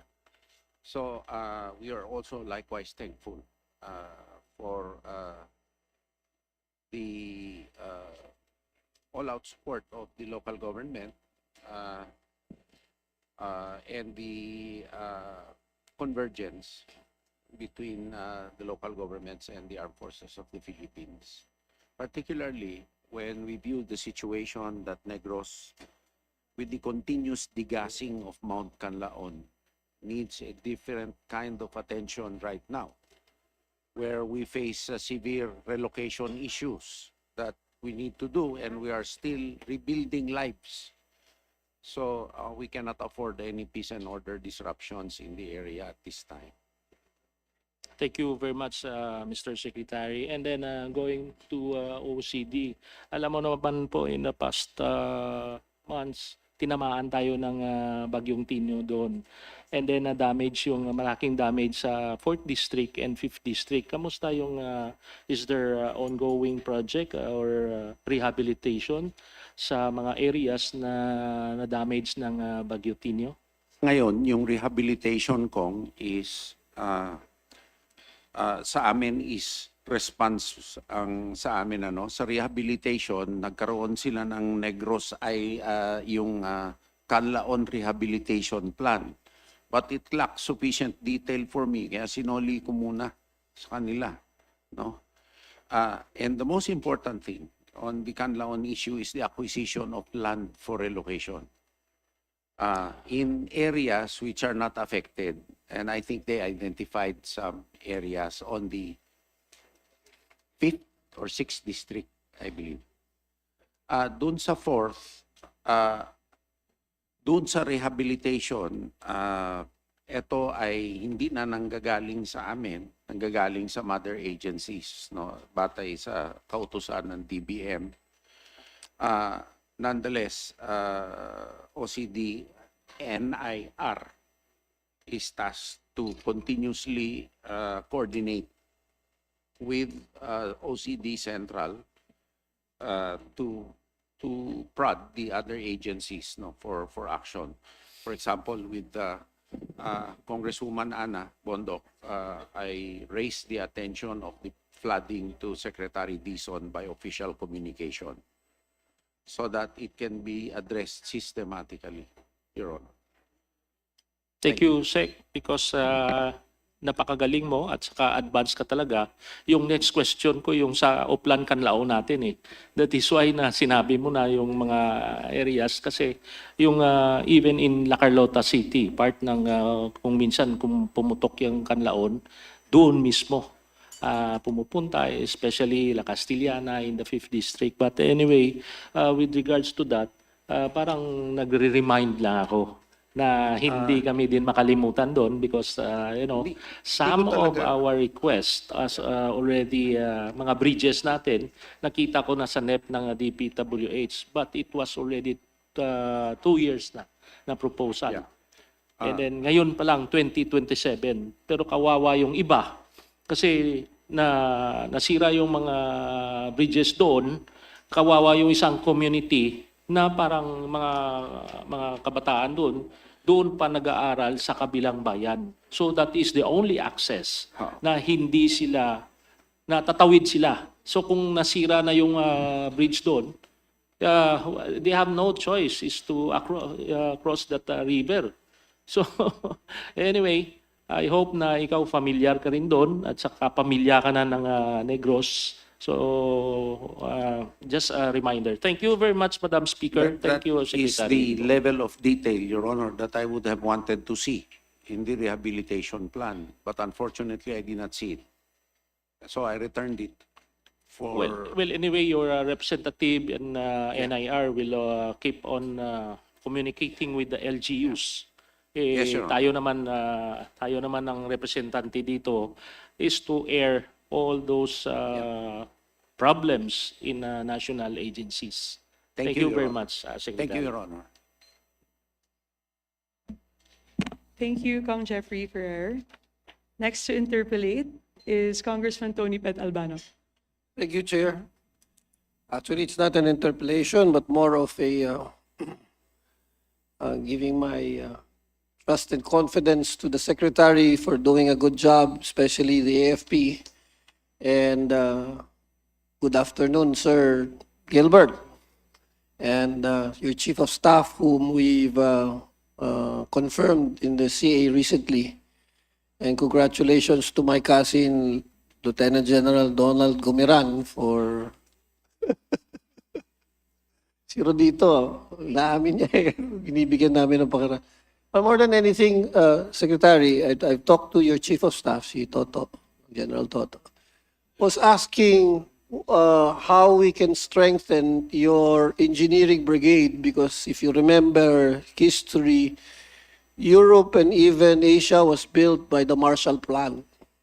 And if you have a strong engineering brigade that you have there, and we can add budgets, then you will be more receptive not only to help in disaster mitigation, especially in cases where flooding is there, but more so during the non-delicate seasons where there's no typhoon, we can use the engineers to actually rehabilitate a lot of areas in the Philippines, especially particular areas like what you did in in Mindanao. So I just like to ask Secretary if you'd be able to help us create some type of Marshall Plan for your engineering brigade. Is that feasible or not? Actually, our engineering brigades are converting into combat engineering brigades, which are there to allow our equipment to work safely and sustainably. For example, the emergency bridging that will support our heavy equipment. Secondly, it will be the demining or equipment, which are engineers. Secondly, if we have them, they should be devoted to base development and not contracted out anymore for civil engineering services. So actually, what has happened is we were devoting civil engineering equipment to non-AFP matters, and our base development suffered. So one thing led to another. Secondly, also, I understand the need for civil engineering, which is why the Army's game plan right now is to increase its footprint in areas which may be unoccupied.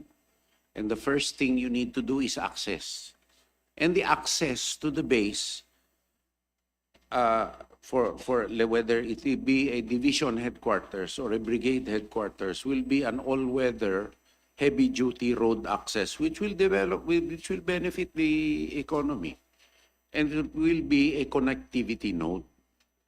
And it will allow resupply, and it will allow presence and deterrence at the same time, whether it be for deforestation, illegal mining, or what have you. So we have that as a strategic plan because we need to increase the Army's footprint and we need strategic basing that will be resupplied by the nodes created on the baselines. It's part of the integrated defense concept, which will in turn benefit the economy because of the all-weather access. Thank you, Secretary. But in terms of disaster, I'm sure you're always there because you're head of the NDRRMC, if I remember.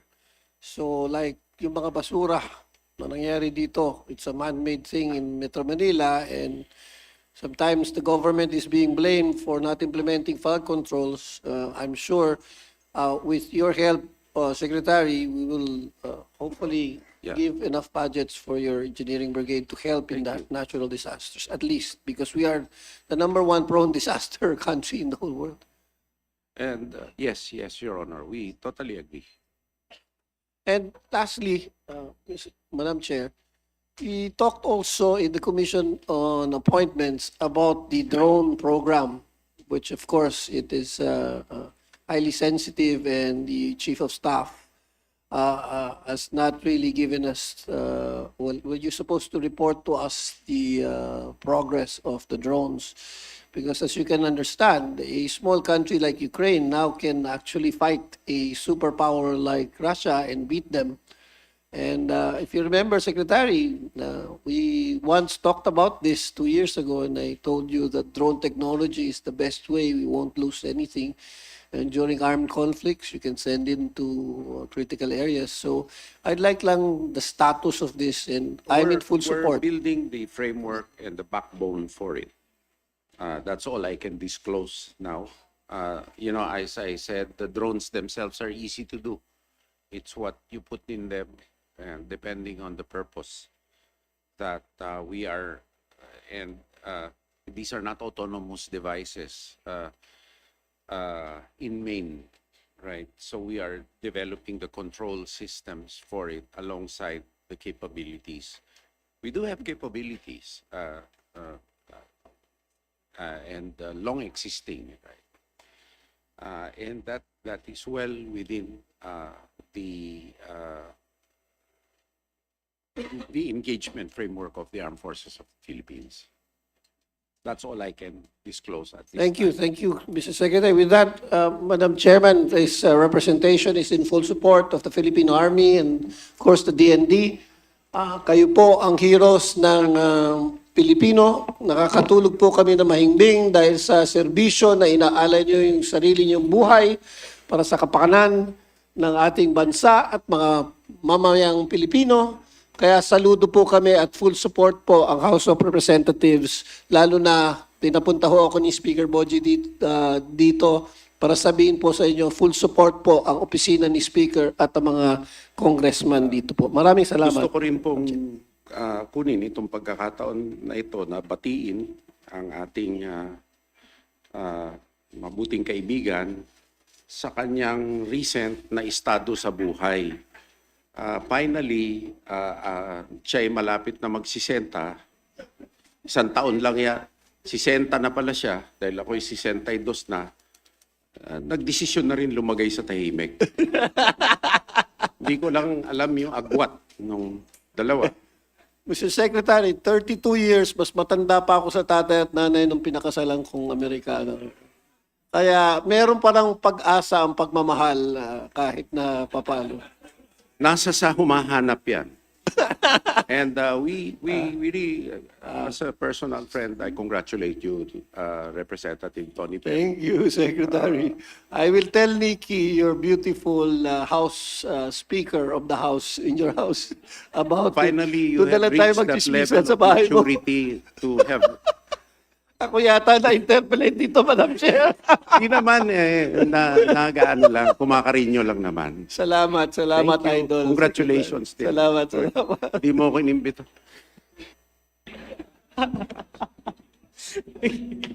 Thank you, Congressman Tony Pat Albano. So that concludes our first round of interpellations. So for the second round, may I remind our colleagues that instead of the 5 minutes allotted time, it will be 3 minutes.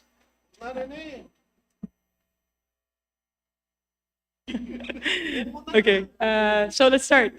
For the second round, we recognize Congressman Redeco. Thank you, Madam Chair. Madam Chair, and to the department, I'd like to ask questions about what happened at Toboso. I'm a human rights advocate. I'm familiar with international humanitarian law, as I assume the rest of the department is also familiar with. And I have questions, lalo na po kung paano ginasta yung pera at resources para po mangyari yung operasyon. Can I ask po, magkano po ba ang nagamit para po sa operation at Toboso? We cannot disclose that, Your Honor. It's operationally secure. All we can say is that so far as we are concerned, the operation was legitimately conducted. There were 4 separate encounters. Chances were given to the NPA to surrender. And as a matter of fact, 1 soldier was retaliated upon when he went home, and he was murdered. This was an offshoot also of complaints of the community as we gathered it. Madam Chair, I just remember that it is on public record that the AFP mentioned that this is an intelligence operation. Definitely. So if- Definitely it is an intelligence operation because we cannot operate indiscriminately, Your Honor. However, the amounts involved will compromise our operational security. Because to our knowledge, last year, there was a proposal of 94 billion of maintenance and operating expenses. So may maasahan po ba tayong liquidation of the amounts that was spent on this operation? May ballpark Meron pong figure po bang liquidation yan mabibigay? dahil mahirap naman itago yun on an operational secure basis, no? Gawa pa ng kulang talaga ang budget natin, ito pinag-iingatan talaga. What transparency measure, Madam Chair, can the department provide na nagamit, hindi masyadong maraming ginasta and hindi po nasayang yung pera on this operation? Ito po ay operation na ang expenditures nito ay minimal, hindi katulad nung paggastos natin ng gasolina doon sa West Philippine Sea or sa tulong sa humanitarian assistance and disaster response, no? At ito ay batay din sa mga tulong ng community members kung saan nakakalap ng pagsusumbong. Aking mismong inalam nung dinalaw ko yung bangkay at labi nung namatay na private, no? Sargento, corporal ba? Inamatay. Oh. Inamatay, sabay din ng kawayan na insidente kung saan naman ang bago ito nangyari, may patilola na binitay ng NPA na inako nila. Speaking of community members, Madam Chair, kaya naman po natin tinatanong to dahil may nilabas po na National Fact-Finding Mission and Solidarity Report kung saan kinamusta at kinausap din ng communities. No, and it is the finding of this report that there were 9 civilians involved. No, so hindi po Actually siya po, blanket na NPA daw lahat, 9 civilians. Isa dun po, Pagka honestly kilala ko nandun- po, Secretary. And the report of Dr. Raquel Fortun said that she was shot in the knee and bled to death. I'd like to know, Secretary, Madam Chair, how much resources was spent on this We that cannot has led disclose to that, Your these deaths, Madam we Chair? cannot disclose that, and we dispute the fact that the 9 were civilians. They are in a combat with combatants, knowing fully well the character of the combatants. And they were armed, according to eyewitness testimonies of our people. And General Bronner personally went there ahead of me at that time. And there is a presumption of regularity in the performance of official functions unless there is credible evidence to rebut it.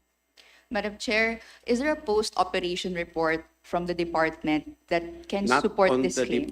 department, Your Honor, but I'm sure the Armed Forces has an after-action report that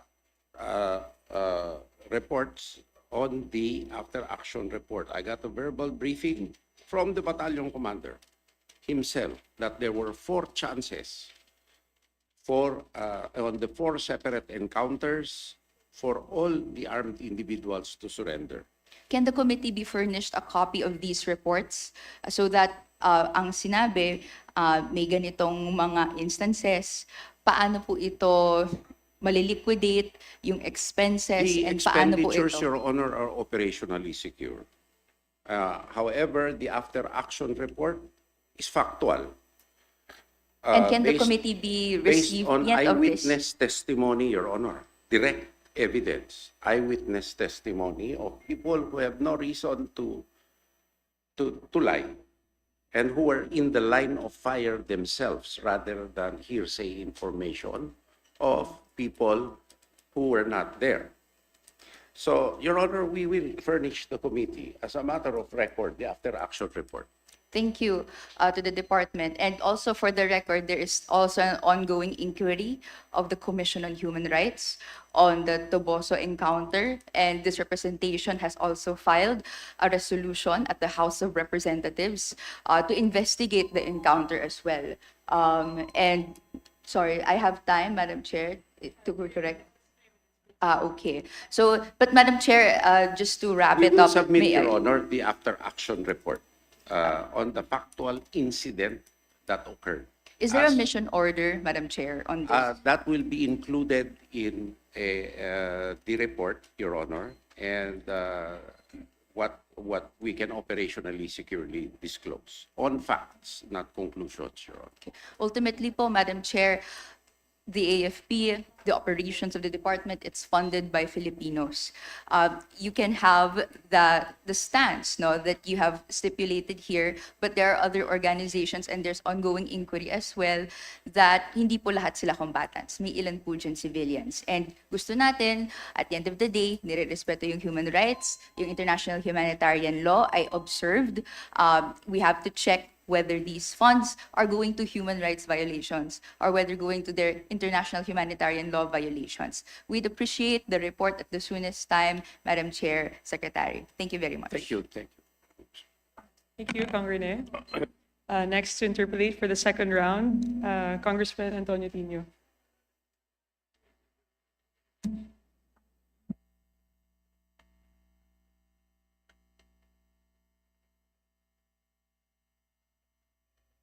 Sorry. Oh, I'm mistaken. Sorry. We have an alternate scheme. For the majority, for the second round, Vice Chair Ana York Bondo.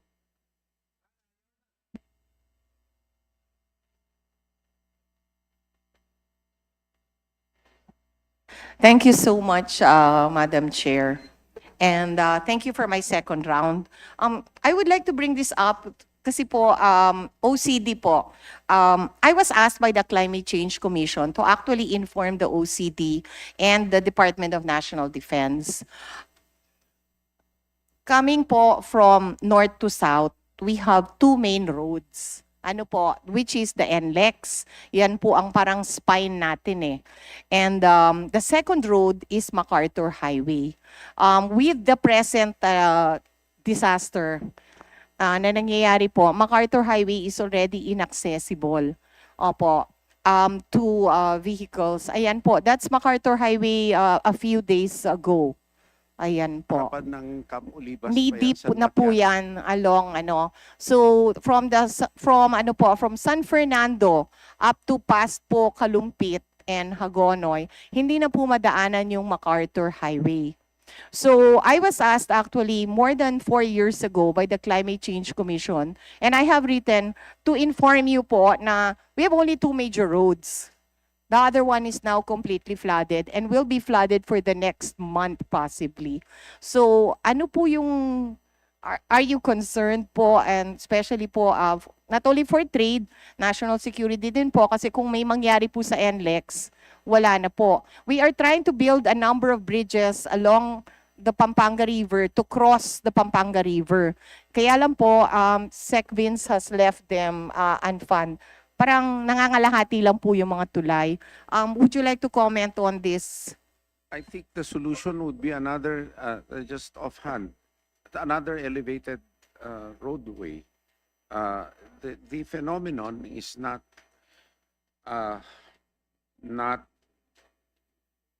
unique to Bulacan and Pampanga, but also affects Tarlac on the MacArthur side because,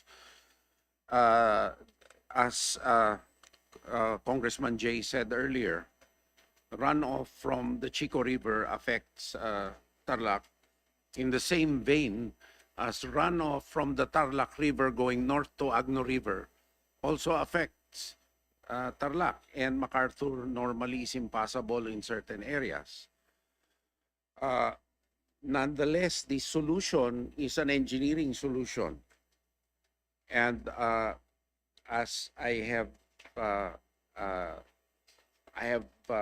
talked to the distinguished chairperson about, I think the best thing for the OCD to do really is to call attention to the appropriate agencies to deal with the phenomenon, because I think it will need, just like the viaduct, if you remember, there was a time when it was already listing to one side because of subsidence. I think major engineering is necessary on a network basis already from point to point, and it should be accomplished in one go. So that, realistically speaking, will be the connectivity issue. Because even as I'm familiar with the area, San Matias, that's the home of Camp Olivas itself. And before that, everybody's, where, the San Fernando side. So it is a major issue, not only for Pampanga and Tarlac. Nonetheless, I have to realize what the OCD is capable of doing. It is not capable right now to do anything else but to coordinate a response at this time.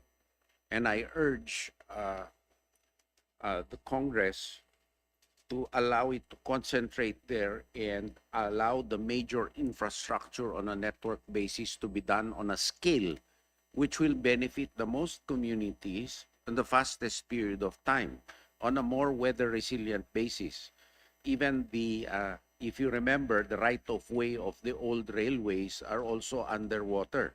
So you need to elevate those railways. At pati gitna ng railways, binahayan eh. Yung old PNR right-of-way which connected Tutuban to Bacnotan before.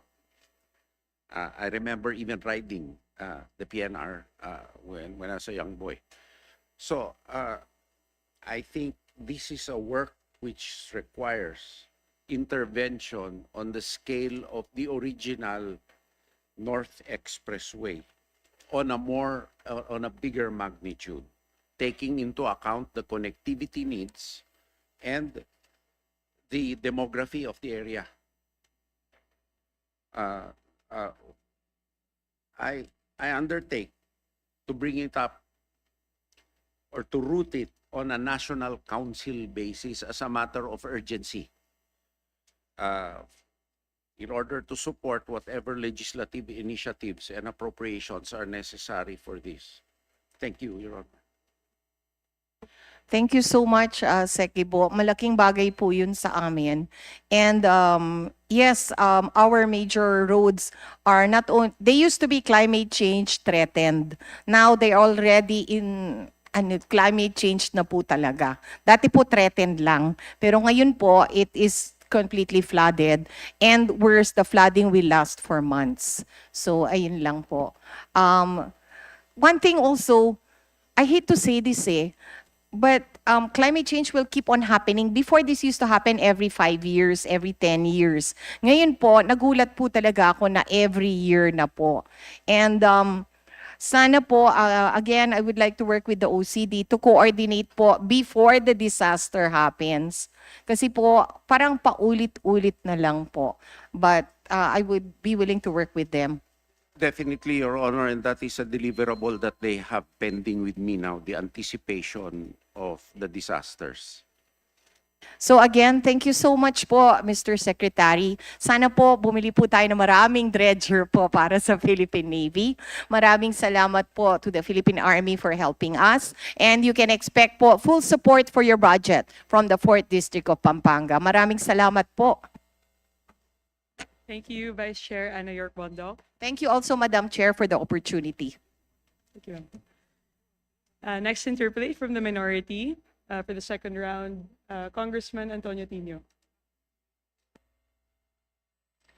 Thank you, Madam Chair. Kanina sa interpellation ni Congressman Rufus, he mentioned something which gave me a better context in understanding kung ano ba yung nangyayari. I'm talking about the Tagaloan issue na within the FIVIDEC, that's an export process, what is it? It's a Industrial estate. It's an Your industrial Honor. estate. That is an attached agency to the Department of National Defense. Okay, yes. And as I understand, this is now the subject of yung raid dun sa parang Chinese steel company. Your Honor, that's Yes. Sanja Steel. Yes. Which This is now the was- subject of a heated, is owned by Tony Yang, who Yes. is under detention right now. tama po. Oo. This is has been the subject of parang a heated exchange between the DND and the Chinese embassy, no? And let me just say na pambihira din yung Chinese embassy dahil nga tuloy-tuloy ang pagpapahayag niya regarding, of course, the baseless claims of China of sovereignty over the West Philippine Sea. Okay. Pero ngayon, kaugnay dito sa issue na to, apparently, ang context pala nito ay magde-develop ang AFP or is it the DND ng dry dock sa Tagaloan. Ganun po. So, I suppose, bahagi nun yung pag-secure ng area and of course, kung merong Chinese company na nandun, tama po ba that is considered a threat to the security of the facility. Isa na po yun, and we cannot allow any attached agency to be used improperly. Kasi ito po ay niliwanag po ng PAO, no? Bagamat Chinese yung kumpanya, hindi basta-basta ito mati-disrupt or kung gumagawa ng legal. Illegal po yung nangyayari. Talamak na illegal. So much so that there is 1 million tons of ore in the area now which we need to dispose of. Pinapasok po nila ang substandard material, nilulusaw po nila ito at binebenta na rebars sa lugar na prone nga sa lindol. So, ito'y nakapipinsala sa community among other violations, Your Honor, no? So much so that the ECC was canceled and there was a cease and desist order issued by DNR. So, ang sinasabi nyo may legal basis yung... Meron po. Kasi po, bago po ito sinalakay ng NBI, may search warrant po na kinuha sa isang judge na, of course, the process of securing a search warrant needs personal examination of witnesses. Ayon po sa NBI, nag-test by pa nga po sila ng produkto at ito'y lumalabas na labag sa Philippine standards po. No? Okay. Could you elaborate on the plans regarding the development of the area as a dry dock? At kasama ba ito sa budget proposal and what is the timeline for Pa that? po siya sa budget proposal pero kailangan po natin dahil ang dry dock po ng Philippine Navy ngayon ay nasa Sangli, Port San Felipe po. At ito'y mababaw na po, hindi mapasukan ng mga barko natin na atin. So kailangan po natin dahil may papadating po tayo na 6 hanggang 8 na barko, wala na po siyang pag-aayusan. So ang mangyayari po dito kung walang dry dock, maliban pa po sa ibang equipment, ilalabas po natin for maintenance. Kailangan po natin ito para ma-maintain yung fleet natin. Ito'y solely Philippine Navy use. At pagka nakuha na natin po yung titulo, dahil dapat i-separate po ito sa PBDEC area, popondohan na po. Okay, so ano ang time frame po ng pag-develop nito? Is it As soon as possible po, as dahil soon as nauuna na po yung equipment kesa sa dry dock eh. So ang sinasabi nyo ba ay basically ay aabondanahin na ng Navy ang Sangli dry dock? Opo, dahil ito po ay magiging international airport na po Okay. para po sa domestic flights din na hindi na kakayanin ng NAIA. Secondly po, talagang mababaw na po ang Sangli. Pangalawa, para pumasok po sa Sangli, marami pong baklad na iiwasan. So, hindi na po sustainable ang Sangli. At ito pong Sangli ay designed para sa mas maliit na mga sasakyang pandagat, hindi po designed sa lalim na kailangan pong i-service ang Philippine Navy vessels. Okay. So, ngayon, ang tanong po natin ngayon ay, ang nagkokomplika dito, yung reports kaugnay sa Tagaloan or PVDEC na merong US soldiers na nagtangkang pumasok pero hindi sila nakapasok. And this was noted or in a police blotter of the PNP as well as acknowledged by the US Embassy.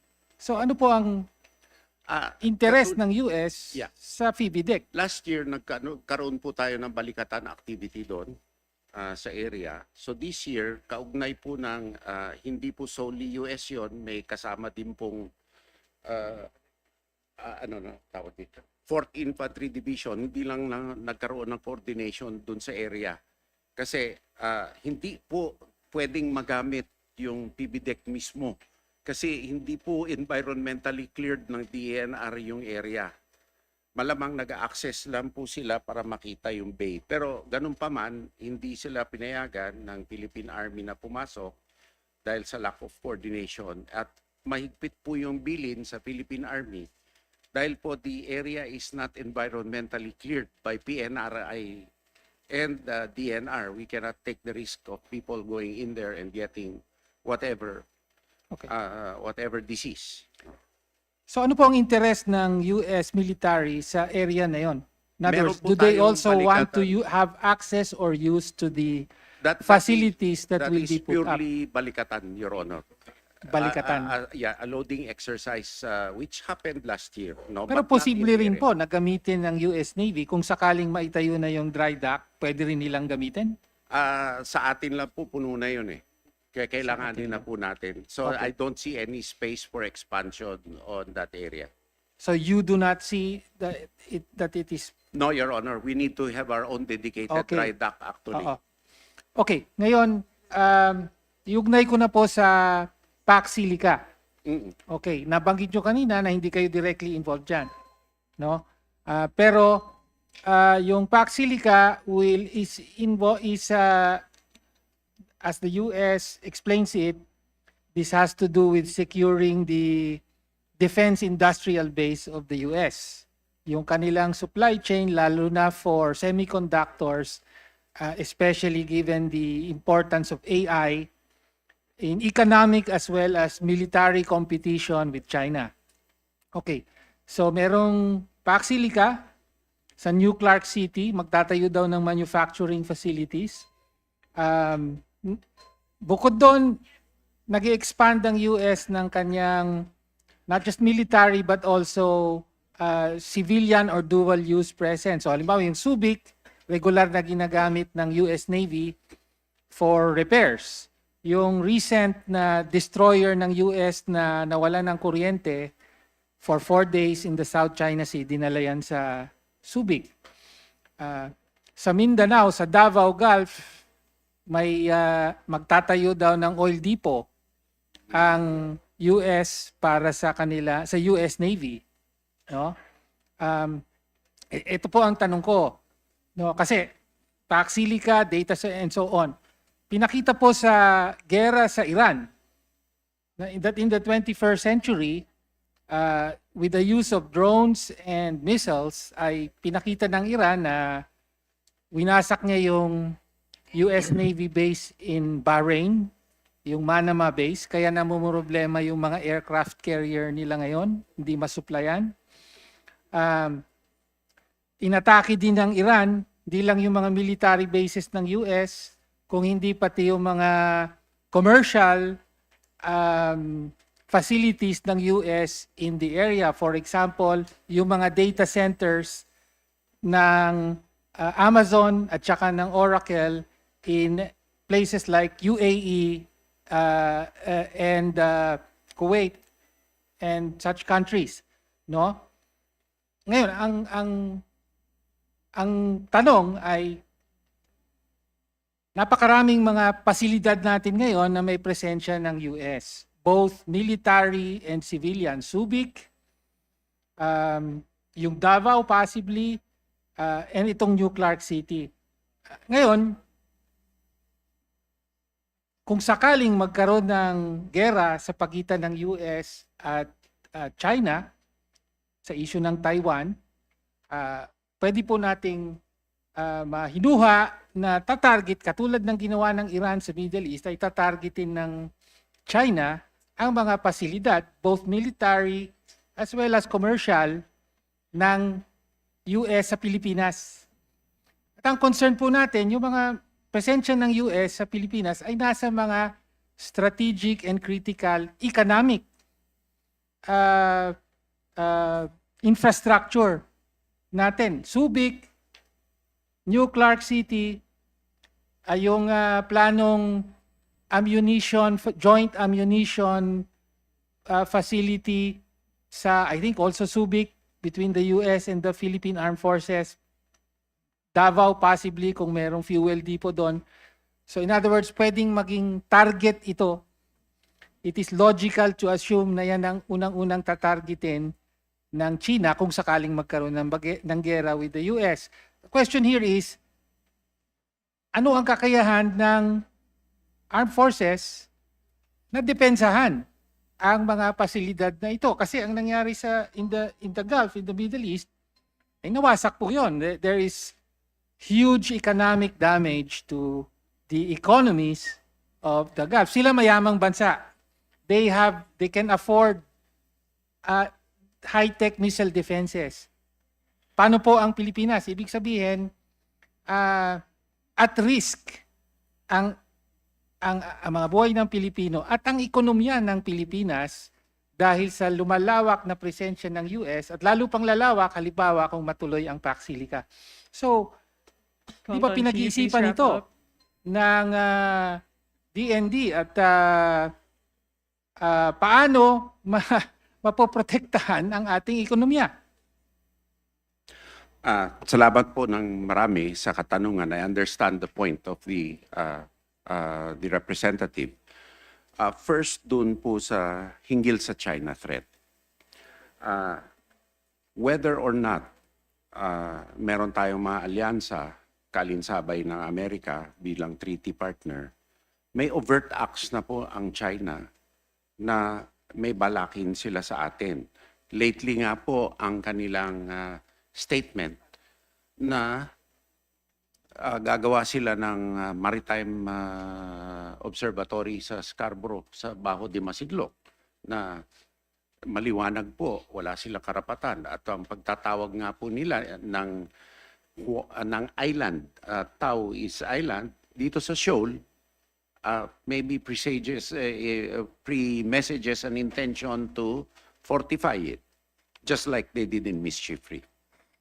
So, given that, may choice po tayo na itutuloy po ng China ang kanilang ginagawa na wala tayong gagawin or kukuha tayo ng kaalyado. No? Ang sa ganang amin po sa DND, the more we can do resilience with as many partners as possible in the quickest amount of time, given the fact na assumption po namin na may balak ang China because geographically, ang Pilipinas lang ang tanging hadlang sa China sa Pacific Ocean. Secondly, kahit na po sa Pacific Islands, nababahala na rin po ang dati nga na nakikipag-ayos sa kanila, Solomon Islands, na nagpabagsak sila ng ballistic missile doon na may kukonting warning. Pati po Australia and New Zealand na napakalayo na po ay nababahala din kasi ang supply chains nila na-threaten at ang activities ng China doon sa lugar na yon ay patent. So, alam ko po yung punto ng ating congressman na will the alliances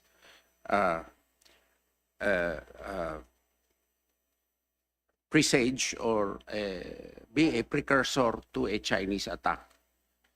I believe that since China has already by overt acts shown its intention to the Philippines, it's beside the point already. It's either you be co-opted or not. Now, to build defense resilience, we know that it is a very expensive proposition and growing more expensive every day.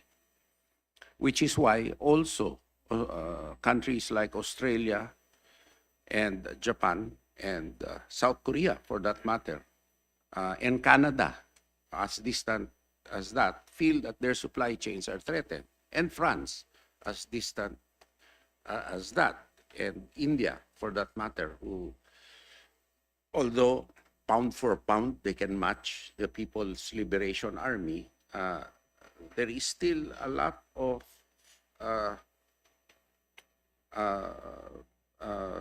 shall we say, defense spending going on in there because of their neighbors that are also being accommodated within that axis. So, sa akin pong palagay, ang pagpapalawak ng alyansa at pagde-develop ng mas resilient supply chain, lalo na sa critical technologies, na I really am not familiar with the corporate workings of Pax Silica, but the end product we need. And we need the supply chain as fast as possible because the experience has it in combat areas. They need to retool this every 3 days and perhaps even faster with AI.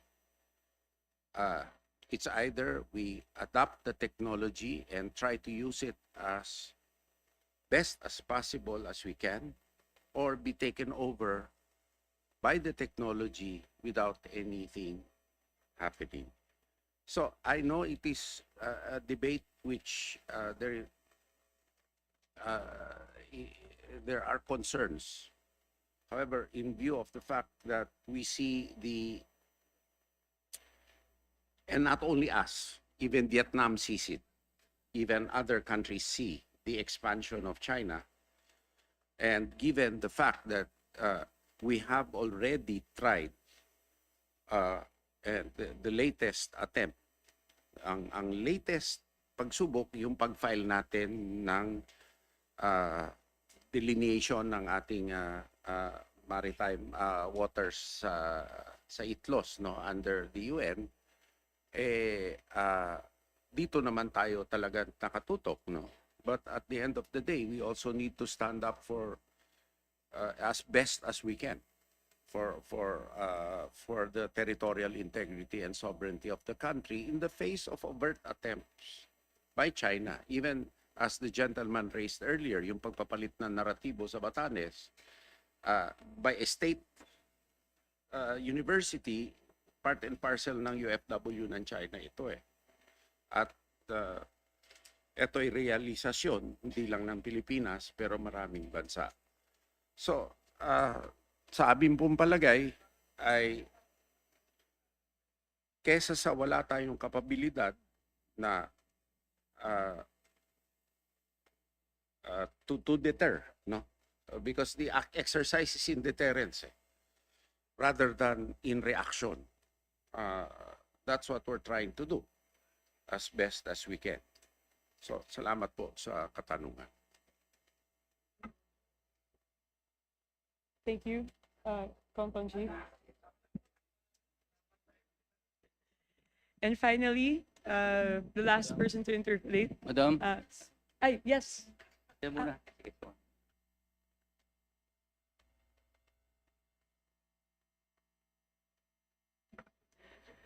Yes, Kong Plato was registered for the first round. He would like to ask his questions as well. But if it's okay, with indulgence of Kong Plato, maybe recognize Kong Sara Ilago. Maraming salamat po. Maikli lang ho dahil tayo rin po ay magsusponsor ng isang bill ngayon sa plenaryo. Ang question ko ho ay saan po kumukuha ang AFP ng pondo para sa kanyang mga learning tours? Meron po bang learning tours? Learning tours? Meron pong education budget at Okay. meron naman pong grants, no? All right. We have institutional arrangements with other countries like Australia, India, the United States, Japan, and Korea for professional military education like cadets. Okay. But we see the need to have to invest on a department level and on the military level for higher education on multidisciplinary aspects. Okay. Ang katanungan ko, Madam Chair, ay tungkol doon sa mga learning tours involving educational institutions as well as other institutions for learning na hinuhost po natin dito sa bansa. May specific line item po ba para sa Ito ay Reserve Force Development po. Alright. Pero yung courses sa education, wala pong budget para doon. No? Okay, sige. Hingin As na lang far po as I natin yung kopya ng report kung At paano yan these are the ginagastos. ROTC programs actually. Natanong natin to, Madam Chair, kasi po, may concern din po na nilapit sa amin ng mga child rights advocates. Naghanda po kami ng ibang photos ng mga nakaabot sa atin na ulat na meron daw pong mga educational tours na hinuhost ang ating military, kung saan dinadaluhan po ng mga bata na sila po ay pinapahawak ng mga baril. Opo. So, ito po ay 3 instance. Hindi ko na po sasabihin yung mga detalye, pero nandiyan na po yan lahat. Pero ang katanungan ko ho, ay bakit ho pinapahintulutan ito ng DND at AFP? Duly noted, Your Honor. Hindi dapat talaga umano yan. Yes. Duly noted. Madam Chair, nakapost pa po ito sa social media. At nakakabahala ho kasi marami ng mga Ako rin po conventions. nababahala dito at hindi Yes. ko po ito-tolerate yung ganyang gawain, whether posted or non-posted. Yes. Madam Chair, ang partner po dito sa Bukidnon, halimbawa, Child Development Center, ibig sabihin po, nasa 6 years old below yung mga participants niyan. So, ganun po kabata. No, kaya dapat may malinaw na palisiya na maipagbawal po yung ganitong paghawak ng baril ng mga bata, lalo na ho sa mga incidents ngayon sa mga eskwelahan, kung saan malaking issue ang gun access at ang safety ho ng ating mga bata at kabataan sa ating mga eskwelahan. This is what I will do, Your Honor. I'll ask the DSWD to work with us to lecture to the units what are the proper engagement parameters for the youth under 18. Pati po sa mga bata, no, dapat po matiyak natin na wala pong Yun nga ganitong po, yung tipo ng minority edad, exposure. Yes. as legally defined. Yes. All right. I will ask the DSWD to which we have close working relationships with. This is something that I cannot tolerate, Your Yes. Meron ho ba tayo sa inyong mga standards pagdating sa pag-uphold ng ating responsibility? Meron po bang parusa yung ganitong tipo ng mga paglabag? Ito po gawa ng palagay ko sa pagpapalit ng mission area ngayon ay lack of awareness ito. Ngunit ako po ay personal kong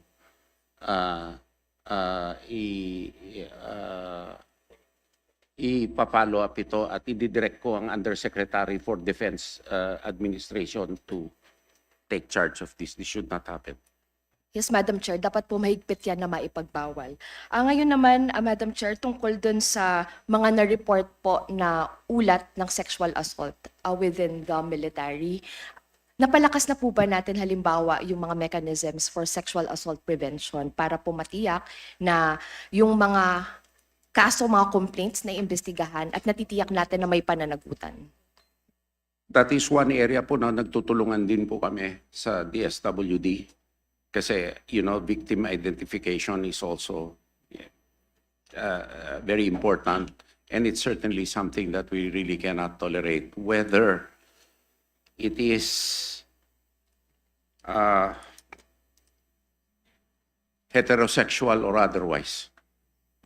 In this regard, Madam Chair, I'd like to put on record our request for the DND as well as all its attached agencies to submit its compliance report on its gender and development mandate. Mahalaga po yan dahil malaking bahagi din ng ating pondo. And lastly, Madam Chair, alam ko po patapos na rin po yung aking oras, at tungkol po sa deployment ng Civil Military Operations Battalion sa Metro Manila at sa ating mga syudad, no?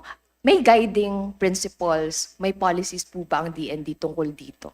Meron po, lalo-lalo na ngayon ang major threat area po na pinagtututukan po nila ay ang United Front Works ng it's against foreign influence. We now have a consolidated CMO command which takes threats to national security on a more information-based basis, and now the major concentration is on foreign malign influence. Naintindihan po natin yung may kinalaman dun sa mga threats, no, pagdating sa national security. Pero may mga nakaabot din ho tayo na balita na halimbawa po, subject ng House Resolution number 1203, yung presence po ng 12 Civil Military Operations Battalion sa Marikina, sa Caloocan.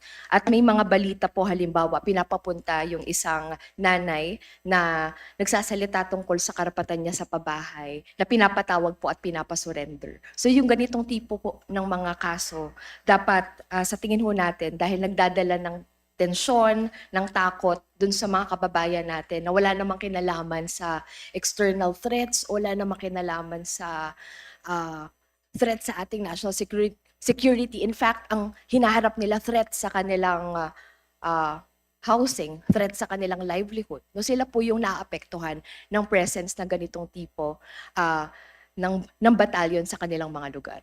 Doon po sa usapin na yan, of course, internal security is also part and parcel nito. Part and parcel din ng CMO battalions operations po ito. I can guarantee what I can guarantee, Your Honor, is that we have to really also marshal our resources into something more tangible, no? Given the fact that the President himself has said that we need to pinch each and every peso right now. Given that, Your Honor, that's why we already created the CMO command on a national level, so to have a more structured approach to information dissemination and to combat foreign malign information. Yes, Madam Chair, kasi ang nangyayari dito parang wala ho tayong tiwala dun sa civilian bureaucracy tsaka sa local police natin para ma-care off no yung ganitong tipo ng mga usapin kung meron man no at will take the word no of the secretary on this no at sana rin po hindi lang po sa DND no dito rin po sa Kongreso sana ho hindi natin mapalagpas na mapag-usapan ang mga mahalagang resolusyon na ito Maliwanag para matiyak ang yung pinakita yes. na may bata na may armas yan di ko po Of course. Yes, opo. Pero pagdating po dito sa presence din po ng military sa ating mga communities, especially dapat with may the malinaw na incidents pamantayan. of school shootings in Zamboanga, then you have this kind of things. I cannot allow that to happen. Yes. Maraming salamat, Madam Chair. At abangan po natin yung mga hiningi nating reports tungkol sa TICAS implementation, gayon din po sa lahat ng affected ng fishing ban na may kinalaman sa balikatan exercises at iba pa nating mga hiningi. Manghingi na rin po tayo ng status report tungkol po sa presence ng 12 CMO dito sa Metro Manila. Maraming salamat, Madam Chair. Maraming salamat. Thank you, Kong Sara. Before we move to our last interpolator, we'd like to recognize Congressman Isidro Ungab. Thank you, Madam Chair. Actually, I have no question. I came here to support the budget of the DND and the AFP. Just to one matter, I would like to, after this, may I request for a 3 minutes short meeting with the DND Chief and Chief of Staff, sir. This is a parochial concern about my district. Very, very short. 3 minutes lang. I have prepared already the summary. Thank you, sir. Thank you, former Chair of Appropriations, Manong Sid. Thank you, Kong Sid. So for our last interpolator, I would like to recognize Kong Salvatore Plato. Maraming salamat, Madam Chair. Gusto ko pong munang, wala na naiwan ako na yata last ito. Ating Secretary, ang idol ko, si Secretary Ibo Chodoro. I've known him for tagal pa. Bago kang pasa ng bar, doon tayo sa San Miguel, palagi si Manong Junior, Jun D. Kaya kabisado ko po, hindi po tayo, kayo po one of the most, if not the most brilliant member of the cabinet. Totoo po yun. Totoo po ito, hindi ako nagsisip-sip kasi ayaw niya ng sip-sip eh. Kabisado ko yan. Wala akong ilinalapit po dyan kay Secretary, kailangan kaibigan ko yan matagal na. Kaya, batiin ko rin po si Chief of Staff, hindi na naparito sa mga kasama. Hindi ko na sila isa-isahin. Secretary, ang Department of National Defense po ang pangunahing ahensya para sumaya naman tayo ng National Disaster Response. Saludo po ako sa agarang pagkilos ngayon ng ating mga hindi RRCM, OCD. Lalong-lalo na po yung kanilang warning. Ito ay pangmahirap, pangmayaman na naririnig natin through our phones, our cellphones. Kung minsan, nakakagulat po ito eh. Nagugulat tayo, pero napakaganda po ito ng ganitong sistema para, Madam Chair, mabigyan natin agad ng babala ang ating mga kababayan, lalo na mga may hirap, pagdating ng mga kalamidad o yung pagdating ng malalakas na ulan. Sa Disaster and Institutional Resilience Program na nabanggit mo kanina, Secretary, nandito ako sa briefing kanina umaga, palipat-lipat po kami sa sabay-sabay. Sinabi ni Secretary Teodoro, Madam Chair, kasama rin po dito ang pagsaludo namin sa ating kasunduluan. Kasi po, sa ground, kapag may lindol, bagyo o malawakang pagbaha, ang unang humaharap sa ating mga kababayan ay kasama ng mga LGUs ay mga sundalo. Hindi sila inaantala ang panganib sa paghahatid ng agarang tulong sa ating mga kababayan.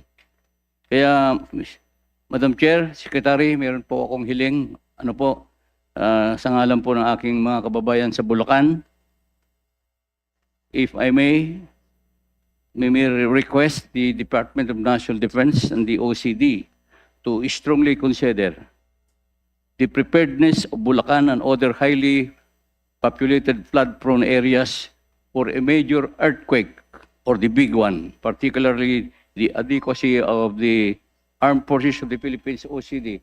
Umpisa ko po lang. Yes, the chair gives The adequacy of the Armed Forces of the Philippines, OCD, communications, rescue assets, and evacuation logistics when ordinary civilians infrastructure fails. Thank you, Mr. Secretary. Thank you, Madam Chair. Your Honor, thank you. And that was also the reason I was not able to attend the President's visit to Pampanga yesterday because we had a meeting with the critical infrastructure providers and connectivity providers, telecoms companies, power companies, etc., to address how the OCD can facilitate their resilience measures to ensure business process continuity during an earthquake. It had also been raised that since the Metro Manila, about 60% of the economy, of the revenue of the economy is headquartered in Metro Manila and critical connectivity lies here. As the distinguished representative is familiar, the Metro Manila Earthquake Impact Resilience Study is circa 2003, and a lot has changed since then. And I approved yesterday the JICA papers to be processed to the cabinet for a revisiting of this earthquake impact study. And we already agreed that the shepherding institution will be the DOST. That's step one, because we have to ensure that in order for us to operate, that connectivity and other critical services continue. If not, we are hampered. On the armed forces side, Your Honor, we have the capability to operate even except for major thoroughfares. If those are hampered, then our ability to access the areas may be hampered except by aerial capabilities. We are also trying to also differentiate between two major earthquake sources, the West Valley Fault and the Manila Trench, on the impact of an earthquake in these areas, because in the Manila Trench, Your Honor, the effect will be a tsunami. And in the West Valley Fault, as we are very familiar with, it will be subsidence, liquefaction, major damage to connectivity and to lives.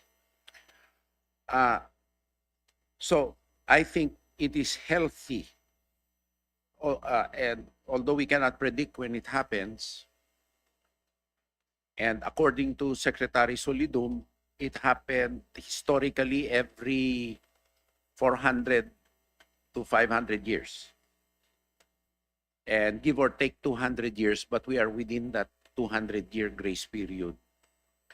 Nonetheless, I think the earthquake impact study is essential to have any properly engineered solution, at least to allow first responders to access communities.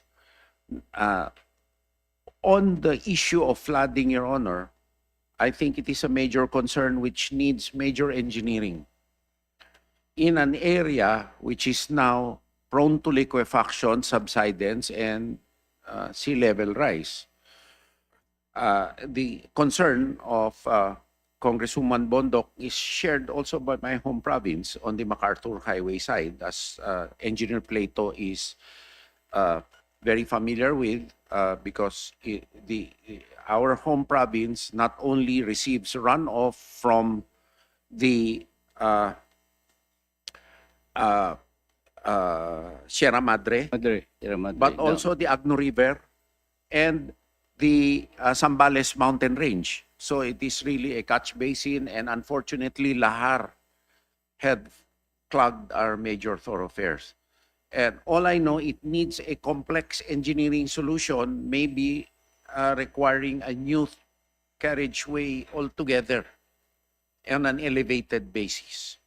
And we saw that in Typhoon Ondoy, where we requested the MRT to work 24 hours because it was the only way on the initial stage that we could connect because of the flooding. That is a matter I undertook to raise as a major concern area on the national and Dream Sea level and on the NEDA level. I think it's high time, Your Honor, that we have systems, engineered solutions for river systems, water systems, and for connectivity points. It needs to be engineered and it should be science-based. If not, it won't be sustainable, Your Honor. Thank you. Tama yan, Secretary. Alam na ni Secretary kasi during my time, kasama po ako doon sa JICA studies. Kasama namin si Secretary Solidom when I was the Regional Director sa Public Works dito sa NCR. Gusto ko lang idagdag, Secretary, we have seen how the Philippine Air Force under the Lieutenant General Cordora, para yung pag-provide po nyo ng critical humanitarian assistance during yung through sustained airlift operations. May record po kasi ako dito yung June 12 to June 14, 2026, where Philippine Air Force delivered 1,200 DSWD family packs, ready-to-eat packs, jerry cans filled with clean water to barangays, Lagimit, and Aligado in the isolated municipality of Glan in the Sarangani province, including with clean water in Barangay Aligado. Ang ating ding magigiting na sundalo ay nagsasagawa ng humanitarian assistance disaster response sa pamamagitan ng mga sandbagging ng tunitoneladang buhangin sa mga apektadong bahagi ng ilog upang mapatatag ang lugar at makatulong maiwasan karagdagang pinsala dulot ang habagat yung southwest monsoon rain sa lalawigan ng Tarlac, yung bayan ng ating sekretary. Maganda rin po ang nasabi ninyo kanina, yung system of pre-positioning your assets before a disaster strikes kanina, rather than bringing them only after the calamity. Kaya po, nonetheless, Secretary, congratulations po sa DND family for the job well done. And for this, I strongly support the approval of the DND budget for the year 2027. Thank you, Mr. Chair, Madam Chair. We Thank you, thank the distinguished representative from Bulacan, and a friend of long standing, and although an adopted son of Bulacan, darati amyanan, iti umayayos, iti Istagina bagyo po. ako, ken pusuyo. Diyos ti angina apo, agyamang kami nga unay. Thank you, Madam Chair. Thank you, Kong Plato. Meeting is suspended for a few minutes.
Like, we would like to recognize Chairperson Mika SUANSING. Thank you very much, Vice Chair Bella SUANSING. Thank you for presiding over today's budget briefing for the Department of National Defense. Thank you for doing a good job in managing it. And I'm happy that everything went smoothly today. And Sec, I left you in very able hands, and hopefully po the DND family is happy with your budget sponsor. Sumbong niyo po sa akin kung hindi.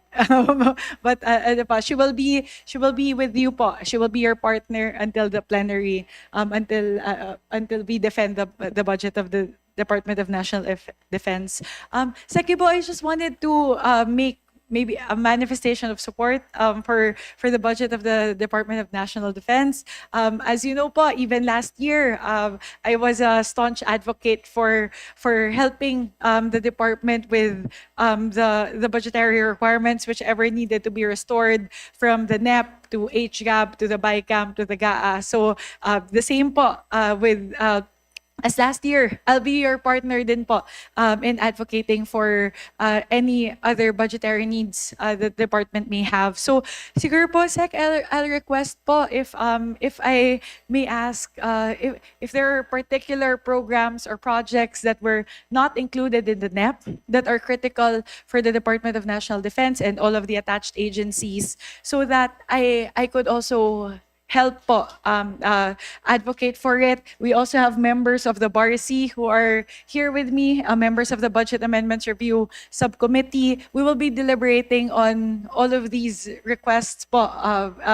openly, line by line, in the next few weeks. So, Sec, if I may ask lang po, if there are any priority projects or programs that were left out from the NEP that you would like us to consider po for restoration in the HGAP. Madam Chair, of immediate concern would be the capital outlays that were reduced from us because, as you know, on the department level, also on the AFP level, any item of equipment we receive needs the appropriate capital outlay to support the infrastructure. On the DND, we had to vacate our building, which is 70 years old, and everybody was getting sick. So the capital outlay was reduced, and it will also impact the timeline for the extension and the restoration of the legacy building, which we cannot touch because of its historic value. And the rest of the needs will be communicated to the distinguished chairperson and vice chairperson by Undersecretary Mison. Thank you very much po. Second po, if I may request po for a formal letter coming from the Department of National Defense, so that I may submit that for the consideration of the Budget Amendments Review Subcommittee. If possible po, Sec, if we could have the list prioritized already, because the worst that could happen is we'll give additional funding to the Department of National Defense and then mali po pala yung programa na mapopondohan namin ng additional. So if, sorry po Sec, but if it would be possible to receive that within the week, if possible, because we're convening the BARC in a week or so para po maipasok na po namin doon po sa list of institutional amendments request for us to consider. Your Honor, within the week. Thank you very much po. Yeah, I believe after 5 hours of deliberations of the Department of National Defense, on our part, again, with all of our colleagues here, I just want to say thank you po to DND and all of our uniformed personnel for all of your hard work, everything that you're doing for our country. And on our part po, the best way that we could thank our military and uniformed personnel is to be able to give you the resources that you would need to be able to perform your mandate and to be able to operate day-to-day. So yun po yung gagawin namin on the part of the Committee on Appropriations and of Congress, that as much as we can po, given the limited fiscal space, we will help restore whatever we can once we refine the final version of the HGAB. So yun na po, I just really wanted to come here and manifest my support to the DND family and all of our military and uniformed personnel. And from the bottom of my heart po, thank you for everything you're doing. Thank you for all the good that you're doing for our country and our countrymen. Maraming salamat po. And with that, may I solicit a motion? Hindi pala ako presiding. Sorry, I forgot. Force of habit, Vice Chair. That would be my manifestation po. Again, thank you very much po to the DND family. Thank you, Chairperson Mika SUANSING. May I solicit a motion from our members? Madam Chairperson, may I move that we terminate the budget briefing of the Department of National Defense, including its attached agencies. I so move, Madam Chair. Second. It has been moved and seconded. The motion is carried. Congratulations. Thank you, Your Honors. On behalf of the DND, we'd like to manifest our thanks for the support that we received today, and we'd like to congratulate the Vice Chairperson for chairing this briefing, today's briefing, which resulted in a very, very speedy proceeding. Thank you and congratulations, Madam Vice Chair. And Madam Chair and all the members. Maraming salamat po. Thank you. Madam Thank you, Chairperson, Secretary. I move that we suspend the committee proceedings here at the Romualdez Hall and resume tomorrow, August 26, 2029 at 9 o'clock a.m. I so move, Madam Chair. It has been moved and duly seconded. The committee proceedings are hereby suspended here at Romualdez Hall and will resume tomorrow, August 26, 2026 at 9 a.m. Thank you so much to our DND family.